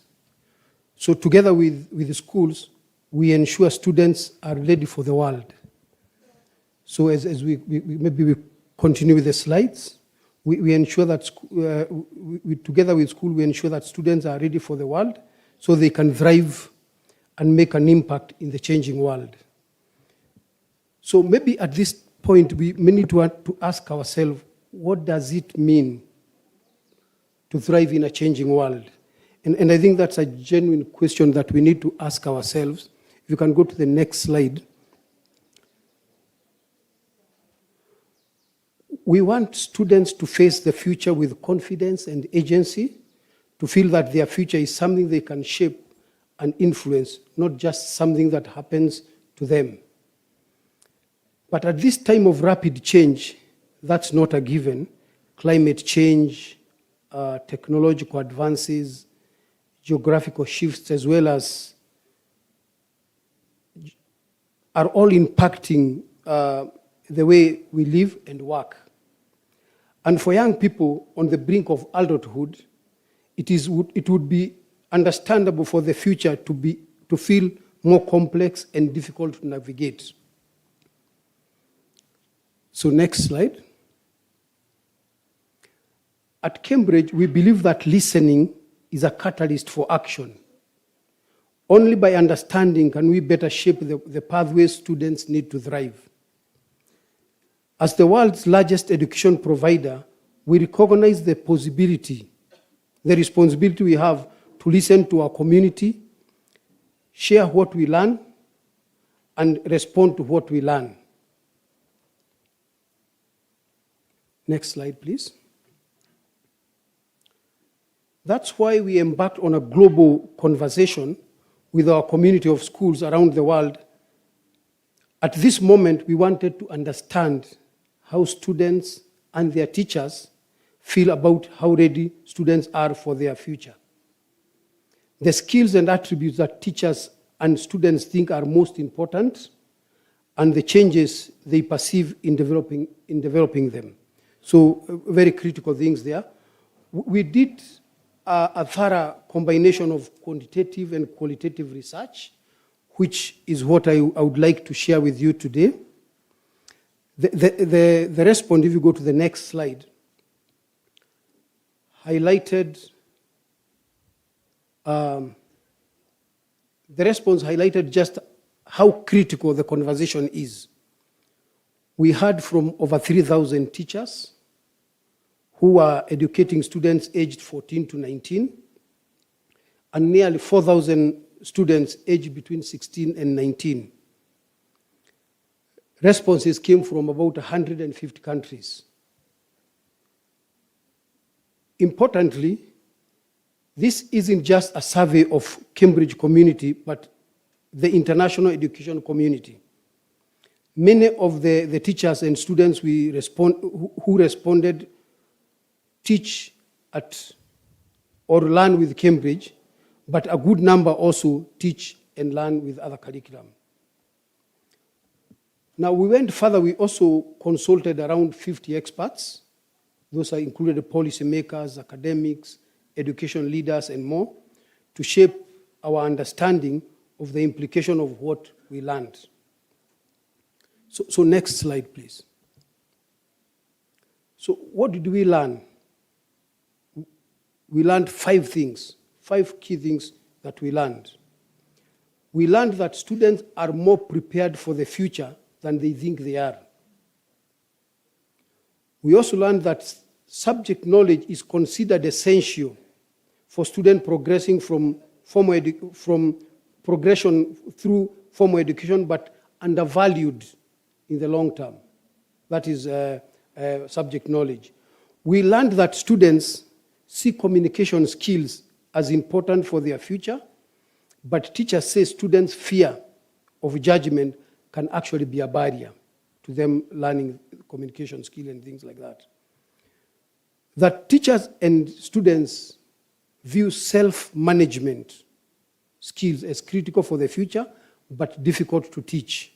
So both learners and teachers are viewing self-management skill as difficult to teach and also difficult to learn. And we learned that technology threads through all these areas. It's really valuable tool for teaching and learning, but it can also distract from as well as enhance learning. That's what we were hearing most of it this morning, that technology can enhance learning, but also then we must also be aware that also it can distract. Next slide, please. Above all, everything we learned pointed to a simple truth, that schools and teachers are more important than ever. That's the message I want to leave with you here. Schools and teachers are more important than ever.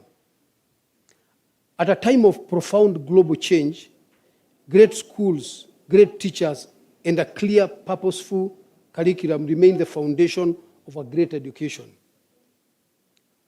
So let's move ahead and look at some of the key priorities for action out of that extensive research.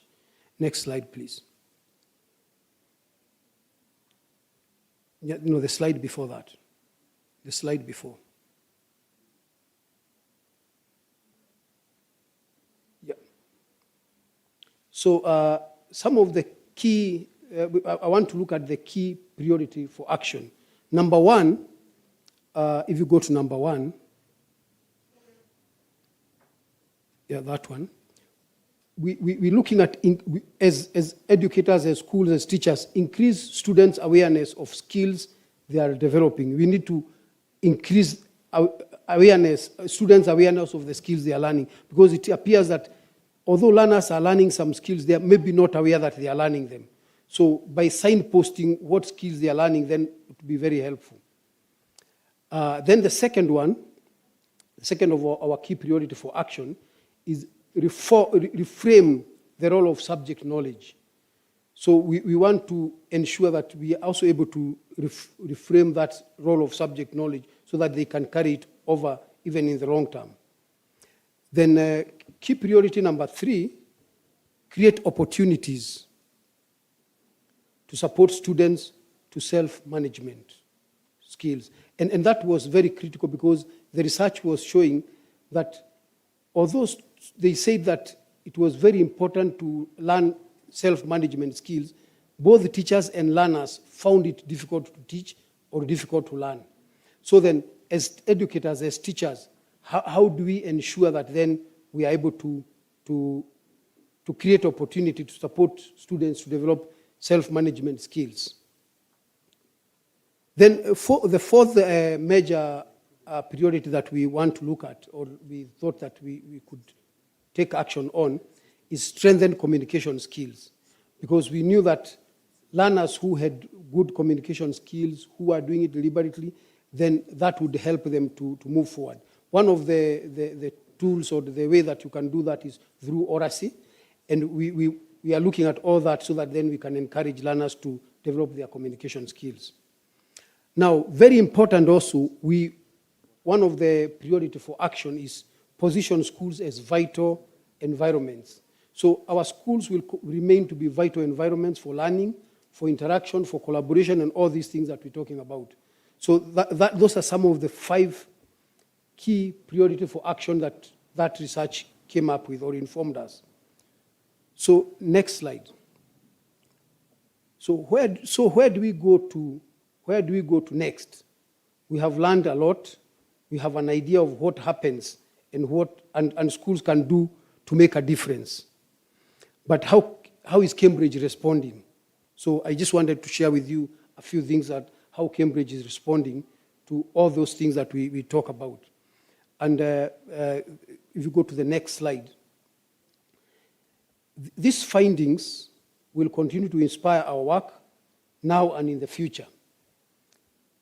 Teams across Cambridge are already working to incorporate what we have learned so far into our existing programs and to plan new initiatives that will enable us to make an even greater contribution to our students' future. Now, here are some examples of initiatives that we are planning to respond to what we have learned. Number one, we are planning to expand our award-winning curriculum on well-being, because we have had a curriculum in well-being, but we are planning to expand on that curriculum. Second, we are looking to create a skills profile tool to help students to make informed decisions about what subjects they want to study at their senior schools, based on their breadth and depth of skills they want to develop. So that is very critical. So that this tool is going to help them to actually see what combination of subjects they can study just to take advantage of those skills they want to develop. Then the other initiative that we'll be doing is we will establish a permanent student consultative forum. to continue to understand how students are feeling about their education and their futures, to inform our direction. So that is also very critical. We are saying if we form that forum where now students actually continue to inform, continue to engage with us, then most likely then we are going to understand what is it they need and how can we continue to support them. Now, because I am conscious of time and I was told that this was a short presentation, I maybe just wanted to take this opportunity to point you to the slide there. I have put the QR code there where you can download the full report. So if you'd like to engage with that full report, the QR code is there. You can look at that report, interact with it, and even it will take you also to our website. You can even give comments about that report. So it's an intensive report that we did, and we would encourage even those of you who are teaching in other curricula and you want to draw something from that report, that would be very useful for you to interact with. So thank you very much for listening to me. That's what I wanted to share with you.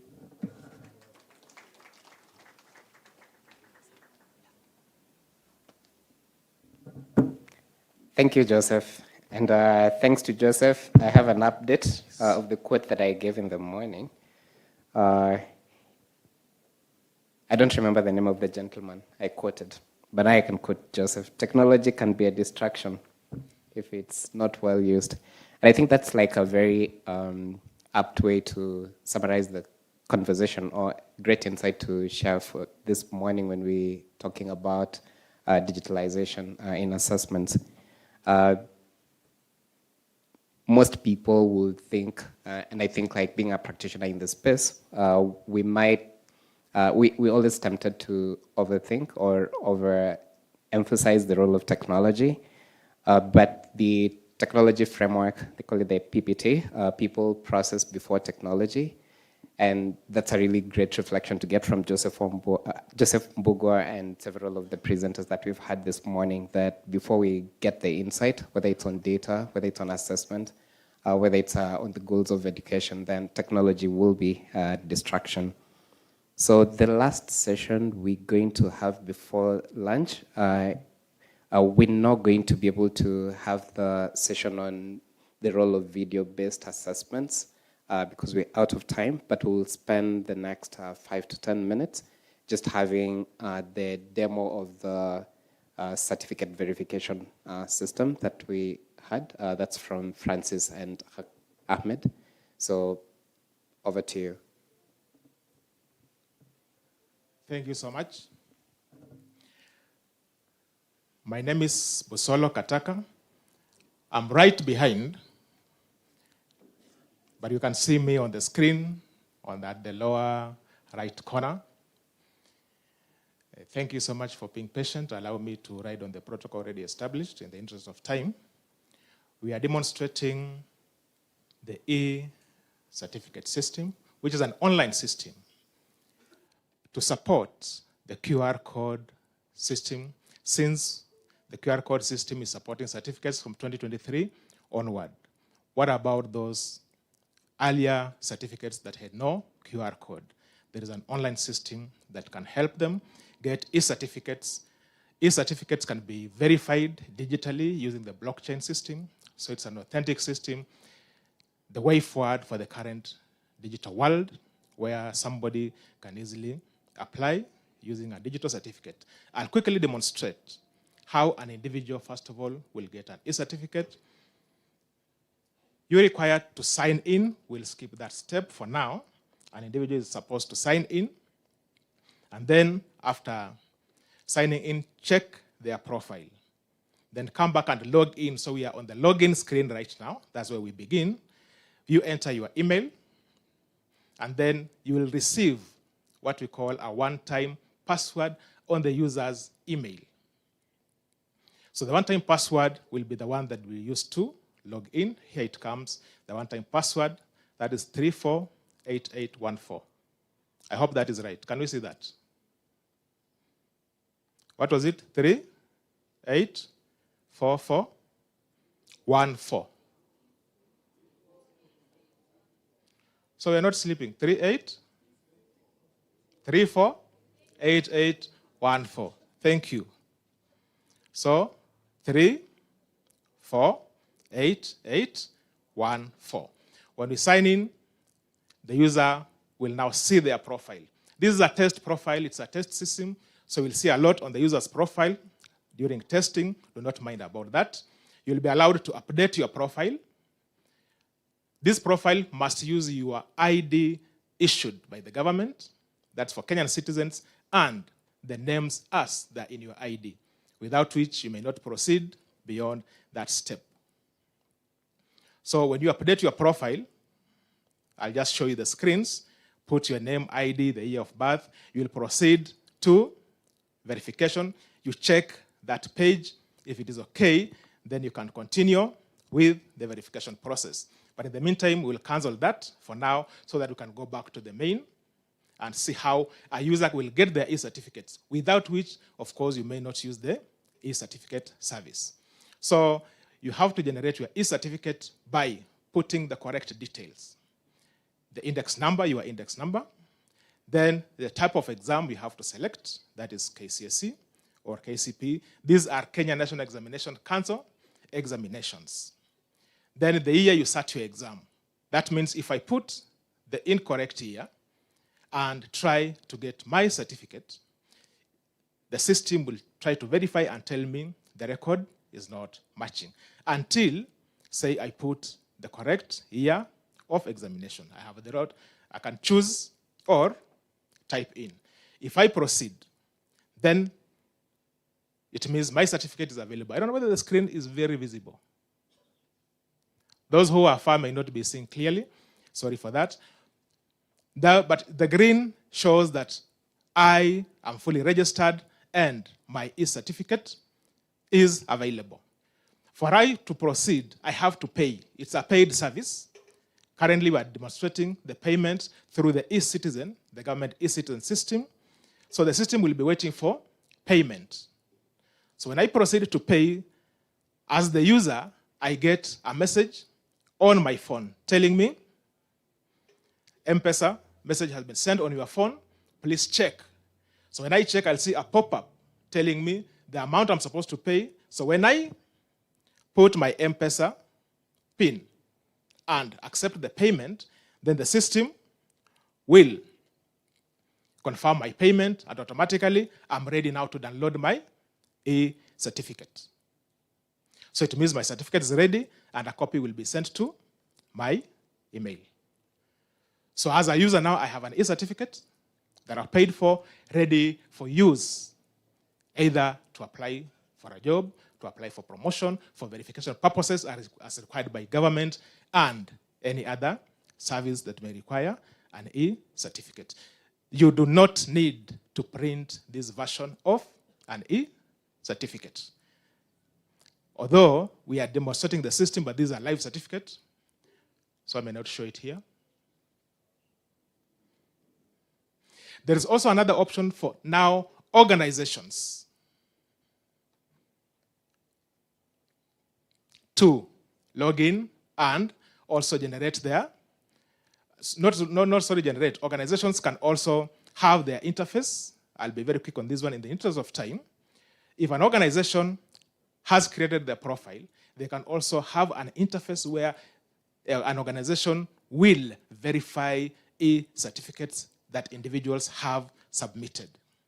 So a one-time password will be sent to the email of the organization.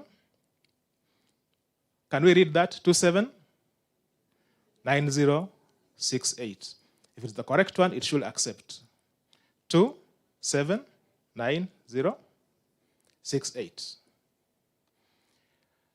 So an organization will now have its user interface. The details can be provided later. And it has the option to verify certificates for individuals. So if I'm to take a shortcut, here there is bulk verification. A number of certificates can be verified at a go. So the user in the organization outside NEC can upload a number of certificates at once. Here I have a folder that has 25 certificates in a zip folder that I'll upload. Once uploaded, documents are ready, but I'll get a warning telling me that as a user, there are a number of certificates here that do not match e-certificate format. But also there's a payment option of the amount that the organization is supposed to pay. Still, it is a paid service. So I may eliminate these certificates or proceed with those certificates that do not meet the criteria. I have to confirm that I've read the terms and conditions and then put recipient details. Is it my same organization, or who is it that will receive the email of the report, the verification report that I have sent? So I'll put an organizational email here. Then the reason could be for educational purposes. We are assuming now these ways are a university verifying documents for various reasons. Once that is input, we have to proceed to payment again. So we have an M-Pesa option, but we are using the e-citizen system that has also other banking options that will be utilized for bulk payments for organizations that have money that, or they may use to use other payment options that are available. So you can see the 25 certificates have been uploaded. They are ready. Now, if I proceed to make payment again, the number registered will receive a message for payment if the organization has a number.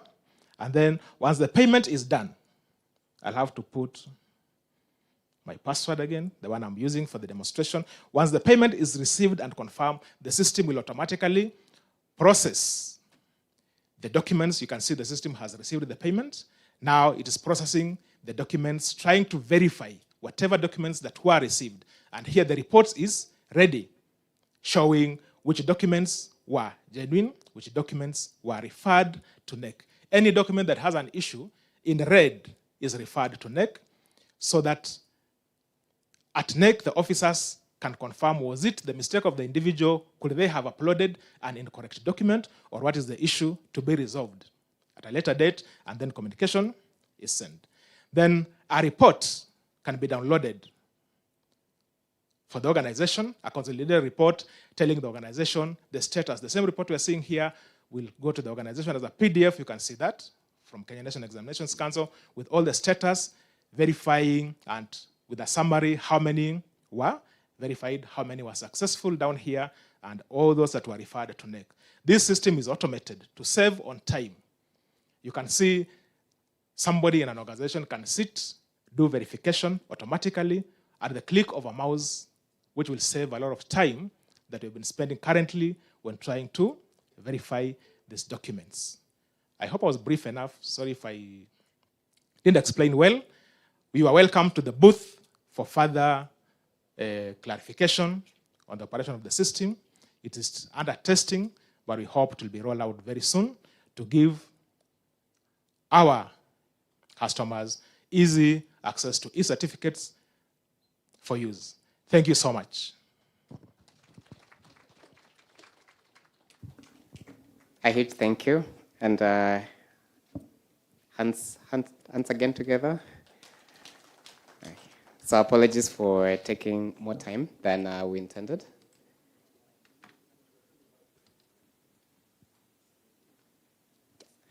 So we breaking in a moment. We break up in a moment for lunch, and we will be back at 2:30.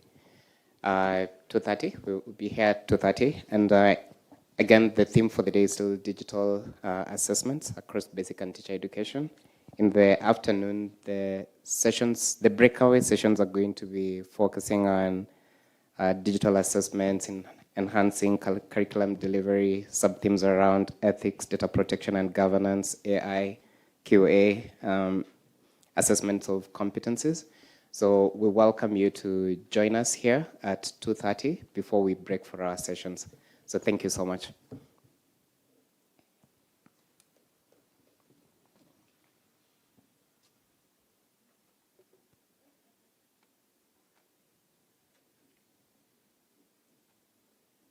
So yes, well, we're free to break for lunch.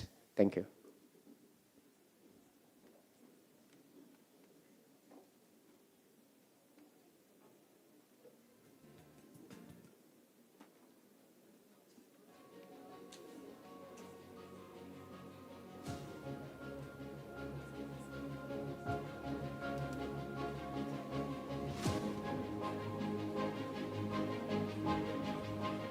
Artificially enabled assessment for inclusive and personal learning with special attention to the special needs education, and we have the best expert in the room.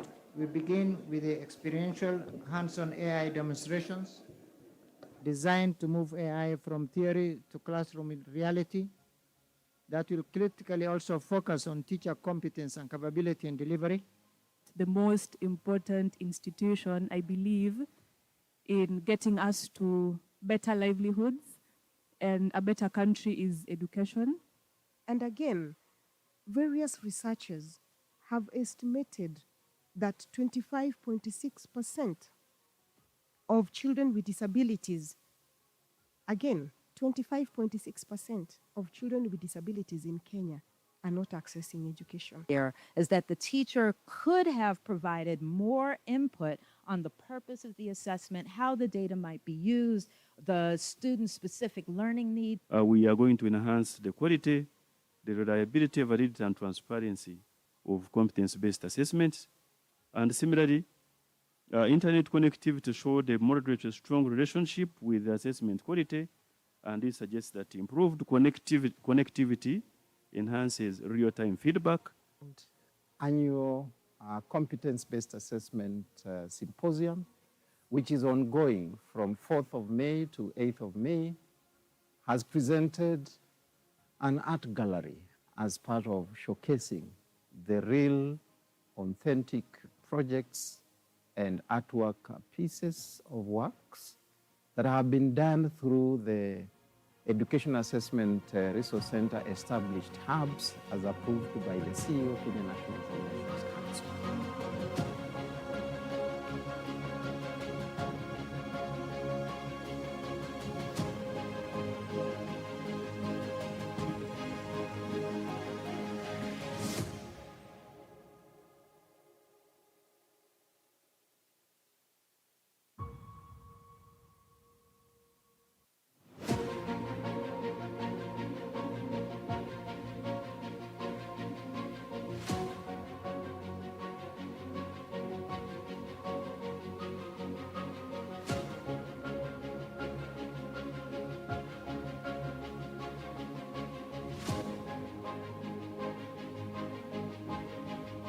Artificially enabled assessment for inclusive and personal learning with special attention to the special needs education, and we have the best expert in the room.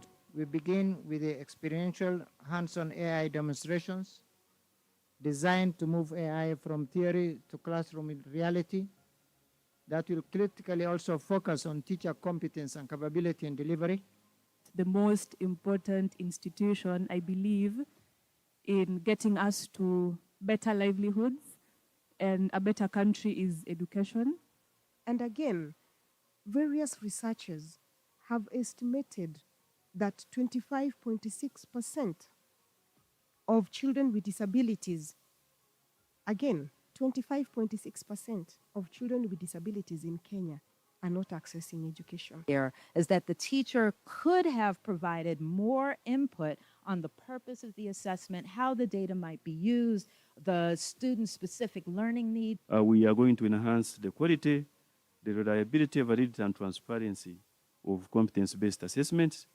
And similarly, internet connectivity showed a moderate strong relationship with assessment quality, and this suggests that improved connectivity enhances real-time feedback.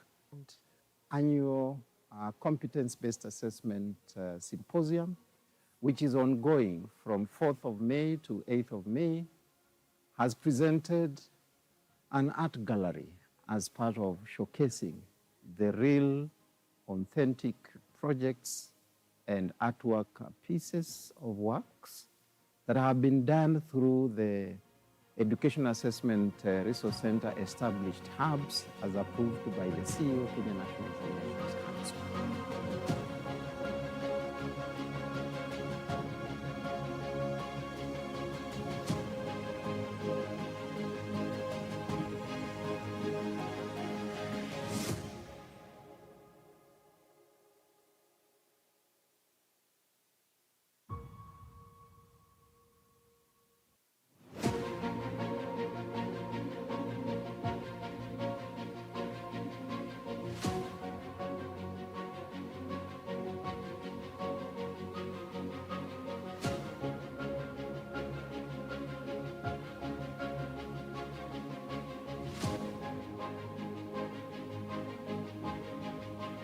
Artificially enabled assessment for inclusive and personal learning with special attention with special needs education, and we have the best expert in the room. We begin with the experiential hands-on AI demonstrations designed to move AI from theory to classroom reality that will critically also focus on teacher competence and capability in delivery. The most important institution, I believe, in getting us to better livelihoods and a better country is education. And again, various researchers have estimated that 25.6% of children with disabilities, again, 25.6% of children with disabilities in Kenya are not accessing education. Here is that the teacher could have provided more input on the purpose of the assessment, how the data might be used, the student-specific learning needs. We are going to enhance the quality, the reliability, validity, and transparency of competence-based assessments. And similarly, internet connectivity showed a moderate strong relationship with the assessment quality, and this suggests that improved connectivity enhances real-time feedback. Annual competence-based assessment symposium, which is ongoing from 4th of May to 8th of May, has presented an art gallery as part of showcasing the real, authentic projects and artwork pieces of works that have been done through the Education Assessment Resource Center established hubs as approved by the CEO, Kenya National Examinations Council.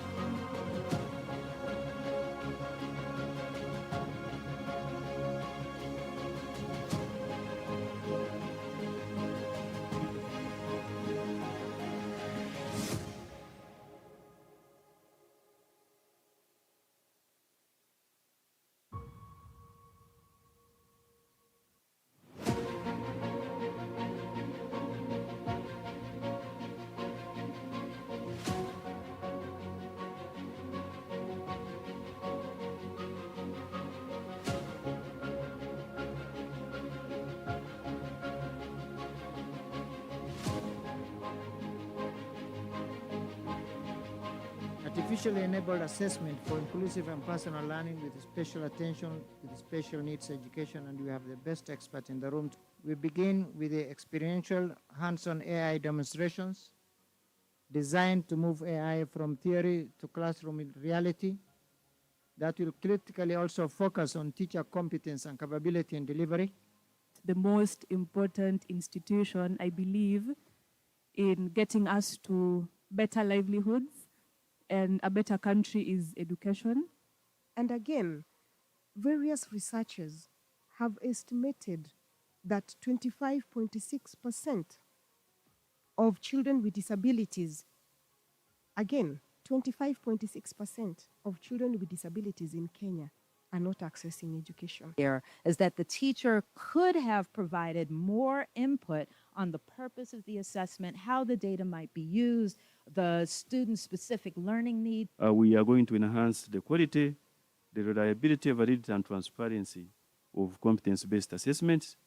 And similarly, internet connectivity showed a moderate strong relationship with the assessment quality, and this suggests that improved connectivity enhances real-time feedback. Annual competence-based assessment symposium, which is ongoing from 4th of May to 8th of May, has presented an art gallery as part of showcasing the real, authentic projects and artwork pieces of works that have been done through the Education Assessment Resource Center established hubs as approved by the CEO, Kenya National Examinations Council.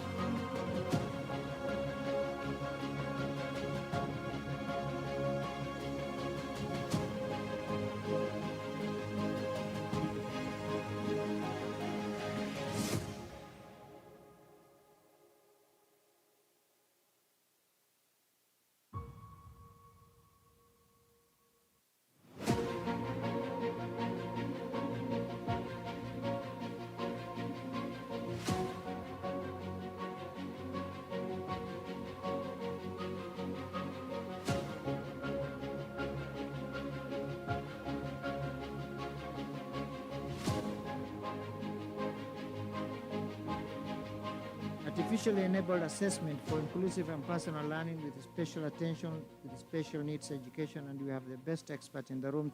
We begin with the experiential hands-on AI demonstrations designed to move AI from theory to classroom reality that will critically also focus on teacher competence and capability in delivery. The most important institution, I believe, in getting us to better livelihoods and a better country is education.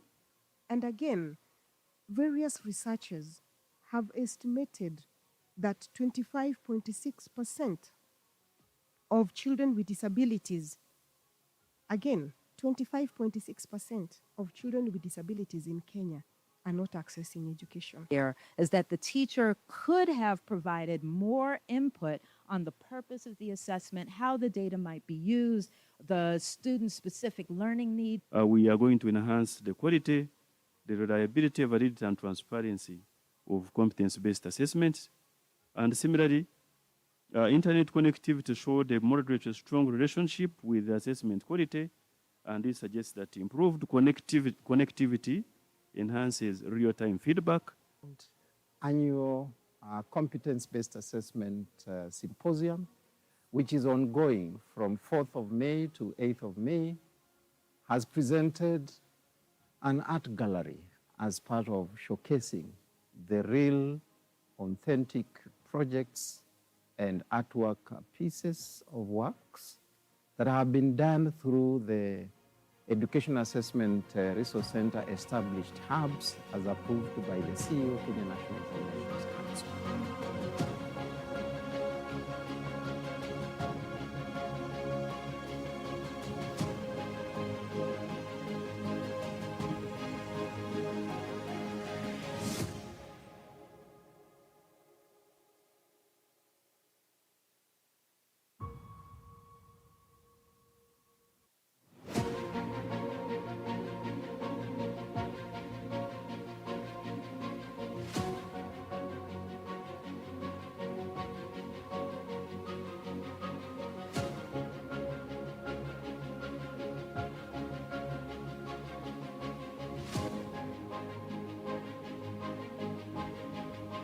Artificially enabled assessment for inclusive and personal learning with special attention with special needs education, and we have the best expert in the room.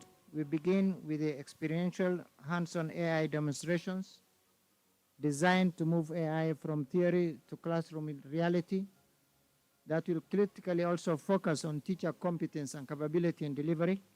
The most important institution, I believe, in getting us to better livelihoods and a better country is education. And again, various researchers have estimated that 25.6% of children with disabilities, again, 25.6% of children with disabilities in Kenya are not accessing education. Here is that the teacher could have provided more input on the purpose of the assessment, how the data might be used, the student-specific learning needs. We are going to enhance the quality, the reliability, validity, and transparency of competence-based assessments. And similarly, internet connectivity showed a moderate strong relationship with the assessment quality, and this suggests that improved connectivity enhances real-time feedback.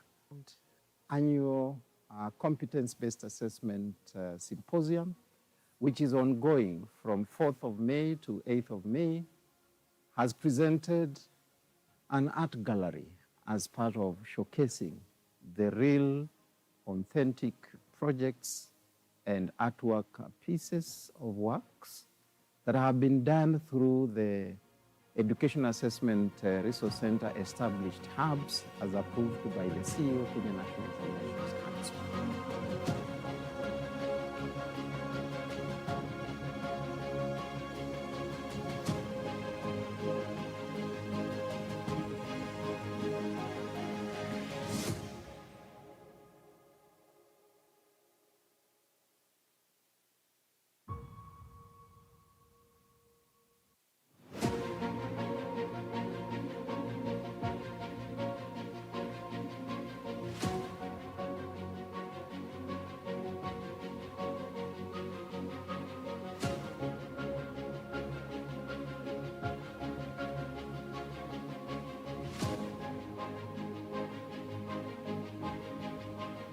artificially enabled assessment for inclusive and personal learning with special attention with special needs education, and we have the best expert in the room.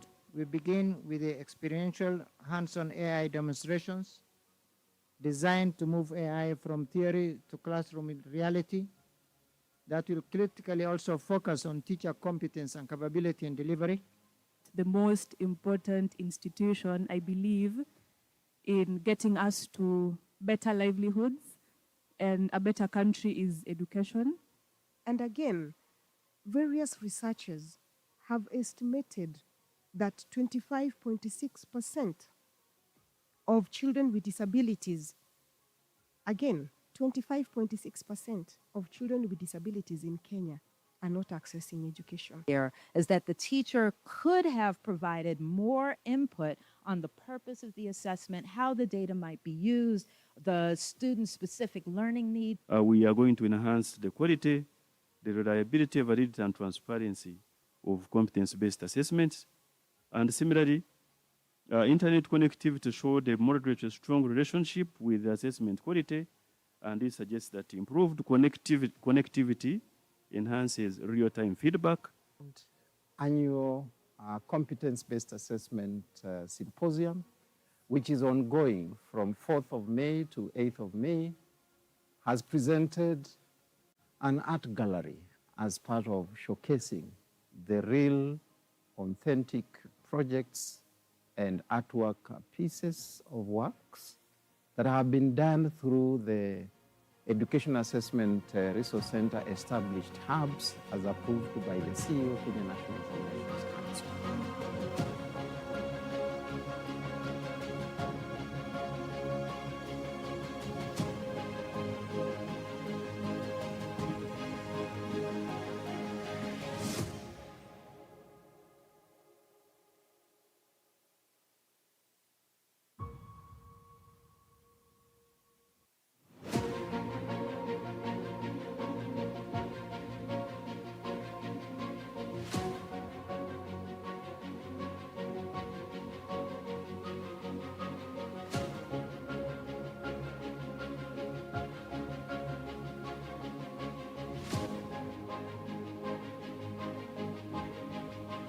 Artificially enabled assessment for inclusive and personal learning with special attention with special needs education, and we have the best expert in the room.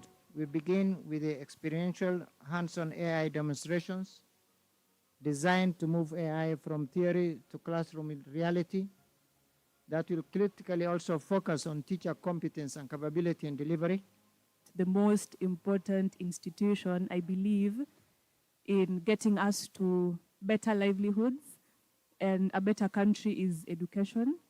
And again, various researchers have estimated that 25.6% of children with disabilities, again, 25.6% of children with disabilities in Kenya are not accessing education. Here is that the teacher could have provided more input on the purpose of the assessment, how the data might be used, the student-specific learning need. We are going to enhance the quality, the reliability, validity, and transparency of competence-based assessments.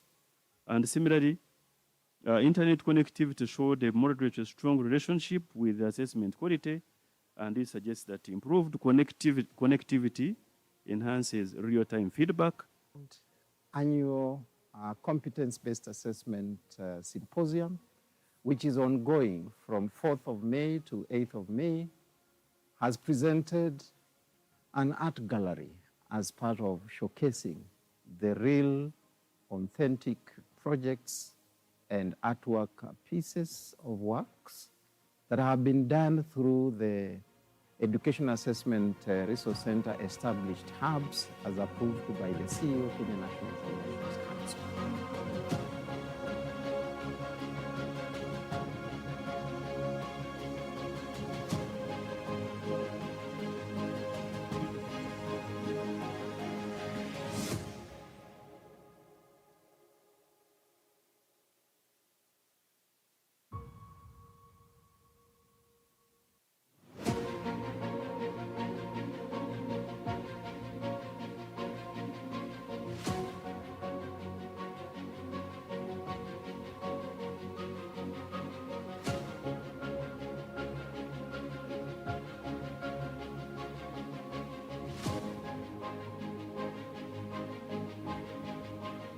artificially enabled assessment for inclusive and personal learning with special attention with special needs education, and we have the best expert in the room. We begin with the experiential hands-on AI demonstrations designed to move AI from theory to classroom reality. That will critically also focus on teacher competence and capability in delivery. The most important institution, I believe, in getting us to better livelihoods and a better country is education. And again, various researchers have estimated that 25.6% of children with disabilities, again, 25.6% of children with disabilities in Kenya are not accessing education. Here is that the teacher could have provided more input on the purpose of the assessment, how the data might be used, the student-specific learning needs. We are going to enhance the quality, the reliability, validity, and transparency of competence-based assessments. And similarly, internet connectivity showed a moderate strong relationship with assessment quality, and this suggests that improved connectivity enhances real-time feedback. Annual competence-based assessment symposium, which is ongoing from 4th of May to 8th of May, has presented an art gallery as part of showcasing the real, authentic projects and artwork pieces of works that have been done through the Education Assessment Resource Center established hubs as approved by the CEO of the National Examinations Council.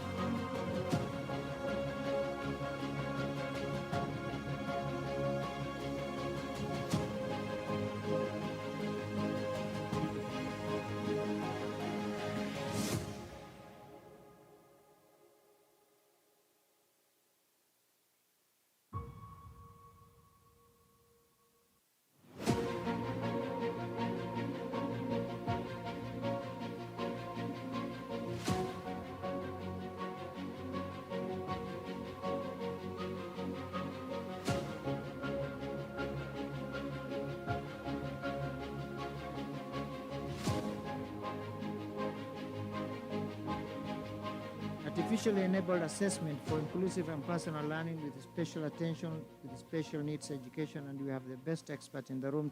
We begin with the experiential hands-on AI demonstrations designed to move AI from theory to classroom reality. That will critically also focus on teacher competence and capability in delivery. The most important institution, I believe, in getting us to better livelihoods and a better country is education. And again, various researchers have estimated that 25.6% of children with disabilities, again, 25.6% of children with disabilities in Kenya are not accessing education. Here is that the teacher could have provided more input on the purpose of the assessment, how the data might be used, the student-specific learning needs. We are going to enhance the quality, the reliability, validity, and transparency of competence-based assessments. And similarly, internet connectivity showed a moderate strong relationship with assessment quality, and this suggests that improved connectivity enhances real-time feedback.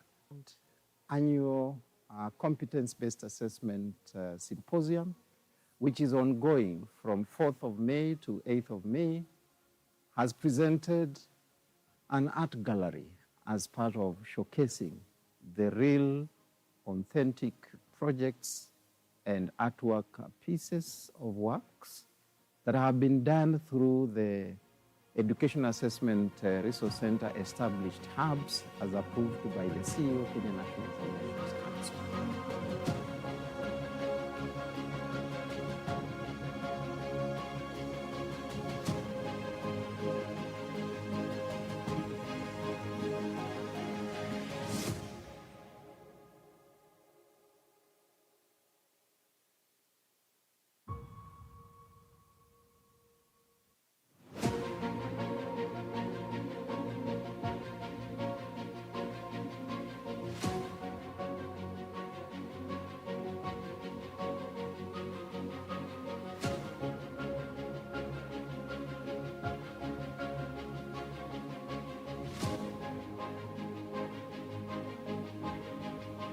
Artificially enabled assessment for inclusive and personal learning with special attention with special needs education, and we have the best expert in the room. We begin with the experiential hands-on AI demonstrations designed to move AI from theory to classroom reality. That will critically also focus on teacher competence and capability in delivery. The most important institution, I believe, in getting us to better livelihoods and a better country is education. And again, various researchers have estimated that 25.6% of children with disabilities, again, 25.6% of children with disabilities in Kenya are not accessing education. Here is that the teacher could have provided more input on the purpose of the assessment, how the data might be used, the student-specific learning needs. We are going to enhance the quality, the reliability, validity, and transparency of competence-based assessments. And similarly, internet connectivity showed a moderate strong relationship with assessment quality, and this suggests that improved connectivity enhances real-time feedback. Annual competence-based assessment symposium, which is ongoing from 4th of May to 8th of May, has presented an art gallery as part of showcasing the real, authentic projects and artwork pieces of works that have been done through the Education Assessment Resource Center established hubs as approved by the CEO of the National Examinations Council.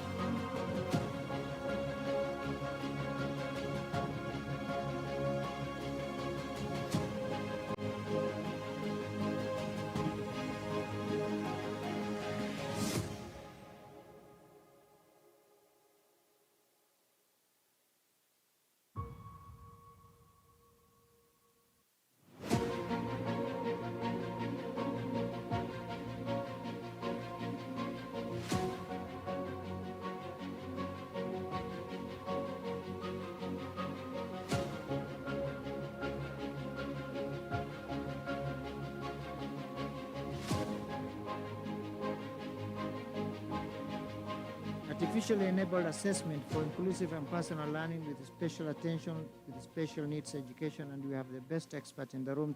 We begin with the experiential hands-on AI demonstrations designed to move AI from theory to classroom reality. That will critically also focus on teacher competence and capability in delivery.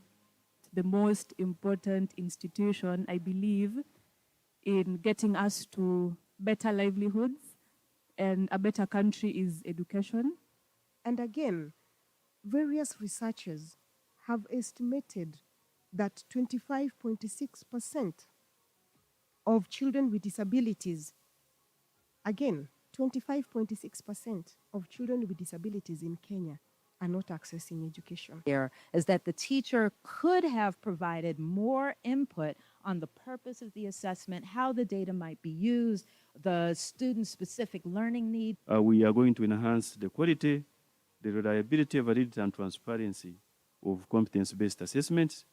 And similarly, internet connectivity showed a moderate strong relationship with assessment quality, and this suggests that improved connectivity enhances real-time feedback.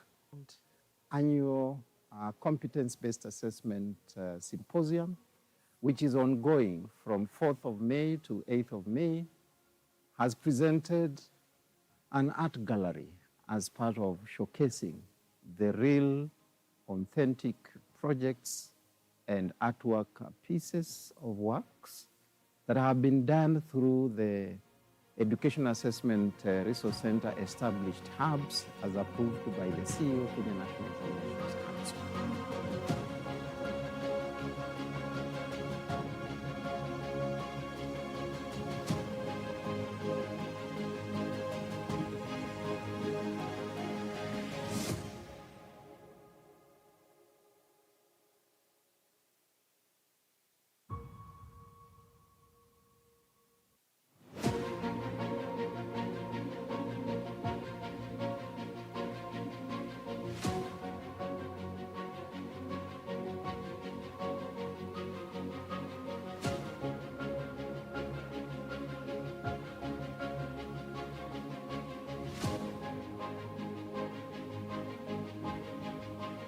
Artificially enabled assessment for inclusive and personal learning with special attention with special needs education, and we have the best expert in the room.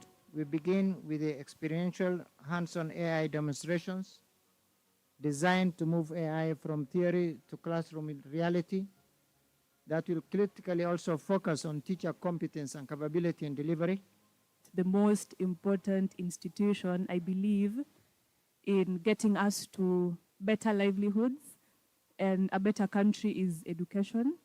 And again, various researchers have estimated that 25.6% of children with disabilities, again, 25.6% of children with disabilities in Kenya are not accessing education. Here is that the teacher could have provided more input on the purpose of the assessment, how the data might be used, the student-specific learning needs. We are going to enhance the quality, the reliability, validity, and transparency of competence-based assessments. And similarly, internet connectivity showed a moderate to strong relationship with the assessment quality, and this suggests that improved connectivity enhances real-time feedback. Annual competence-based assessment symposium, which is ongoing from 4th of May to 8th of May, has presented an art gallery as part of showcasing the real, authentic projects and artwork pieces of works that have been done through the Education Assessment Resource Center established hubs as approved by the CEO of the National Foundations Council.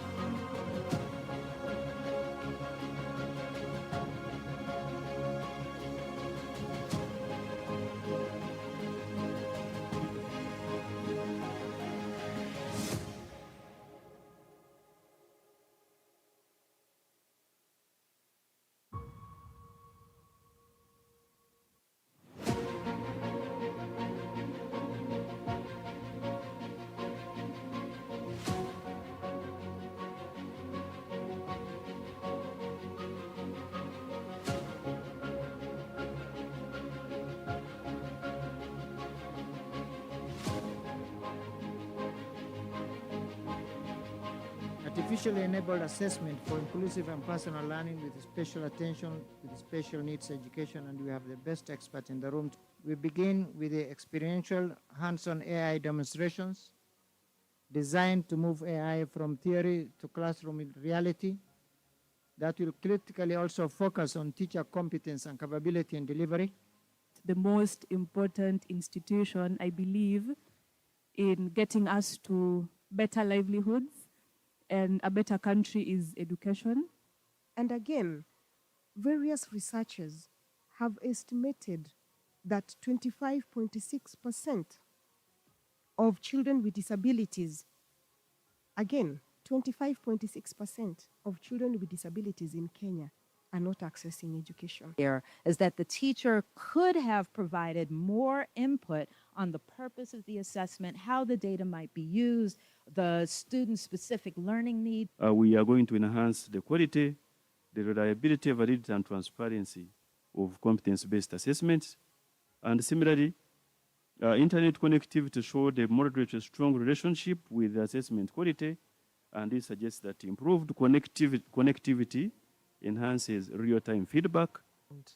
Annual competence-based assessment symposium, which is ongoing from 4th of May to 8th of May, has presented an art gallery as part of showcasing the real, authentic projects and artwork pieces of works that have been done through the Education Assessment Resource Center established hubs as approved by the CEO of the National Foundations Council.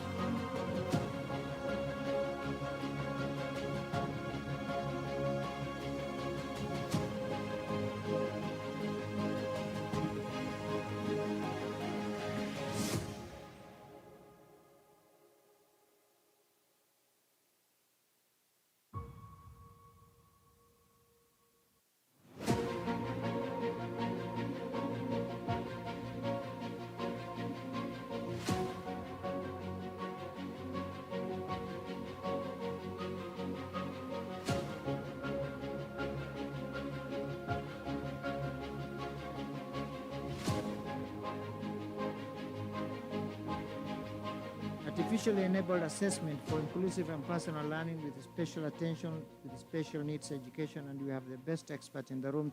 We begin with the experiential hands-on AI demonstrations designed to move AI from theory to classroom reality.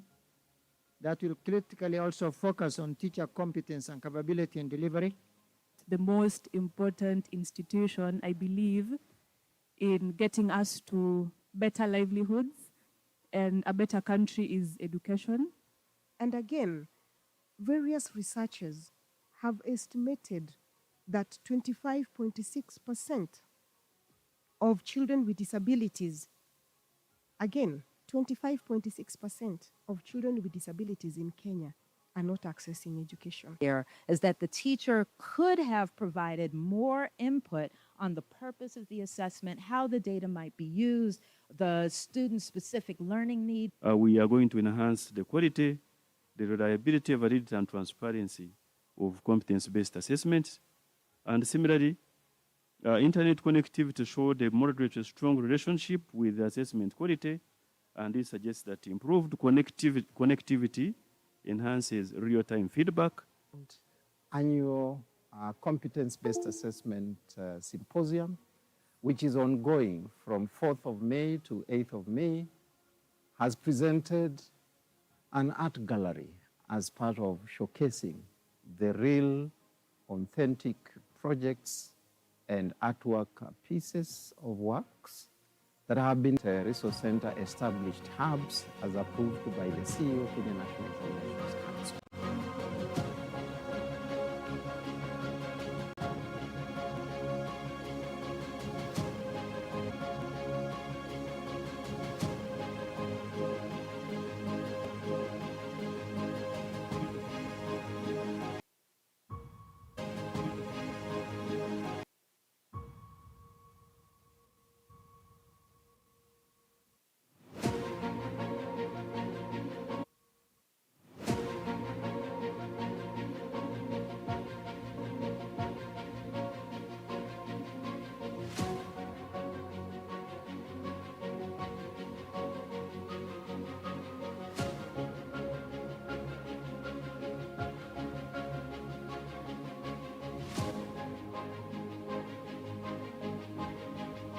Artificially enabled assessment for inclusive and personal learning with special attention with special needs education, and we have the best expert in the room. We begin with the experiential hands-on, the best expert in the room.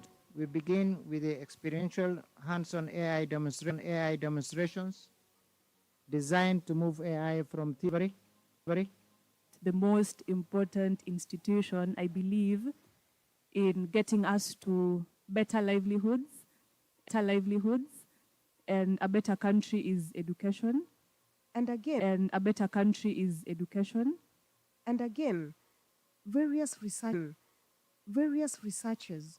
have estimated that 25.6% of children with disabilities, again, 25.6% of children with disabilities in Kenya are not accessing education. Here is that the teacher could have provided more input on the purpose of the assessment, how the data might be used, the student-specific learning needs. We are going to enhance the quality, the reliability.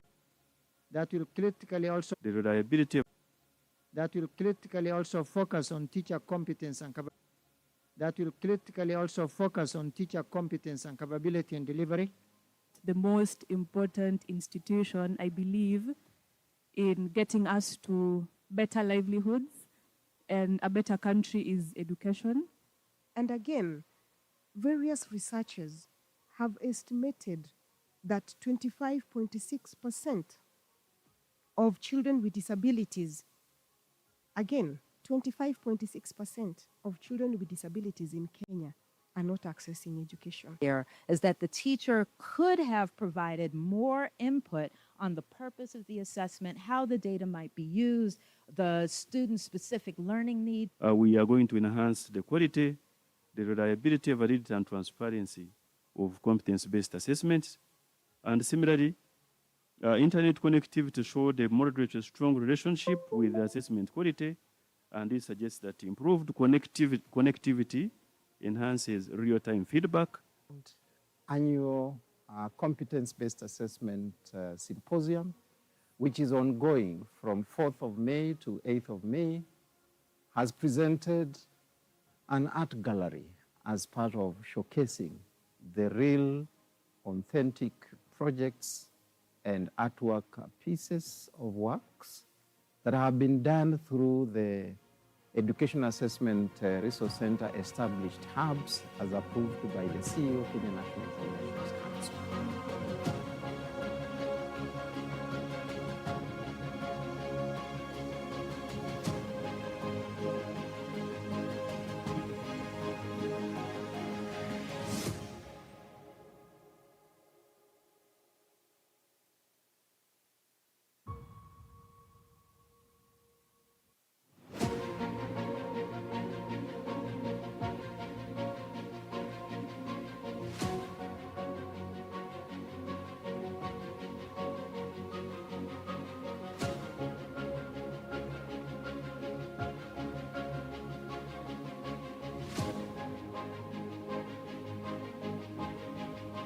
Artificially enabled assessment for inclusive and personal learning with special attention with special needs education, and we have the best expert in the room. We begin with the experiential hands-on AI demonstrations designed to move AI from theory to classroom reality that will critically also focus on teacher competence and capability in delivery. The most important institution, I believe, in getting us to better livelihoods and a better country is education. And again, various researchers have estimated that 25.6% of children with disabilities, again, 25.6% of children with disabilities in Kenya are not accessing education. Here is that the teacher could have provided more input on the purpose of the assessment, how the data might be used, the student-specific learning needs. We are going to enhance the quality, the reliability, validity, and transparency of competence-based assessments. And similarly, internet connectivity showed a moderate strong relationship with the assessment quality, and this suggests that improved connectivity enhances real-time feedback. Annual competence-based assessment symposium, which is ongoing from 4th of May to 8th of May, has presented an art gallery as part of showcasing the real, authentic projects and artwork pieces of works that have been done through the Education Assessment Resource Center established hubs as approved by the CEO of the National Examinations Council.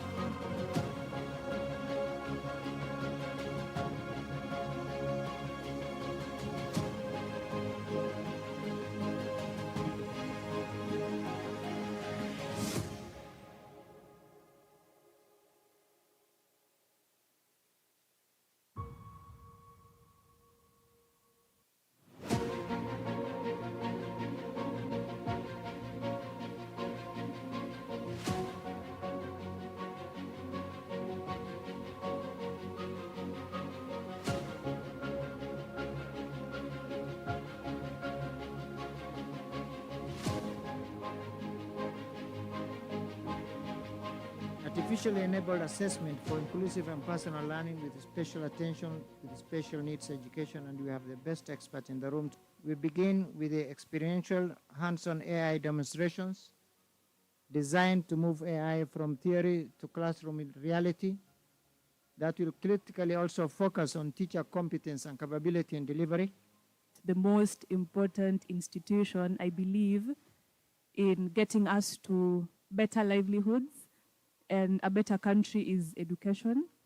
And again, various researchers have estimated that 25.6% of children with disabilities, again, 25.6% of children with disabilities in Kenya are not accessing education. Here is that the teacher could have provided more input on the purpose of the assessment, how the data might be used, the student-specific learning needs. We are going to enhance the quality, the reliability, validity, and transparency of competence-based assessments.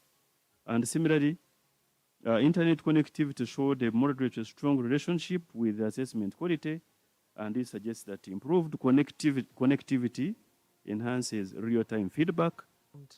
Annual competence-based assessment symposium, which is ongoing from 4th of May to 8th of May, has presented an art gallery as part of showcasing the real, authentic projects and artwork pieces of works that have been done through the Education Assessment Resource Center established hubs as approved by the CEO of the National Examinations Council.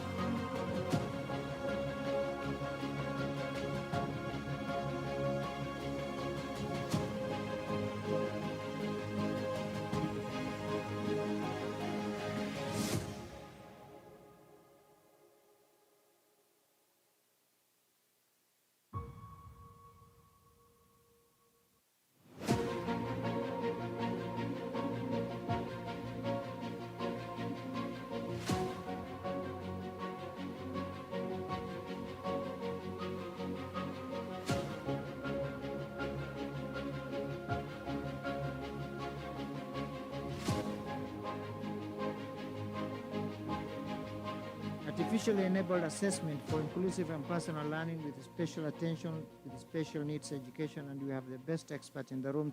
We begin with the experiential hands-on AI demonstrations designed to move AI from theory to classroom reality that will critically also focus on teacher competence and capability and delivery. The most important institution, I believe, in getting us to better livelihoods and a better country is education. And again, various researchers have estimated that 25.6% of children with disabilities, again, 25.6% of children with disabilities in Kenya are not accessing education. Here is that the teacher could have provided more input on the purpose of the assessment, how the data might be used, the student-specific learning needs. We are going to enhance the quality, the reliability, validity, and transparency of competence-based assessments. And similarly, internet connectivity showed a moderate to strong relationship with assessment quality, and this suggests that improved connectivity enhances real-time feedback. Annual competence-based assessment symposium, which is ongoing from 4th of May to 8th of May, has presented an art gallery as part of showcasing the real, authentic projects and artwork pieces of works that have been done through the Education Assessment Resource Center established hubs as approved by the CEO of the National Examinations Council.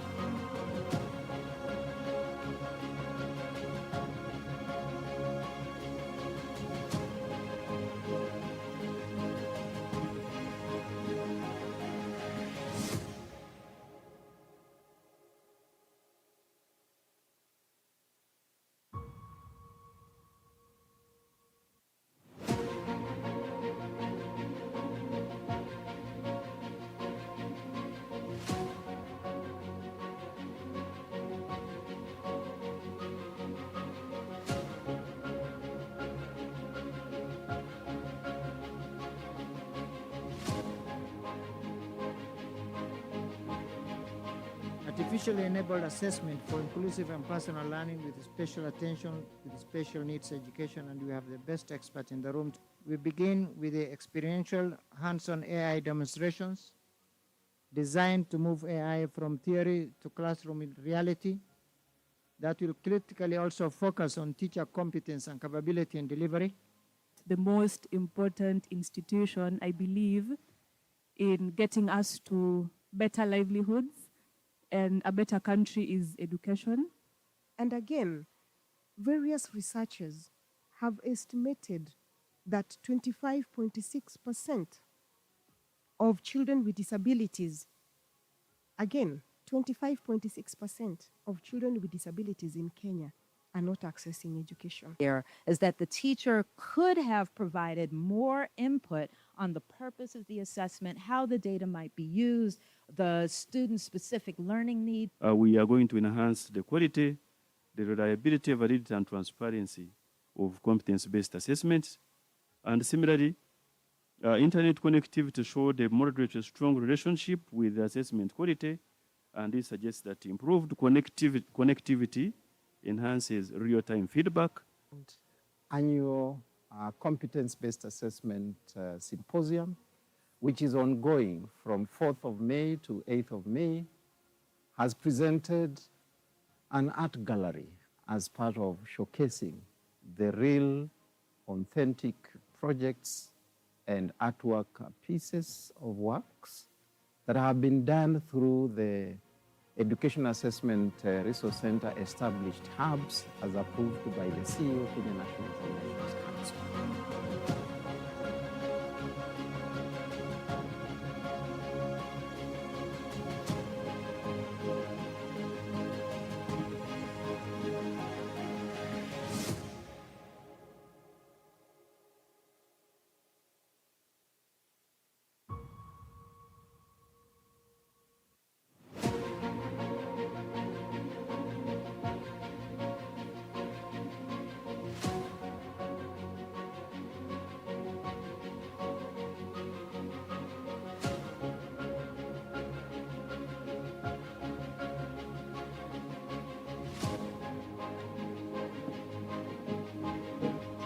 Artificially enabled assessment for inclusive and personal learning with special attention with special needs education, and we have the best experts in the room. We begin with the experiential hands-on AI demonstrations. A warm afternoon. Good afternoon. So for those of us who are still outside, we may join, but it's going to be a very quick introduction before we do the breakout to the various breakaway sessions.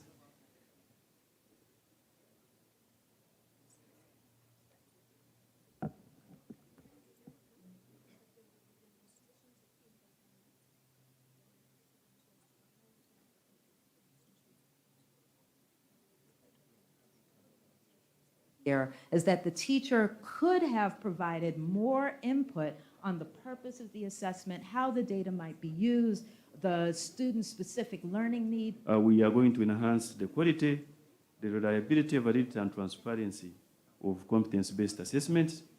And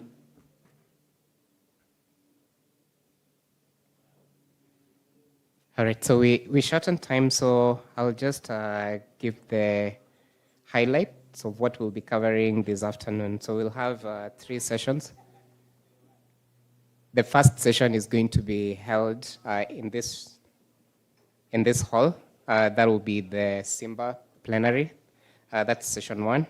And the focus for this session is safeguarding quality and ethics in AI-enabled curriculum-aligned assessment. I'll repeat that. Safeguarding quality and ethics in AI-enabled curriculum-aligned assessment. And 2, ensuring cybersecurity, data protection, governance, and ethical standards in digital assessments. So the session will be moderated by Donkor Desmond Kwesi. That's from WAEC in Ghana. And we already have some of the facilitators in the panel. So it will be chaired by Charles Munene, who's already here with us. And the second panel will be in the Ndovu Arena. So Ndovu Arena, again, is get out through this entrance, or rather through this exit. And that's the building behind us. The second panel, that will be focusing on leveraging digital assessment systems to strengthen curriculum delivery and instructional practice in junior school, senior school, stage-based curriculum, and teacher training colleges. It will be chaired by Catherine Masila from the Kenya National Examination Council. And then the final panel, that's a up the ramp, and then to your right, that's the room opposite the dining. The third panel will be on advancing digital assessments of competencies with emphasis on financial literacy and entrepreneurship. It will be chaired by Leonard Adhiambo, and the moderator will be Dr. Ekra Ndungu.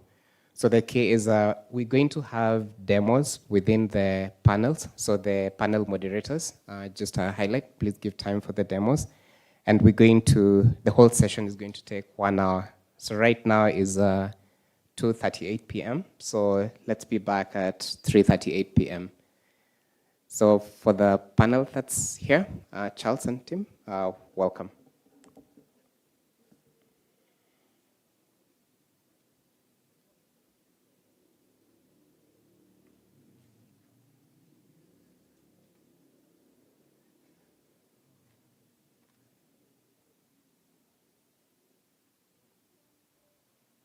I'll just help. So for the panel that is being convened in this room, that will be Doncor Desmond Kwesi. If you're around, please join us up front. And then I know Charles Munene is already here. You may join us.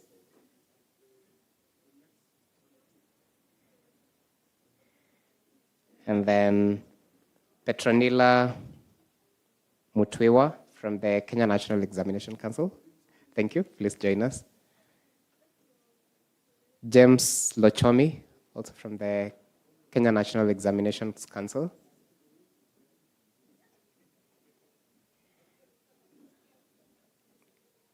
And finally, Mudhoni Gakwa from Metis Collective. Mudhoni, are you in there? Oh, perfect. Please join us.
Good afternoon. Welcome to this session this afternoon. We hope that you are in a panel that is dealing with safeguarding quality, secure, valid, and digital-enabled assessment across basic and teacher education. So this is where we are having our panel, and to help us discuss this, I'll be able to introduce the panel, and then from there we can kick off. My name is Charles Munene from KICD. I work under the Education Media, in charge of e-learning and Kenya Education Cloud. So our focus today, you've talked a lot about AI, but our focus today is safeguarding quality and ethics in AI-enabled curriculum-aligned assessment.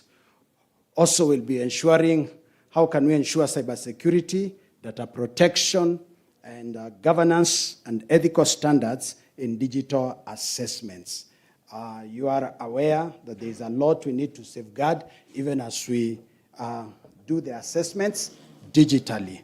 So in front of you is a panel which is being moderated by Petronila. Petronila, welcome.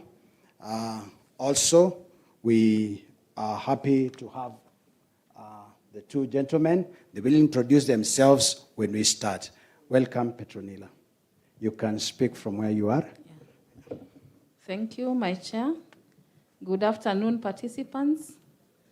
As you've heard, I am Petronila Mutiwa from NEC.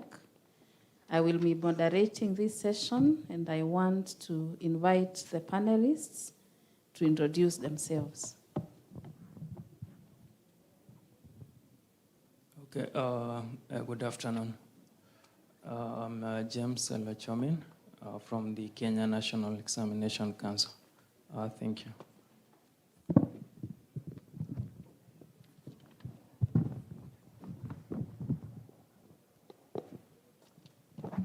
Good afternoon. My name is Naftali Moroki, representing an organization called Metis Collective. We are an NGO that supports education across Kenya. Thank you. Then we have our chair. So this afternoon, we want to engage in a discussion on safeguarding quality in digital assessments. We want also to look at security issues. And I am sure around we have teachers and educators and all of us that have been here for a discussion since Monday, where we have looked at AI and digital assessment. So today we want to look at how can we ensure, even as we embrace technology during the digital era, how do we ensure that we still maintain security, validity, and integrity of these assessments, so that we don't say we have assessments that are digitalized, but we are compromising security and quality of the same assessments.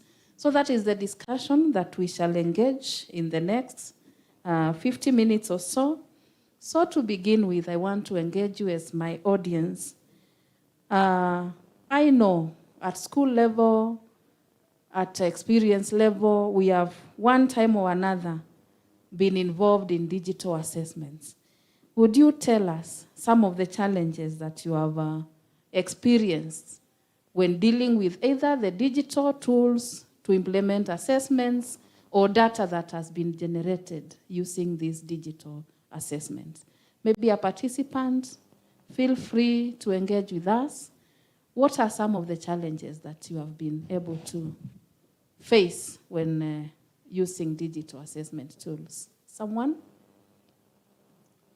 Any member of my audience that can tell us some of the challenges that we are facing at school level, at personal level? Maybe you have undertaken an assessment as a person, you have administered it to your learners, or you have seen your children engage in digital assessment. What are some of these challenges? Yes? Okay, some of the challenges. One, the use of ChatGPT and Meta AI. You administer an assessment online, but now the learners, they go as far as just copy-pasting and getting the answers directly. So that one compromises the integrity of the assessment. Number two, some of the learners are not that digital, and so they face a challenge in using the maneuvering through the portals. Thank you. We have the issue of them utilizing the same AI that we want to leverage to administer the digital in an abusive way. Then we have the digital gap where the skills are missing for the same learners. Thank you. Any other challenge that we experience? Yes? Okay, thank you.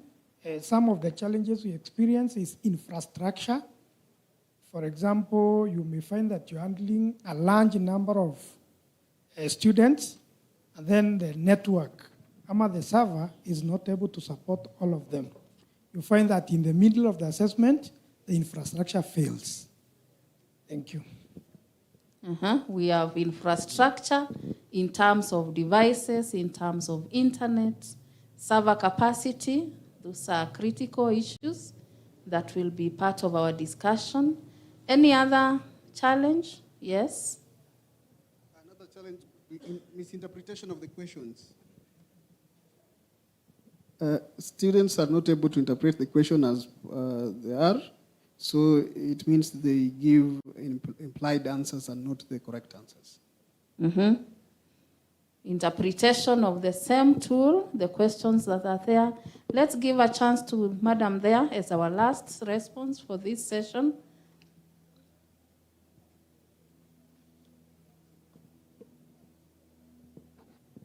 Thank you. Another challenge is where our trainees use the internet or AI for research, but they're not able to bring whatever information they get from the AI to customize in answering the questions or whatever outcome we are dealing with. So they get the information and they put it as it is. They're not able to customize to answer the questions or to answer the outcomes that we plan or we agree to achieve. So that is usually a challenge where they just write things that are irrelevant simply because they got them from the internet, but they are not able to bring the information home. Thank you. Thank you. So we all agree that we have had a discussion before that we said the human has the wisdom, but the AI is just a thinker for you. So our trainees, our learners, are not able to humanize what they get and relate it to the question that they are looking at. Those are issues that are coming up. Yes, madam? Thank you very much. I know we had a very lengthy conversation yesterday about AI and all this concerning the SNEs. But one of the challenges is having the connectivity and the infrastructure for normal students. Okay, not that the rest are abnormal, but insufficient for the SNE students. Thank you. Issues of inclusivity. How do we adapt? How do the learners who have special needs gain access to these digital assessments? So we want to look at those challenges as we begin our discussion today and see how we can now use AI and digital assessments to mitigate some of these challenges. So back to my panelists. I know as we leverage AI and as we use digital tools, these are technologies that have increasingly been used worldwide, and we are still adapting them in our country, especially as we implement the competency-based curriculum, where one of the main core competencies is digital literacy.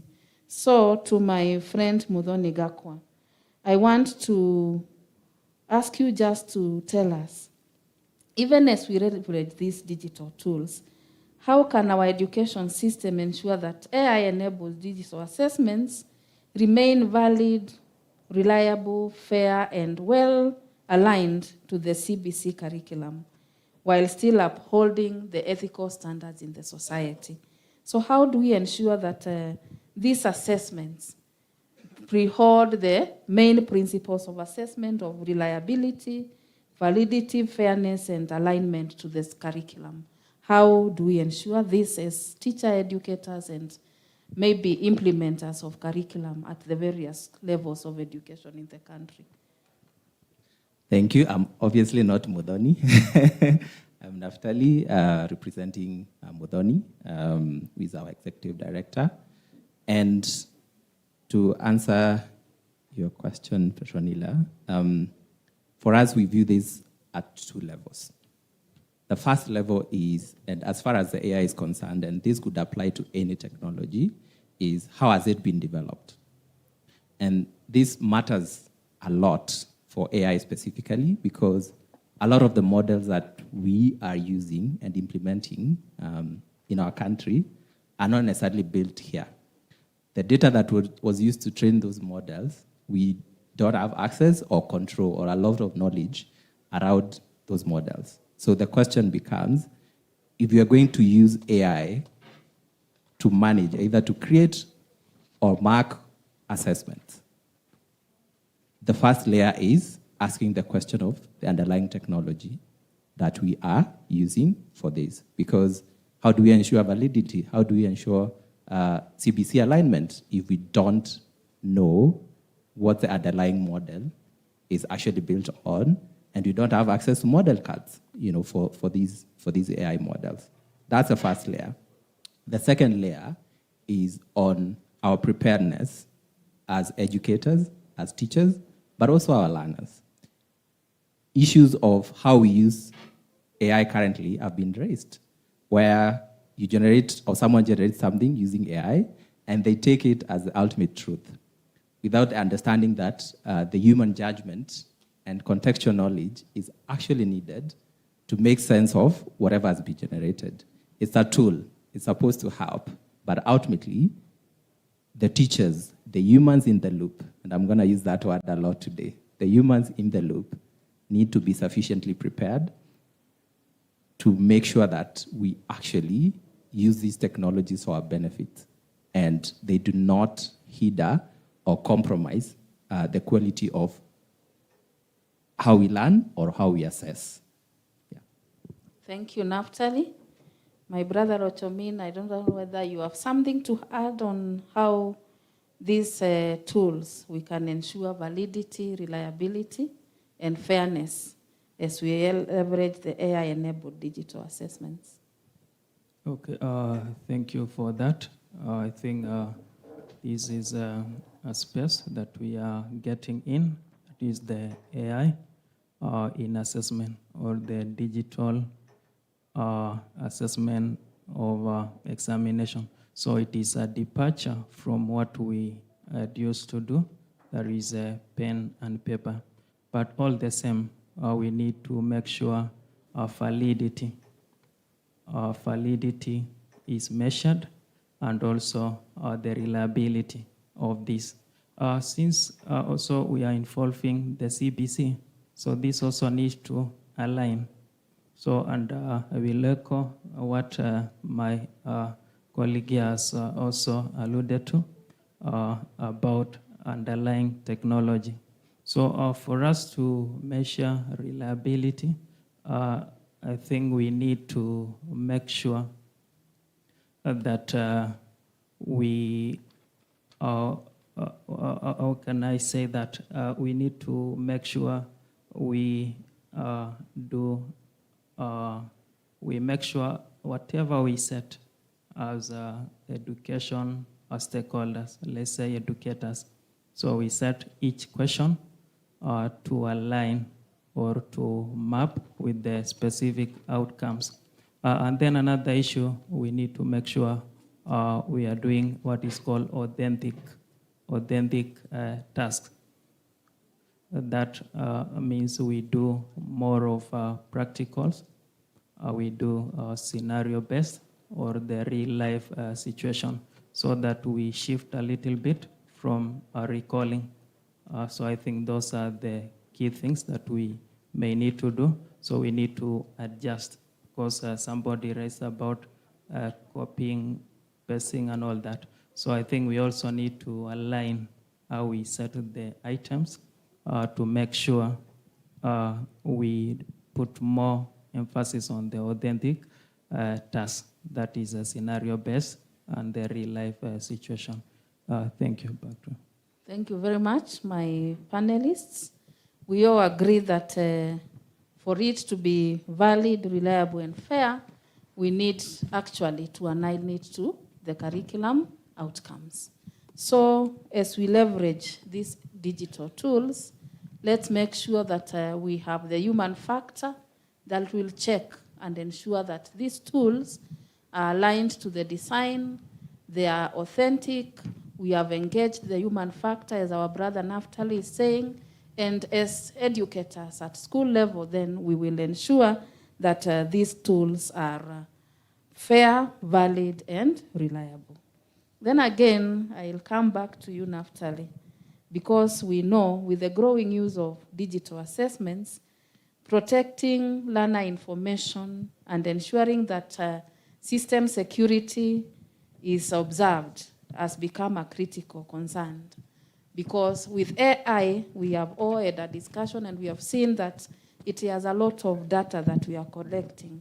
So what governance issues do we need to put in place to ensure that the data protection measures that we want to put as a country and the schools are put in place? So what are these governance issues that we need to look at as we leverage these tools?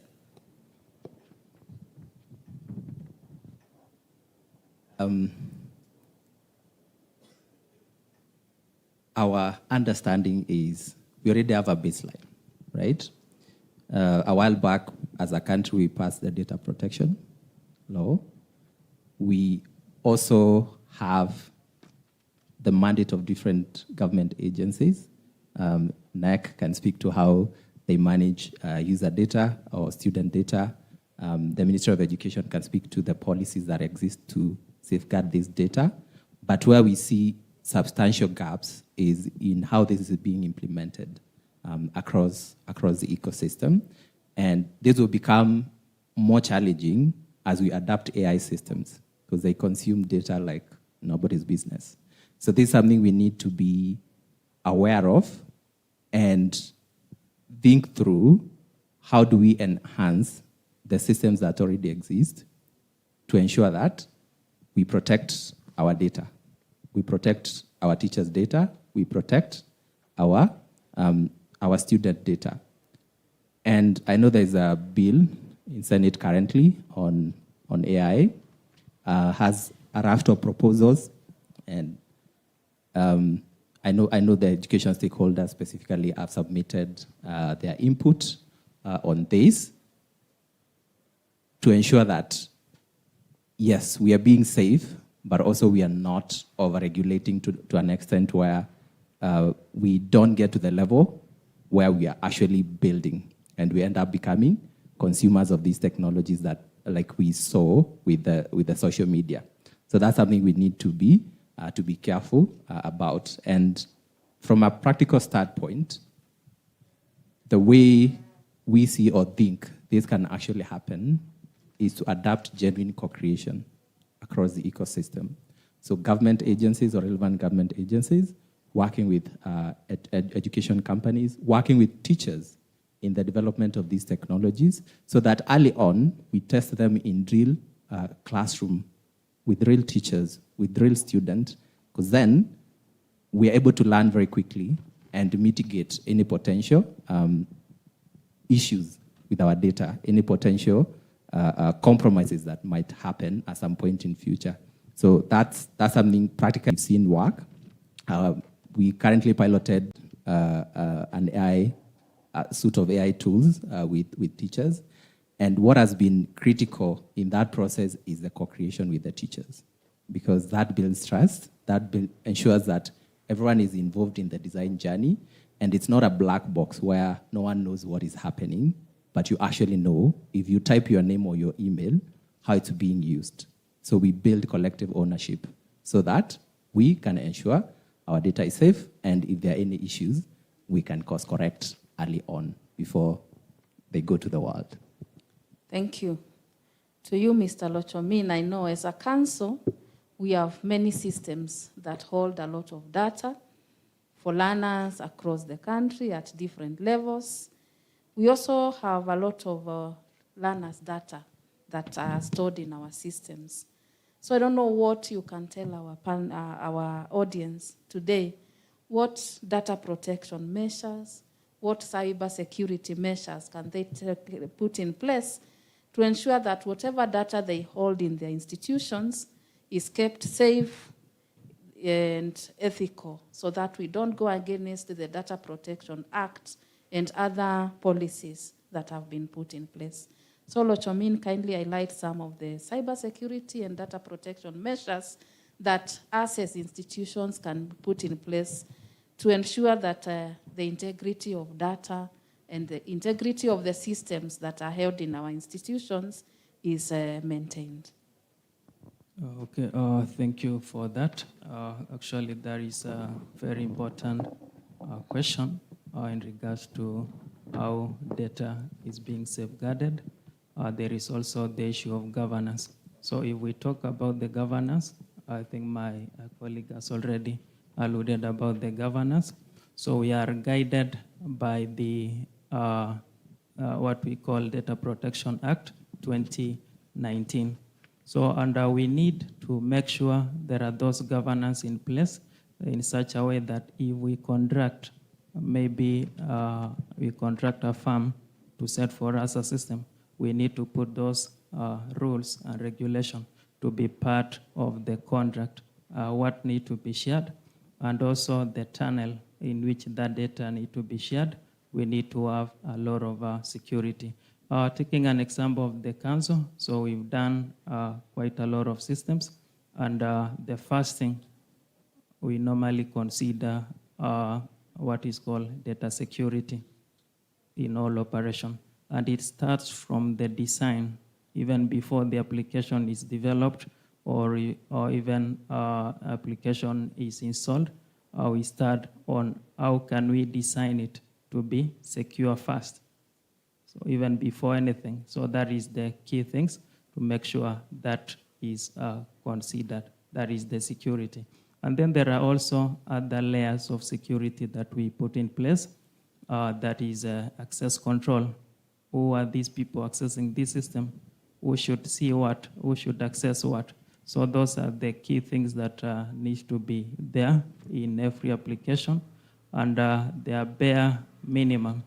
So even in the space of AI, those are key consideration that for any application or for any system that we use in assessment, let us make sure it is secure using a lot of this mechanism for security. And another thing also in that line regarding the safety of data. Sometimes we don't need to collect a lot of data. We just limit the kind of data we collect to be specific to the use in which it is intended, so that we don't collect a lot of data that we don't need. So there is quite a lot that we can do in that space of governance and data. Is it the governance and cyber security measures? So those are the things. So and even in the normal application that we normally use, so you need to have what is called a two-factor authentication or multi-factor authentication. So like before we went to our lunch, we saw one of the systems being demonstrated here, and there was two-factor authentication that was in place. So those are the kind of the mechanism that we put in place to make sure our data is secured and is protected. And also, sometimes we have what is called ecosystem. Maybe we want our systems to communicate.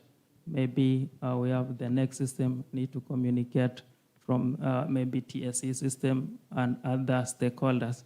So we also need to see how are we sharing this data.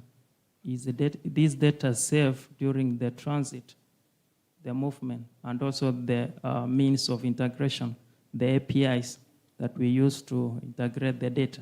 So those are the things we consider to make sure our data at any point at transit, the data at rest is protected. That is from the database, application layer, and also when data is moving. So it is a huge area that requires a lot of intervention and a lot of consideration. So thank you. Thank you, Lochamin. I think, sorry, moderator, I wanted just to chip in. We had a good example early morning when I think it was Meru teachers who were presenting. And in this case, you realize that they had to confine their system within the institution, meaning that nobody from outside can access the data or access the system. I think also when we look at the schools we are coming from, the colleges, we also need as members to think on how we can use the simple mechanisms like spelling out whose role is it to handle the system, who is supposed to be releasing this data to who, because and also enforcing compliance issues. Because some schools you'll find that maybe you might decide the ICT officer to handle the entire system, but you, the tutor or the teacher or the trainer, may not be aware of other issues that may arise when you give the entire security to one person. I think also we need to think about spelling the roles, ensuring that members, a certain group is in charge, and each one knows their specific roles. I thought maybe I could interject there. And then mostly also to perform what we call regular audits. Can we keep monitoring and do regular audits of the system, of the data that is being generated, where is it stored, who has the ability to access it, and what do they do with the data? Because eventually it means that if we allow loopholes, this data might end up in the wrong hands. And then, with the cyber security issues, then we might land our institutions in problems. I think also continuous training. Thank you. Thank moderator. you, Chair. Those are critical issues that we needed to raise, just as even with very little amounts of data, we need to protect. And any system that has no security measures is prone to intrusion. So as we develop these systems, as we agree that we need to leverage technology, security is a critical issue. So I want participants to give us their experience. And as you implement these systems in schools, in colleges, have you faced any ethical, quality, security concerns that you feel that need to be addressed, either by the council, either by the colleges or schools? What experience have you had on matter system security, data security at school or college level or university level?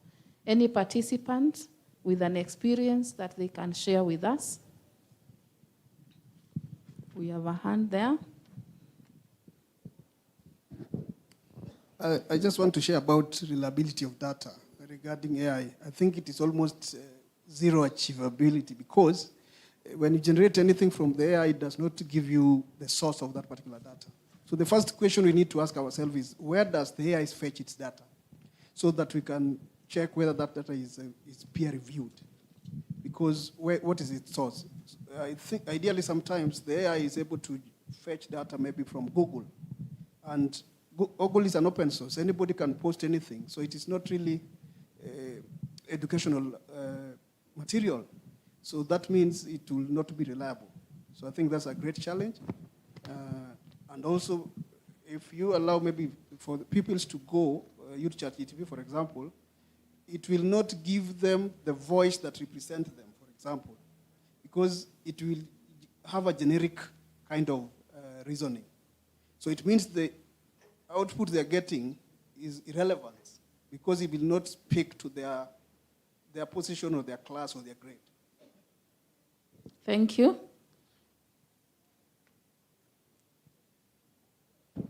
Okay, thank you. I can share some experiences because we have been using these systems. Like when we talk about ethics and the safety of the system, it's something which is very serious. Like, for example, students, if for example, the system is available from any place, like through the internet, the student can go to a cyber cafe and do the assessment. That is one.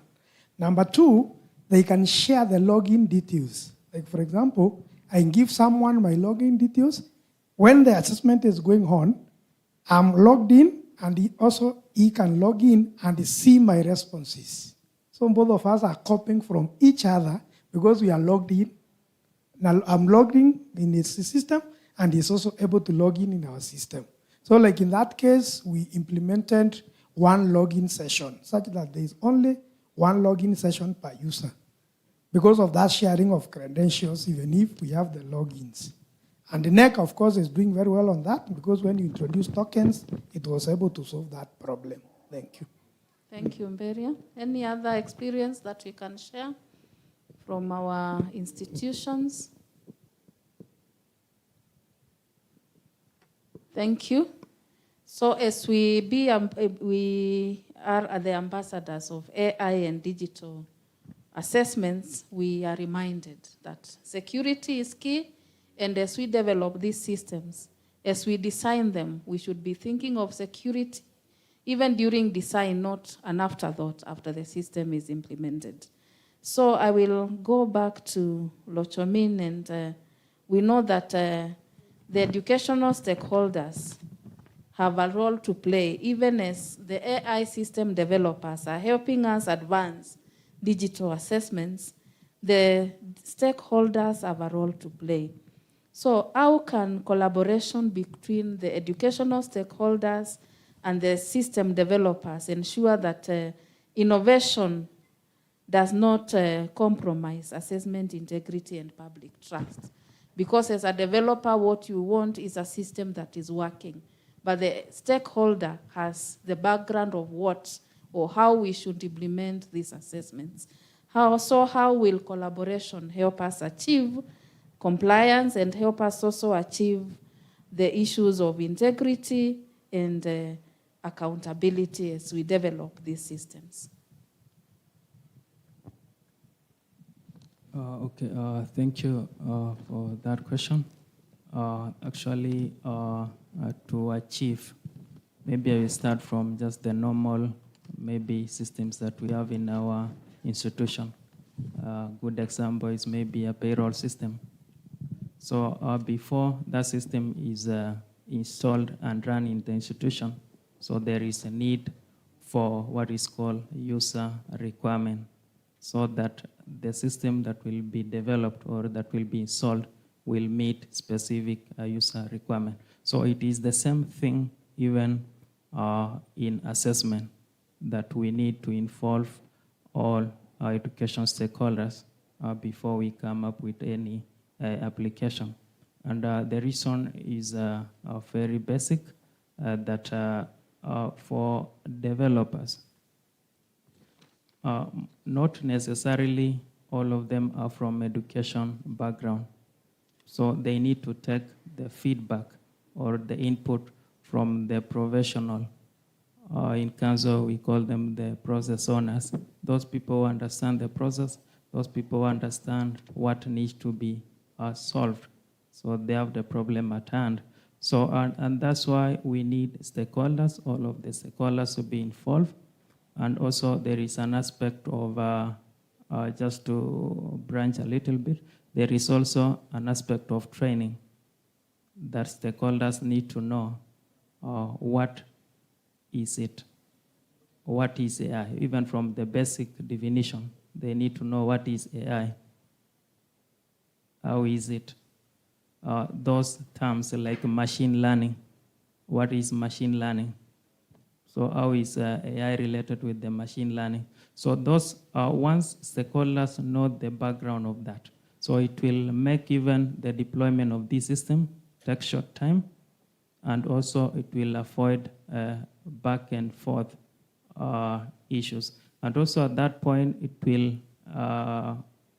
even in most cases, we normally have what is called we call a public, it's normally even in parliament, before any bill is passed, it is taken to the public. There is a public participation, so that to avoid any legal issues that will arise later.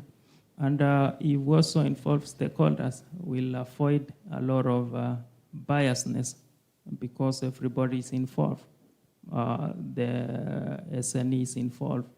We have the issues of any other laws, make sure all the laws are involved, and even the standards. Sometimes we have what is called ISO standards. We have the laws governing that.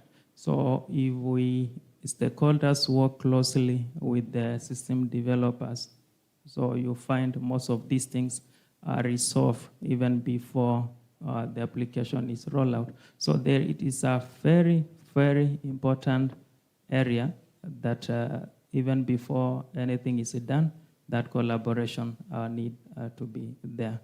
So thank you. Thank you. I'll go to my chair because he manages a platform that talks to every Kenyan child. So how did you engage the stakeholders?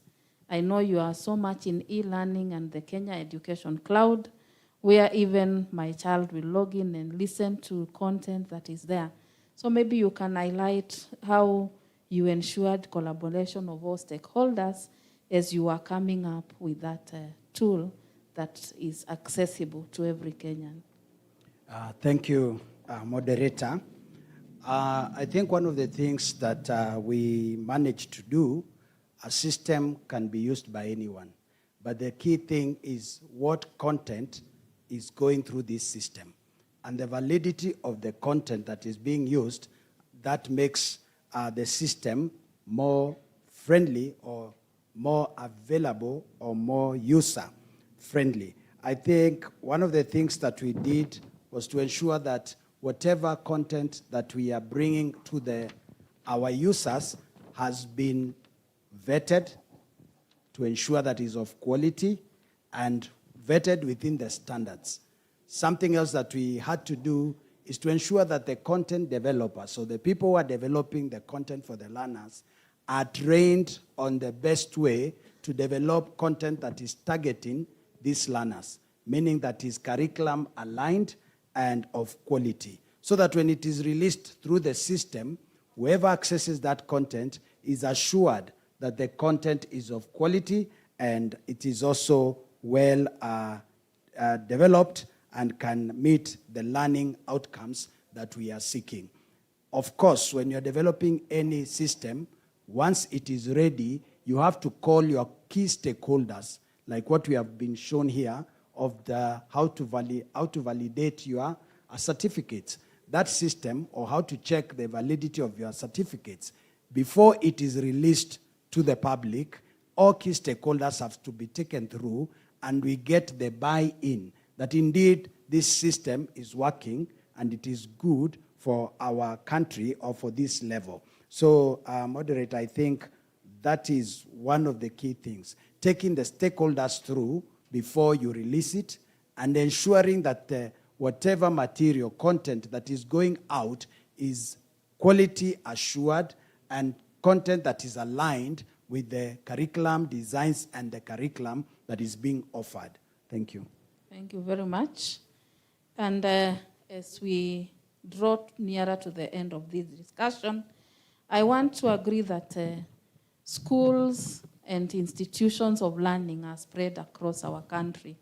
you find some have an advantage of access to very good infrastructure, very good internet and power in terms of electricity, while others are based in very rural areas. So Naftali, maybe you can tell us, as we develop these systems, what practical measures and safeguards can we put in place to ensure access across diverse school environments, so that a learner in Turkana will access the system the same way a learner in Mombasa or in any other town like Nairobi will be able to access. So what measures can we put to make our systems practical, accessible, and even not disadvantage any learner in terms of special needs? What can be done as schools and institutions of learning?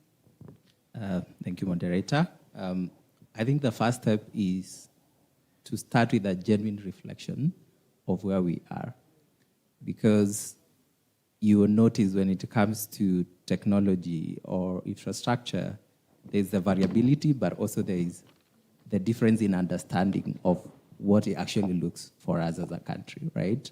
So I might, as a practitioner or as a solution developer, I might have a different set of information or data or understanding on how the infrastructure looks like across our schools versus, maybe someone within government who has a mandate maybe to support that deployment versus a teacher who is actually in that school. So the first step is, what is our baseline as a country?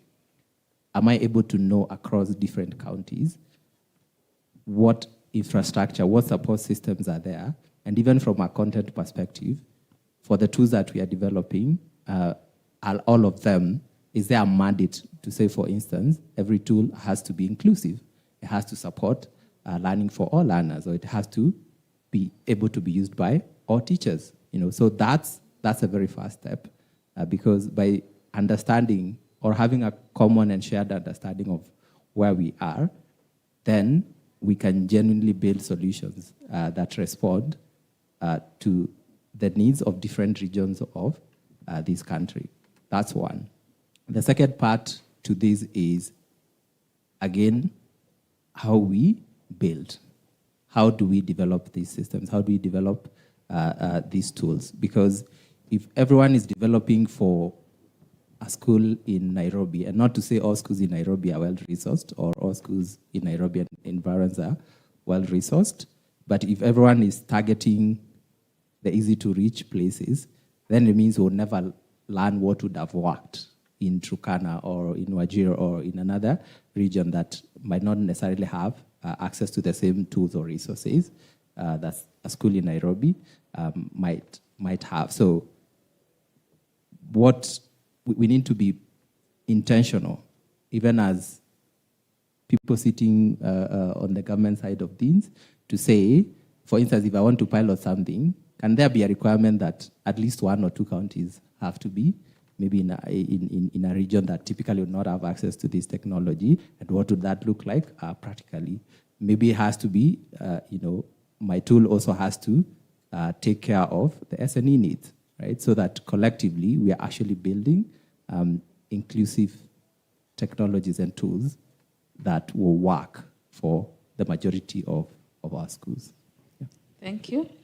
So having implemented e-assessment across all TTCs, Mr. Lochomin, how have you ensured that access is equitable across the country? Because you don't find that schools are located in very easy accessible areas.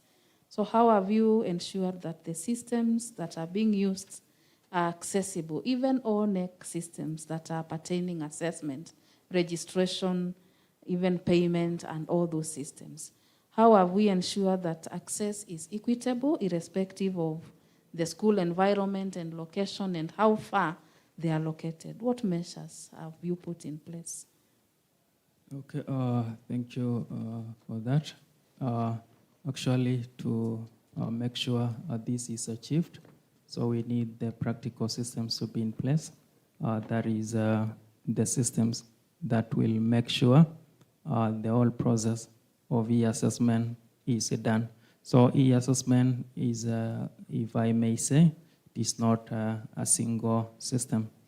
It's a connection, or maybe I can say it's an ecosystem of various other systems. Before we even think of the e-assessment, we need to have the registration system in place so that to know this candidate does this subject, this does this learning area, or this paper. So that is the key systems that need to be in place. And I know that also happens in other institutions or even in other examination bodies like universities, where we have a registration of the units so that in the database we know our candidates from what they're going to do, so that in case we design even the exams, we know we are targeting a certain number of the candidates. So those are the practical systems that need to be in place. That is the registration system. When we come to the e-assessment system, we know Kenya, we have diverse, maybe geography, there is that maybe inequality and all that. So, and even our systems need to make sure we bring everybody on board so that we have what is called equity, even in our assessment. So when we started the e-assessment, we started from what we said online. It was the online, purely online. And during the pilot phase, we faced quite a number of few issues because we realized there are some institutions not well connected. There is an issue of the device challenges and all that. So since that was a pilot, and we did a lot of stakeholder engagement. So from stakeholder engagement, we learned that we need to make sure we have inclusivity. And we did what is called hybrid e-assessment, where we introduce offline, so that in case the institution is not well connected to the internet, so they can also have the assessment offline. So we made our system to also have the offline capabilities so that the assessment can be pulled to a server, a remote server in a college. The candidate does the assessment after all are true, because we are also guided by the timetable. When the assessment is done, the responsible officers at the college level, they do what is called synchronization. So they synchronize the candidate response back to our next server. So that is to make sure we have that inclusivity, to make sure our system meets the need of majority of our learners. And also there is an issue of security there. So I think that is a big consideration, since when we go online, we also need to make sure our systems are secure. These candidates does assessment in a secure environment. So from there, since we are talking of the practical systems, we deployed what is called a safe exam browser. So a safe exam browser is a browser that locks the candidate device so that the candidate cannot switch tabs, cannot search, so that they are only confined to the e-assessment interface. So we did that, and we are not saying we are completing that. So we are still improving through what is called stakeholder engagement. So we are trying to reiterate that even on AI proctoring, so that we also use AI to proctor to give us immediate changes. When a candidate looks, even we monitor even what is called face detection. And there are quite a lot of things that AI can do that we can even monitor the switching of the tabs, opening another tab, even the activity, even the noise. The AI is also able to take note of that. So it is an interesting area that we need to venture in. And also in terms of security, to make sure we've done that. So we've also done what is called audit trails, where we are monitoring the candidates' responses. Even when a response or when a candidate response change, we are able to see it change, and even the speed at which that response change. So we are able to see. So from there, we can deduce a lot of information from just that change of the information. So we can get patterns from how the candidates are responding. So there is quite a lot that needs to be considered to make sure the assessment is successful. And now, since we are also considering AI, so it's a good engagement. And that's why this symposium came at the right time, that we need to move forward and also make sure AI is implemented using the right policy, the right governance, and all that. So that's why we started with the governance. So we also need to make sure what can AI do and what AI cannot do. So that is about the governance. So once we have that in place, so we can achieve a lot. Thank you. Thank you very much. And I want to thank our participants for being active and listening to the discussion. So we have gone through the issues of safeguarding the integrity, validity, and reliability of digital assessments in the AI era. So we are asking all institutions to embrace digital assessments, even as we appreciate we have a challenge of infrastructure. We move slowly by slowly, and we shall get there. So it has been a good discussion. We have heard your challenges. We have heard your discussions and even suggestions on how to enhance the systems. Let us be ambassadors of digital assessments and AI integration in assessments, but let us even watch on security, because we have said for the assessments to remain valid and reliable, we need to look at very critical security issues that we have highlighted in our discussion. So as I conclude for the moderation, I want to thank the participants and the panelists for contributing in this very, very critical issue of safeguarding the integrity and validity of our assessments. Even as we embrace digital technologies, we need to maintain this reliability and validity, the three principles of assessments. So I want to appreciate you very much as I invite our chairman to close for us. Yeah, thank you. Thank you. I think we'll allow one burning question here in front, or comment. Mike, please.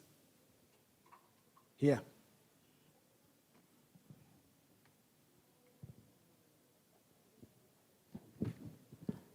Thank you, the chair. Good afternoon, panelists.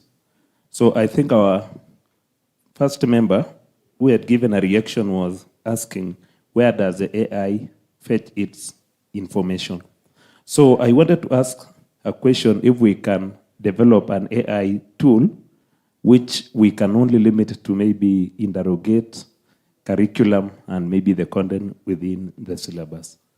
Then I may ask that if we can do that, can we be able to use this AI for the setting of maybe examination assessment questions? If that can be done, can the same AI, if it has a limit within the curriculum, can it be used to mark the assessment? So that's my question. Thank you. I want to invite Lochomin to handle that. Okay, thank you. I think that is a good question regarding on the AI. So AI it started from the machine learning. So machine learning, that means a system is able to learn For maybe starting from the first question, if AI can be used in setting of the question. So that is done, and we have even the tools that are already in place for specific domains that are able to take the curriculum. We call it training from maybe the AI language. So we have a model, then that model can be trained using any domain. Can even train it using mathematics, can train it using language, can train it using chemistry, depending on what you want to achieve with that tool. And then again, we also have marking. The same tool can also do scoring of student responses, so they can score. And there is maybe I can say reliability. Some of them have higher reliability of even 0.7 and above, because there is also threshold in which when we use the machine for scoring, there is what we call iterator reliability. So, and the one that is considered good or acceptable is maybe 0.7 and above. And if you do reliability, it will also depend on what we set. Reliability it will also depend on what we set. So we need also to change the way we set our.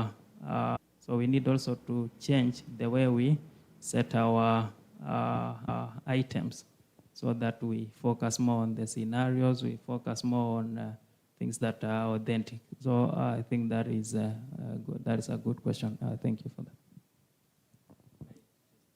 Yes, Naftali. Yes, just to add a practitioner's perspective, because NEC now might train a small language model.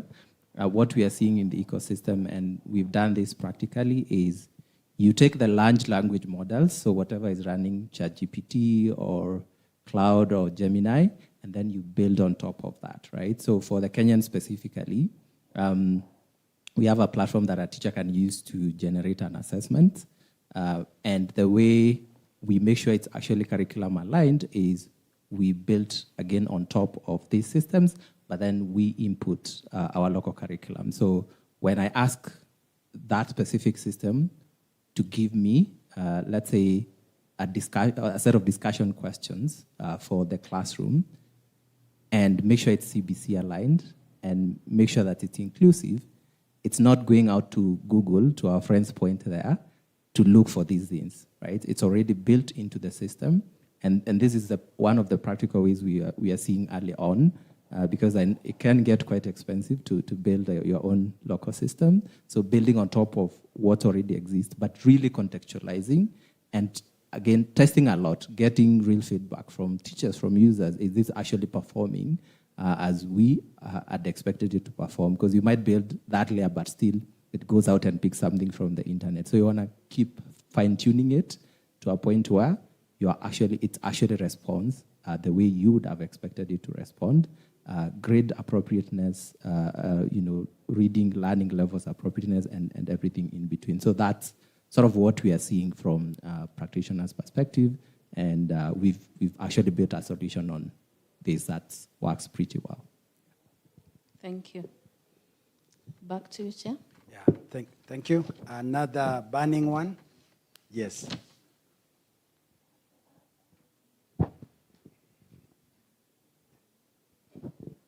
Thank you, Chair. Mine is on the issue of security. From the look of things, it appears NEC as an institution has built capacity to develop a lot of the systems that they use now in assessments, e-assessments and others. Where I come from, we've had conversations in areas like item authoring using AI and such facilities. And there are those that we are not able to develop ourselves, and so we have sought help from other companies that are in the business.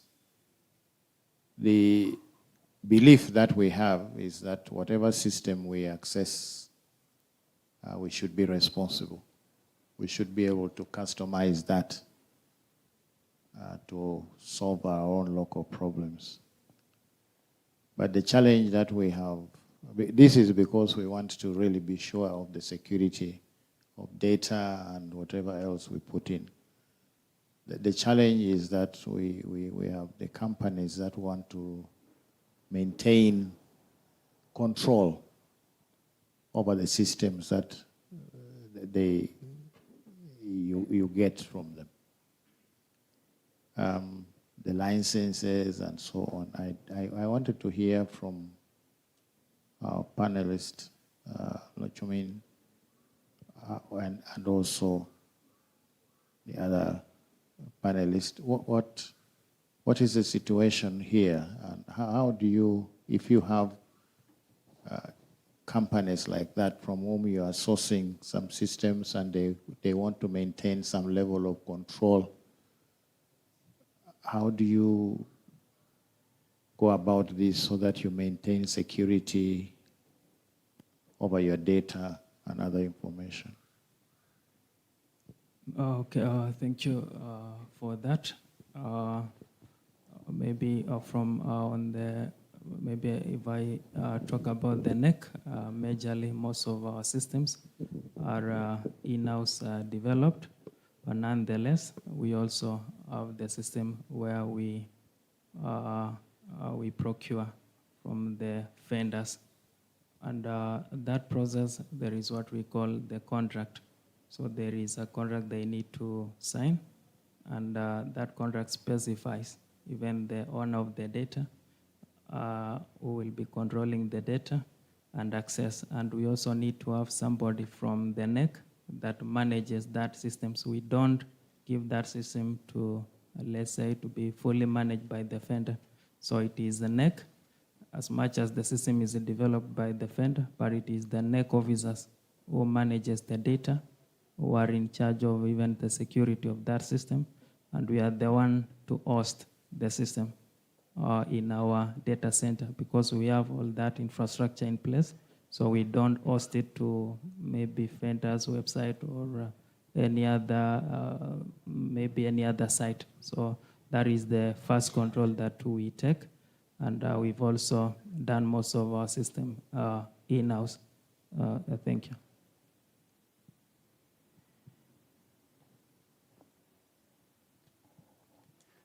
Yes, for us, I think because we deal with content, not the system itself, the system is open source, but content that we get, I think one of the things that we have done with the content creators is to agree that this content, once we purchase it, is purely owned by the institute, meaning that we have the rights, we have the source codes, we have everything released to us so that we can manage.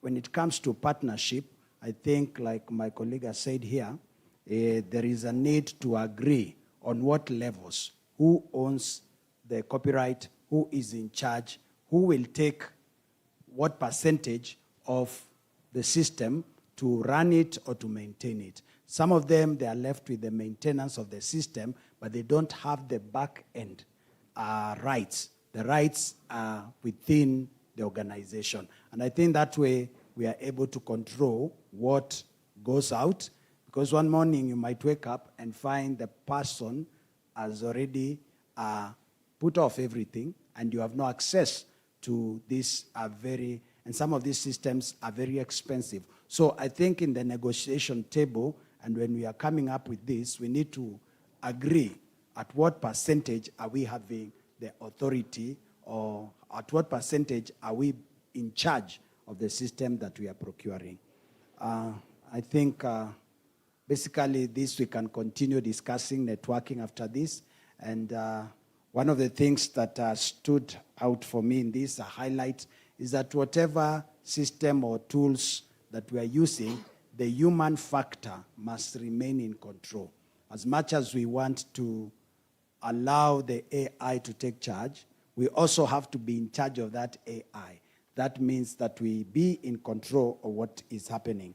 Also, the issue about training of the people we are using the system with, training of even our capacity building of the people will be able to access. The learners too must be at some point capacity built so that they can be able to access the system and access the assessments that are being given. Offline versions, I think, are critical in our situation. How do we come up with offline versions that maybe when we look at the infrastructure, the power, and the connectivity, do we have the funds to pay for the connectivity? So offline versions become more critical in times like this. So we should also encourage how do we come up with this offline version. And finally, validating the tools that you are using to ensure that they are aligned with the outcomes, the learning outcomes, and even with the curriculum that is being offered. Otherwise, I want to thank the panelists, starting with our moderator and the expertise that you have had, the engagement, and also the participants for being active in this discussion. Let's continue reflecting on this AI and how it can make our work easier, safer, and usable in a friendly manner. With that, may we give the panelists and the moderator one hearty clap. I think maybe we slept. Can we do one? Fungua kabisa. Fungua, for those who don't understand Kiswahili, is open kabisa. Open. Okay. One, go. Again. And now let's clap for ourselves, the listeners. Thank you. Back to you, MC, and thank you, our panelists.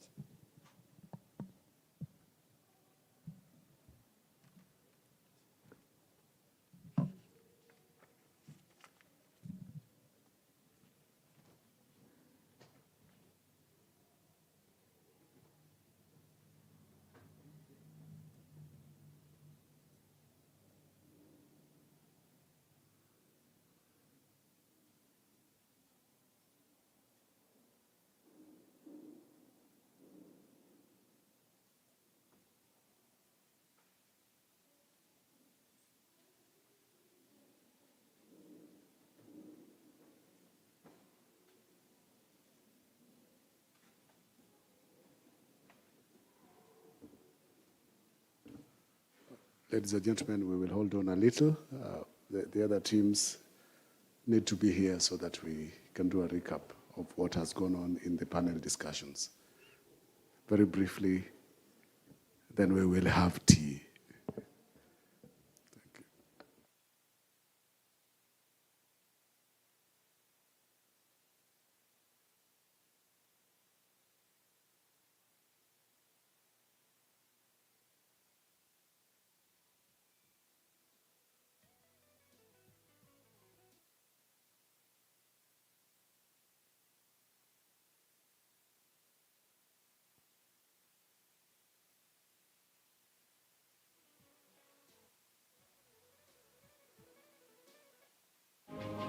Artificially enabled assessment for inclusive and personal learning with special attention with special needs education, and we have the best expert in the room. We begin with the experiential hands-on AI demonstrations designed to move AI from theory to classroom reality. That will critically also focus on teacher competence and capability and delivery. The most important institution, I believe, in getting us to better livelihoods and a better country is education. And again, various researchers have estimated that 25.6% of children with disabilities, again, 25.6% of children with disabilities in Kenya are not accessing education. Here is that the teacher could have provided more input on the purpose of the assessment, how the data might be used, the student-specific learning needs. We are going to enhance the quality, the reliability, validity, and transparency of competence-based assessments. And similarly, internet connectivity showed a moderate strong relationship with the assessment quality, and this suggests that improved connectivity enhances real-time feedback. Annual competence-based assessment symposium, which is ongoing from 4th of May to 8th of May, has presented an art gallery.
Hello everyone, my name is Sasha Gatiri and my name is Sasha Modoni, and we are from Juja Preparatory and Senior Schools. We are students from Junior Secondary and CBC Primary, and today we are going to be showing you our dragon fruit farm, of which we, the CBC students, have implemented. We are going to be citing their benefits and their growths. Welcome. And what are the benefits? Well, here are the benefits. It's rich in vitamin C, which is an immune booster, keeps your skin hydrated. It's low in calories and makes your skin glow. I mean, have you seen the Juja School students? They're never gloomy, always glowing. How sweet! For dragon fruit to grow, you need warm climate, and our school, Juja Preparatory, is located in a warm climate zone. Also, as you can see, we have supported this plant with some timber because these stems are weak and fragile. So, if we do not give them support, they will not grow well and they will not bear fruit. Also, as you can see, we have earthened up to ensure that the plant has a good base to grow on, and so that we may get the best quality of fruits from these plants.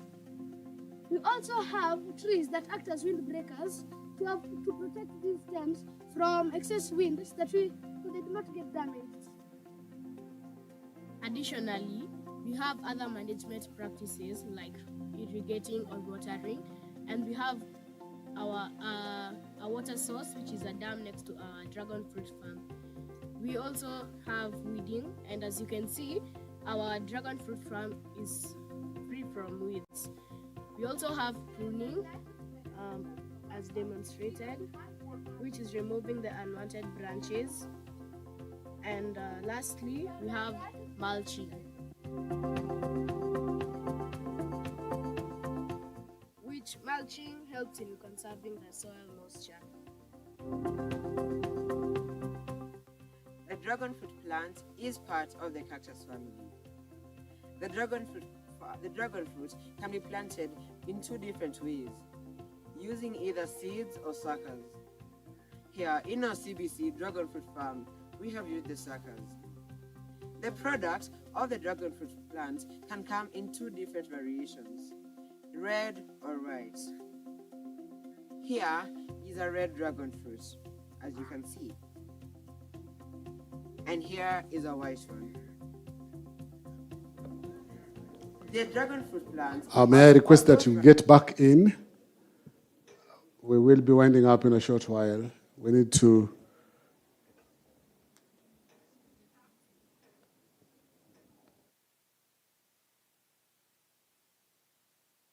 This was quite a big project. Let's settle back in.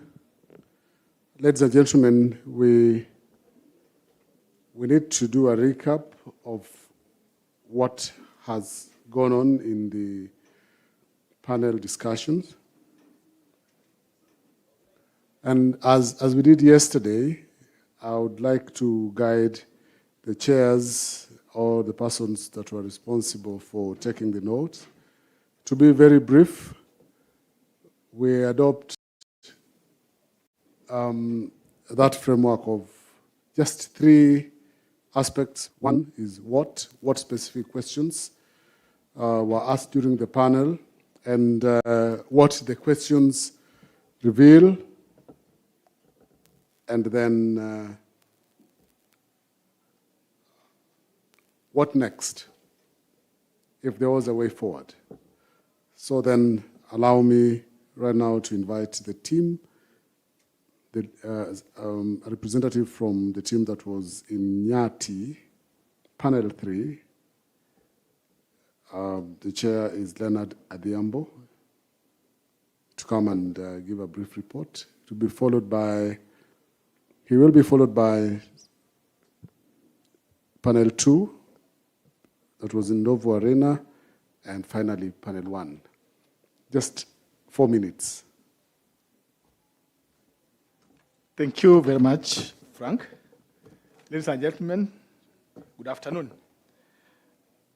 Panel 3 was dealing with advancing digital assessment of competencies, emphasizing specifically on financial literacy and entrepreneurship. The panel handled the question of how can digital technologies enhance the assessment of practical competencies, including emerging priority skills such as financial literacy, entrepreneurship, and problem solving. The other question that was handled is how digital assessment systems can be designed to effectively measure and support the development of competency in financial literacy and entrepreneurship amongst the learners.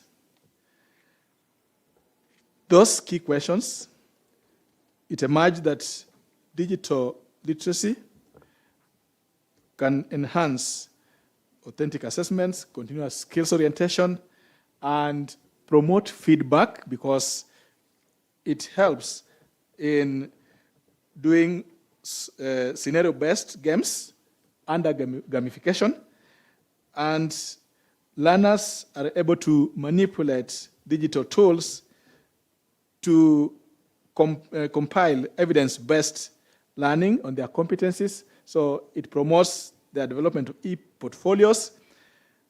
Amongst the challenges, in summary, that the benefits of digitization in assessment depend so much on thoughtful implementation and how the teachers would be prepared and ready to implement this, putting into focus data privacy and alignment with the curriculum standards.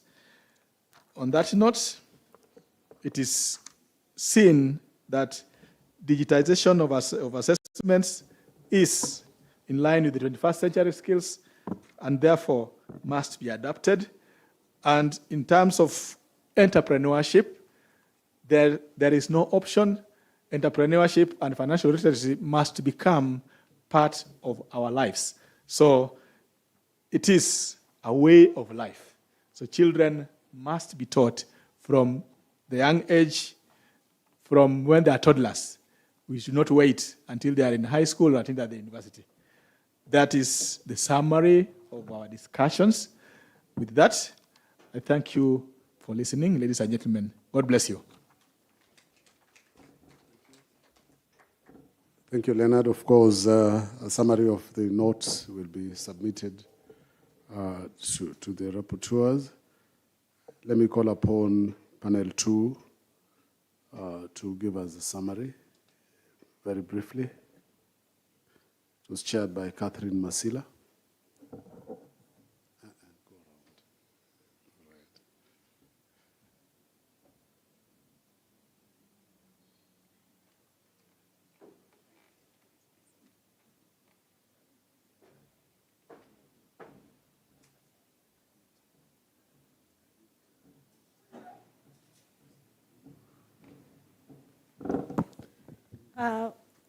Good evening, everyone.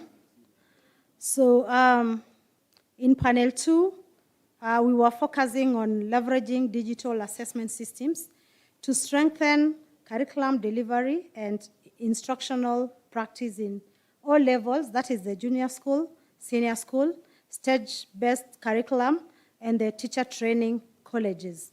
Generally, to summarize, what has come out from our discussions is that we need our institutions in all levels to be capacity built, to make sure that they are able to embrace technology, these systems, because again, when we build systems for the users, not with the users, they may not be able to make use of them. So it is focused on user involvement and also ensuring the security of the systems. The other issue that came out is a lot of collaboration. We do not have to reinvent the wheel. For those who have made it, they are supposed to make sure that we collaborate with the others and ensure that they are also able to gain from our insights. And also, we've shared and we realized that most of our partners, also including ourselves, the Kenya National Examinations Council, we have a lot of data, we have a lot of access to portals where most of our stakeholders are able to access, some during the moderation, some during examiners, assessors, and also during activities that are related to teacher training and also learners from all levels. So it is all about accessing this information and the systems to be able to also leverage on the functionalities as well as modules that can be able to guide and ensure that we all are able to leverage in all our processes to ensure efficient, effective, and timely data analytics generation that, as we say in this podium and in this symposium, that we are focusing on data-driven decision making. And then the other thing is also on data presentation, which was very key. It was also noted that also with the systems, sometimes even as we give our users the systems, it is on how also we present the data that they are able to understand, because some may also be using the data because they are just being instructed to do so. But how do they interact with the data, and how do they gain insights and also make decisions that also go to ensure that the curriculum, they strengthen the curriculum delivery and instructional in all levels. I think, again, it was also on e-readiness in our institutions, because again, we can also not leverage in digital assessments if we have not ensured e-readiness in our institutions. This was also very key, and it is important to note that now it is not an issue of technology for the future. Technology is now, and we all need to embrace it and move together, because we've already begun the journey and we are not dropping out from the same. Then again, it was also on data protection. As we share data, we need also to sensitize our users as we strengthen the systems on data protection, as well as ensuring that data is also used for the what is supposed to be used for. We declare on the same. We also had issues to do with the strategies, and as I've said, the strategies is about, ensuring that we also enhance this not only within the institutions that we are aware. Like, we really liked one of our panelists who shared and informed us that in the institution that she works for, they do not look at a school which is good, like say you want to go to the maybe Kenya High, or you go to the Alliance Boys or Makueni Boys, or even Baringo, but they look at a school which is nearby and they make sure that school is the best. You see, that strategy is very good. So that is how we are going to strengthen our systems.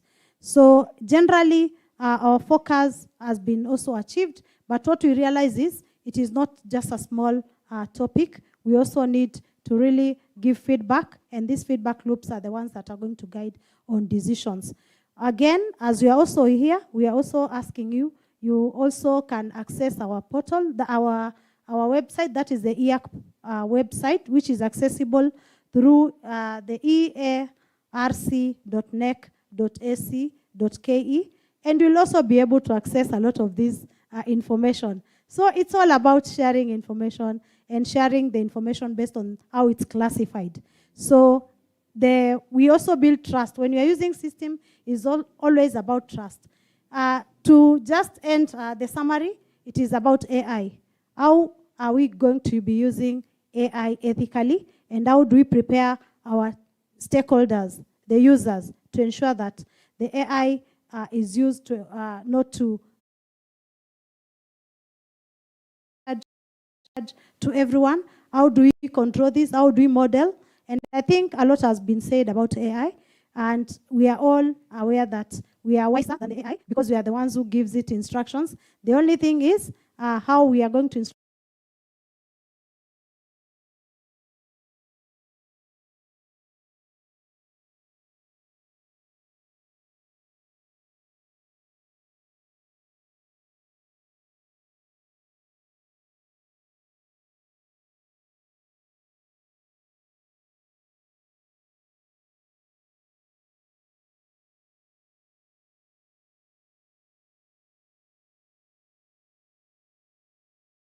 Thank you. Finally, in this arena, Simba Arena, we had Charles Munene chairing. Charles, please.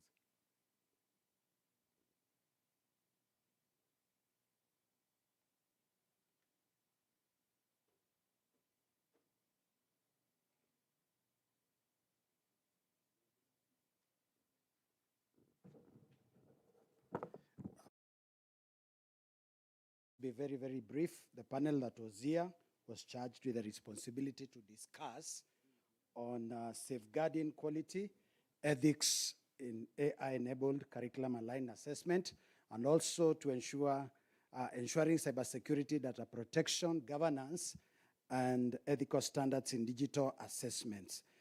The team was able to discuss, come up with ideas and experiences that they have experienced. One of the things that came out is that we need to validate the AI tools that we are using, ensure that the AI tools are aligned with the learning outcomes and the curriculum. We also are able to discuss on ensuring that we have the human interloop in this process, that we emphasize the human interloop as we continue working on AI tools, ensure that there is regular audits of these tools and monitoring to ensure that what is coming out or what we intend is being achieved. We also are able to talk about ethics and safety of the systems, who is in charge, who is supposed to play what role, to ensure also that we have data security, that the data that is coming out or going or being used is being secured, and also we test the systems. And finally, because we'll be given the final summary, I would like to say that at the end of it all, we realize that we have to play a critical role to ensure that the assessments that are going out are reliable and that our stakeholders are able also to ascertain that what we are giving is what has come out from the assessments. Thank you.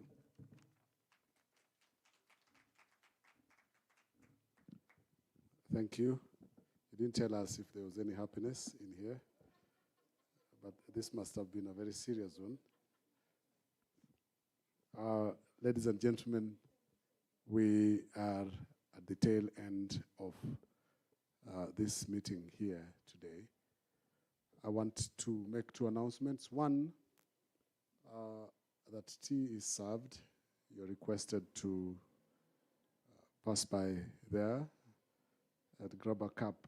And after that, today we have not created time for, we had a lot of making up to do. Again, we haven't created enough time to visit the exhibitions. They're still on. So after you pick your tea, you can pass by. It's a request to just see what is going on. There's a lot of new stuff happening. Seraphine, do you have any other announcements? Thank you. I want to wish you a pleasant evening, a restful evening as we prepare for tomorrow. It is important that we close with a prayer. Catherine Masila, please pray for us. Because of the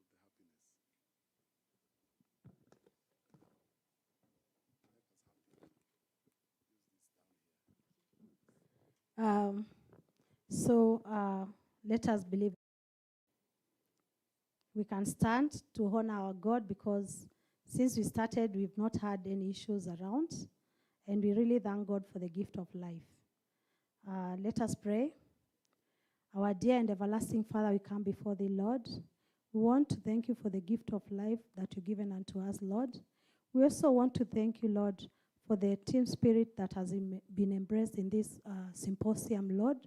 We also want to thank you for the leadership of this symposium, for the successes, and we want really to thank you for the wisdom that has been shared, not forgetting that, Lord, we still have a long way to go.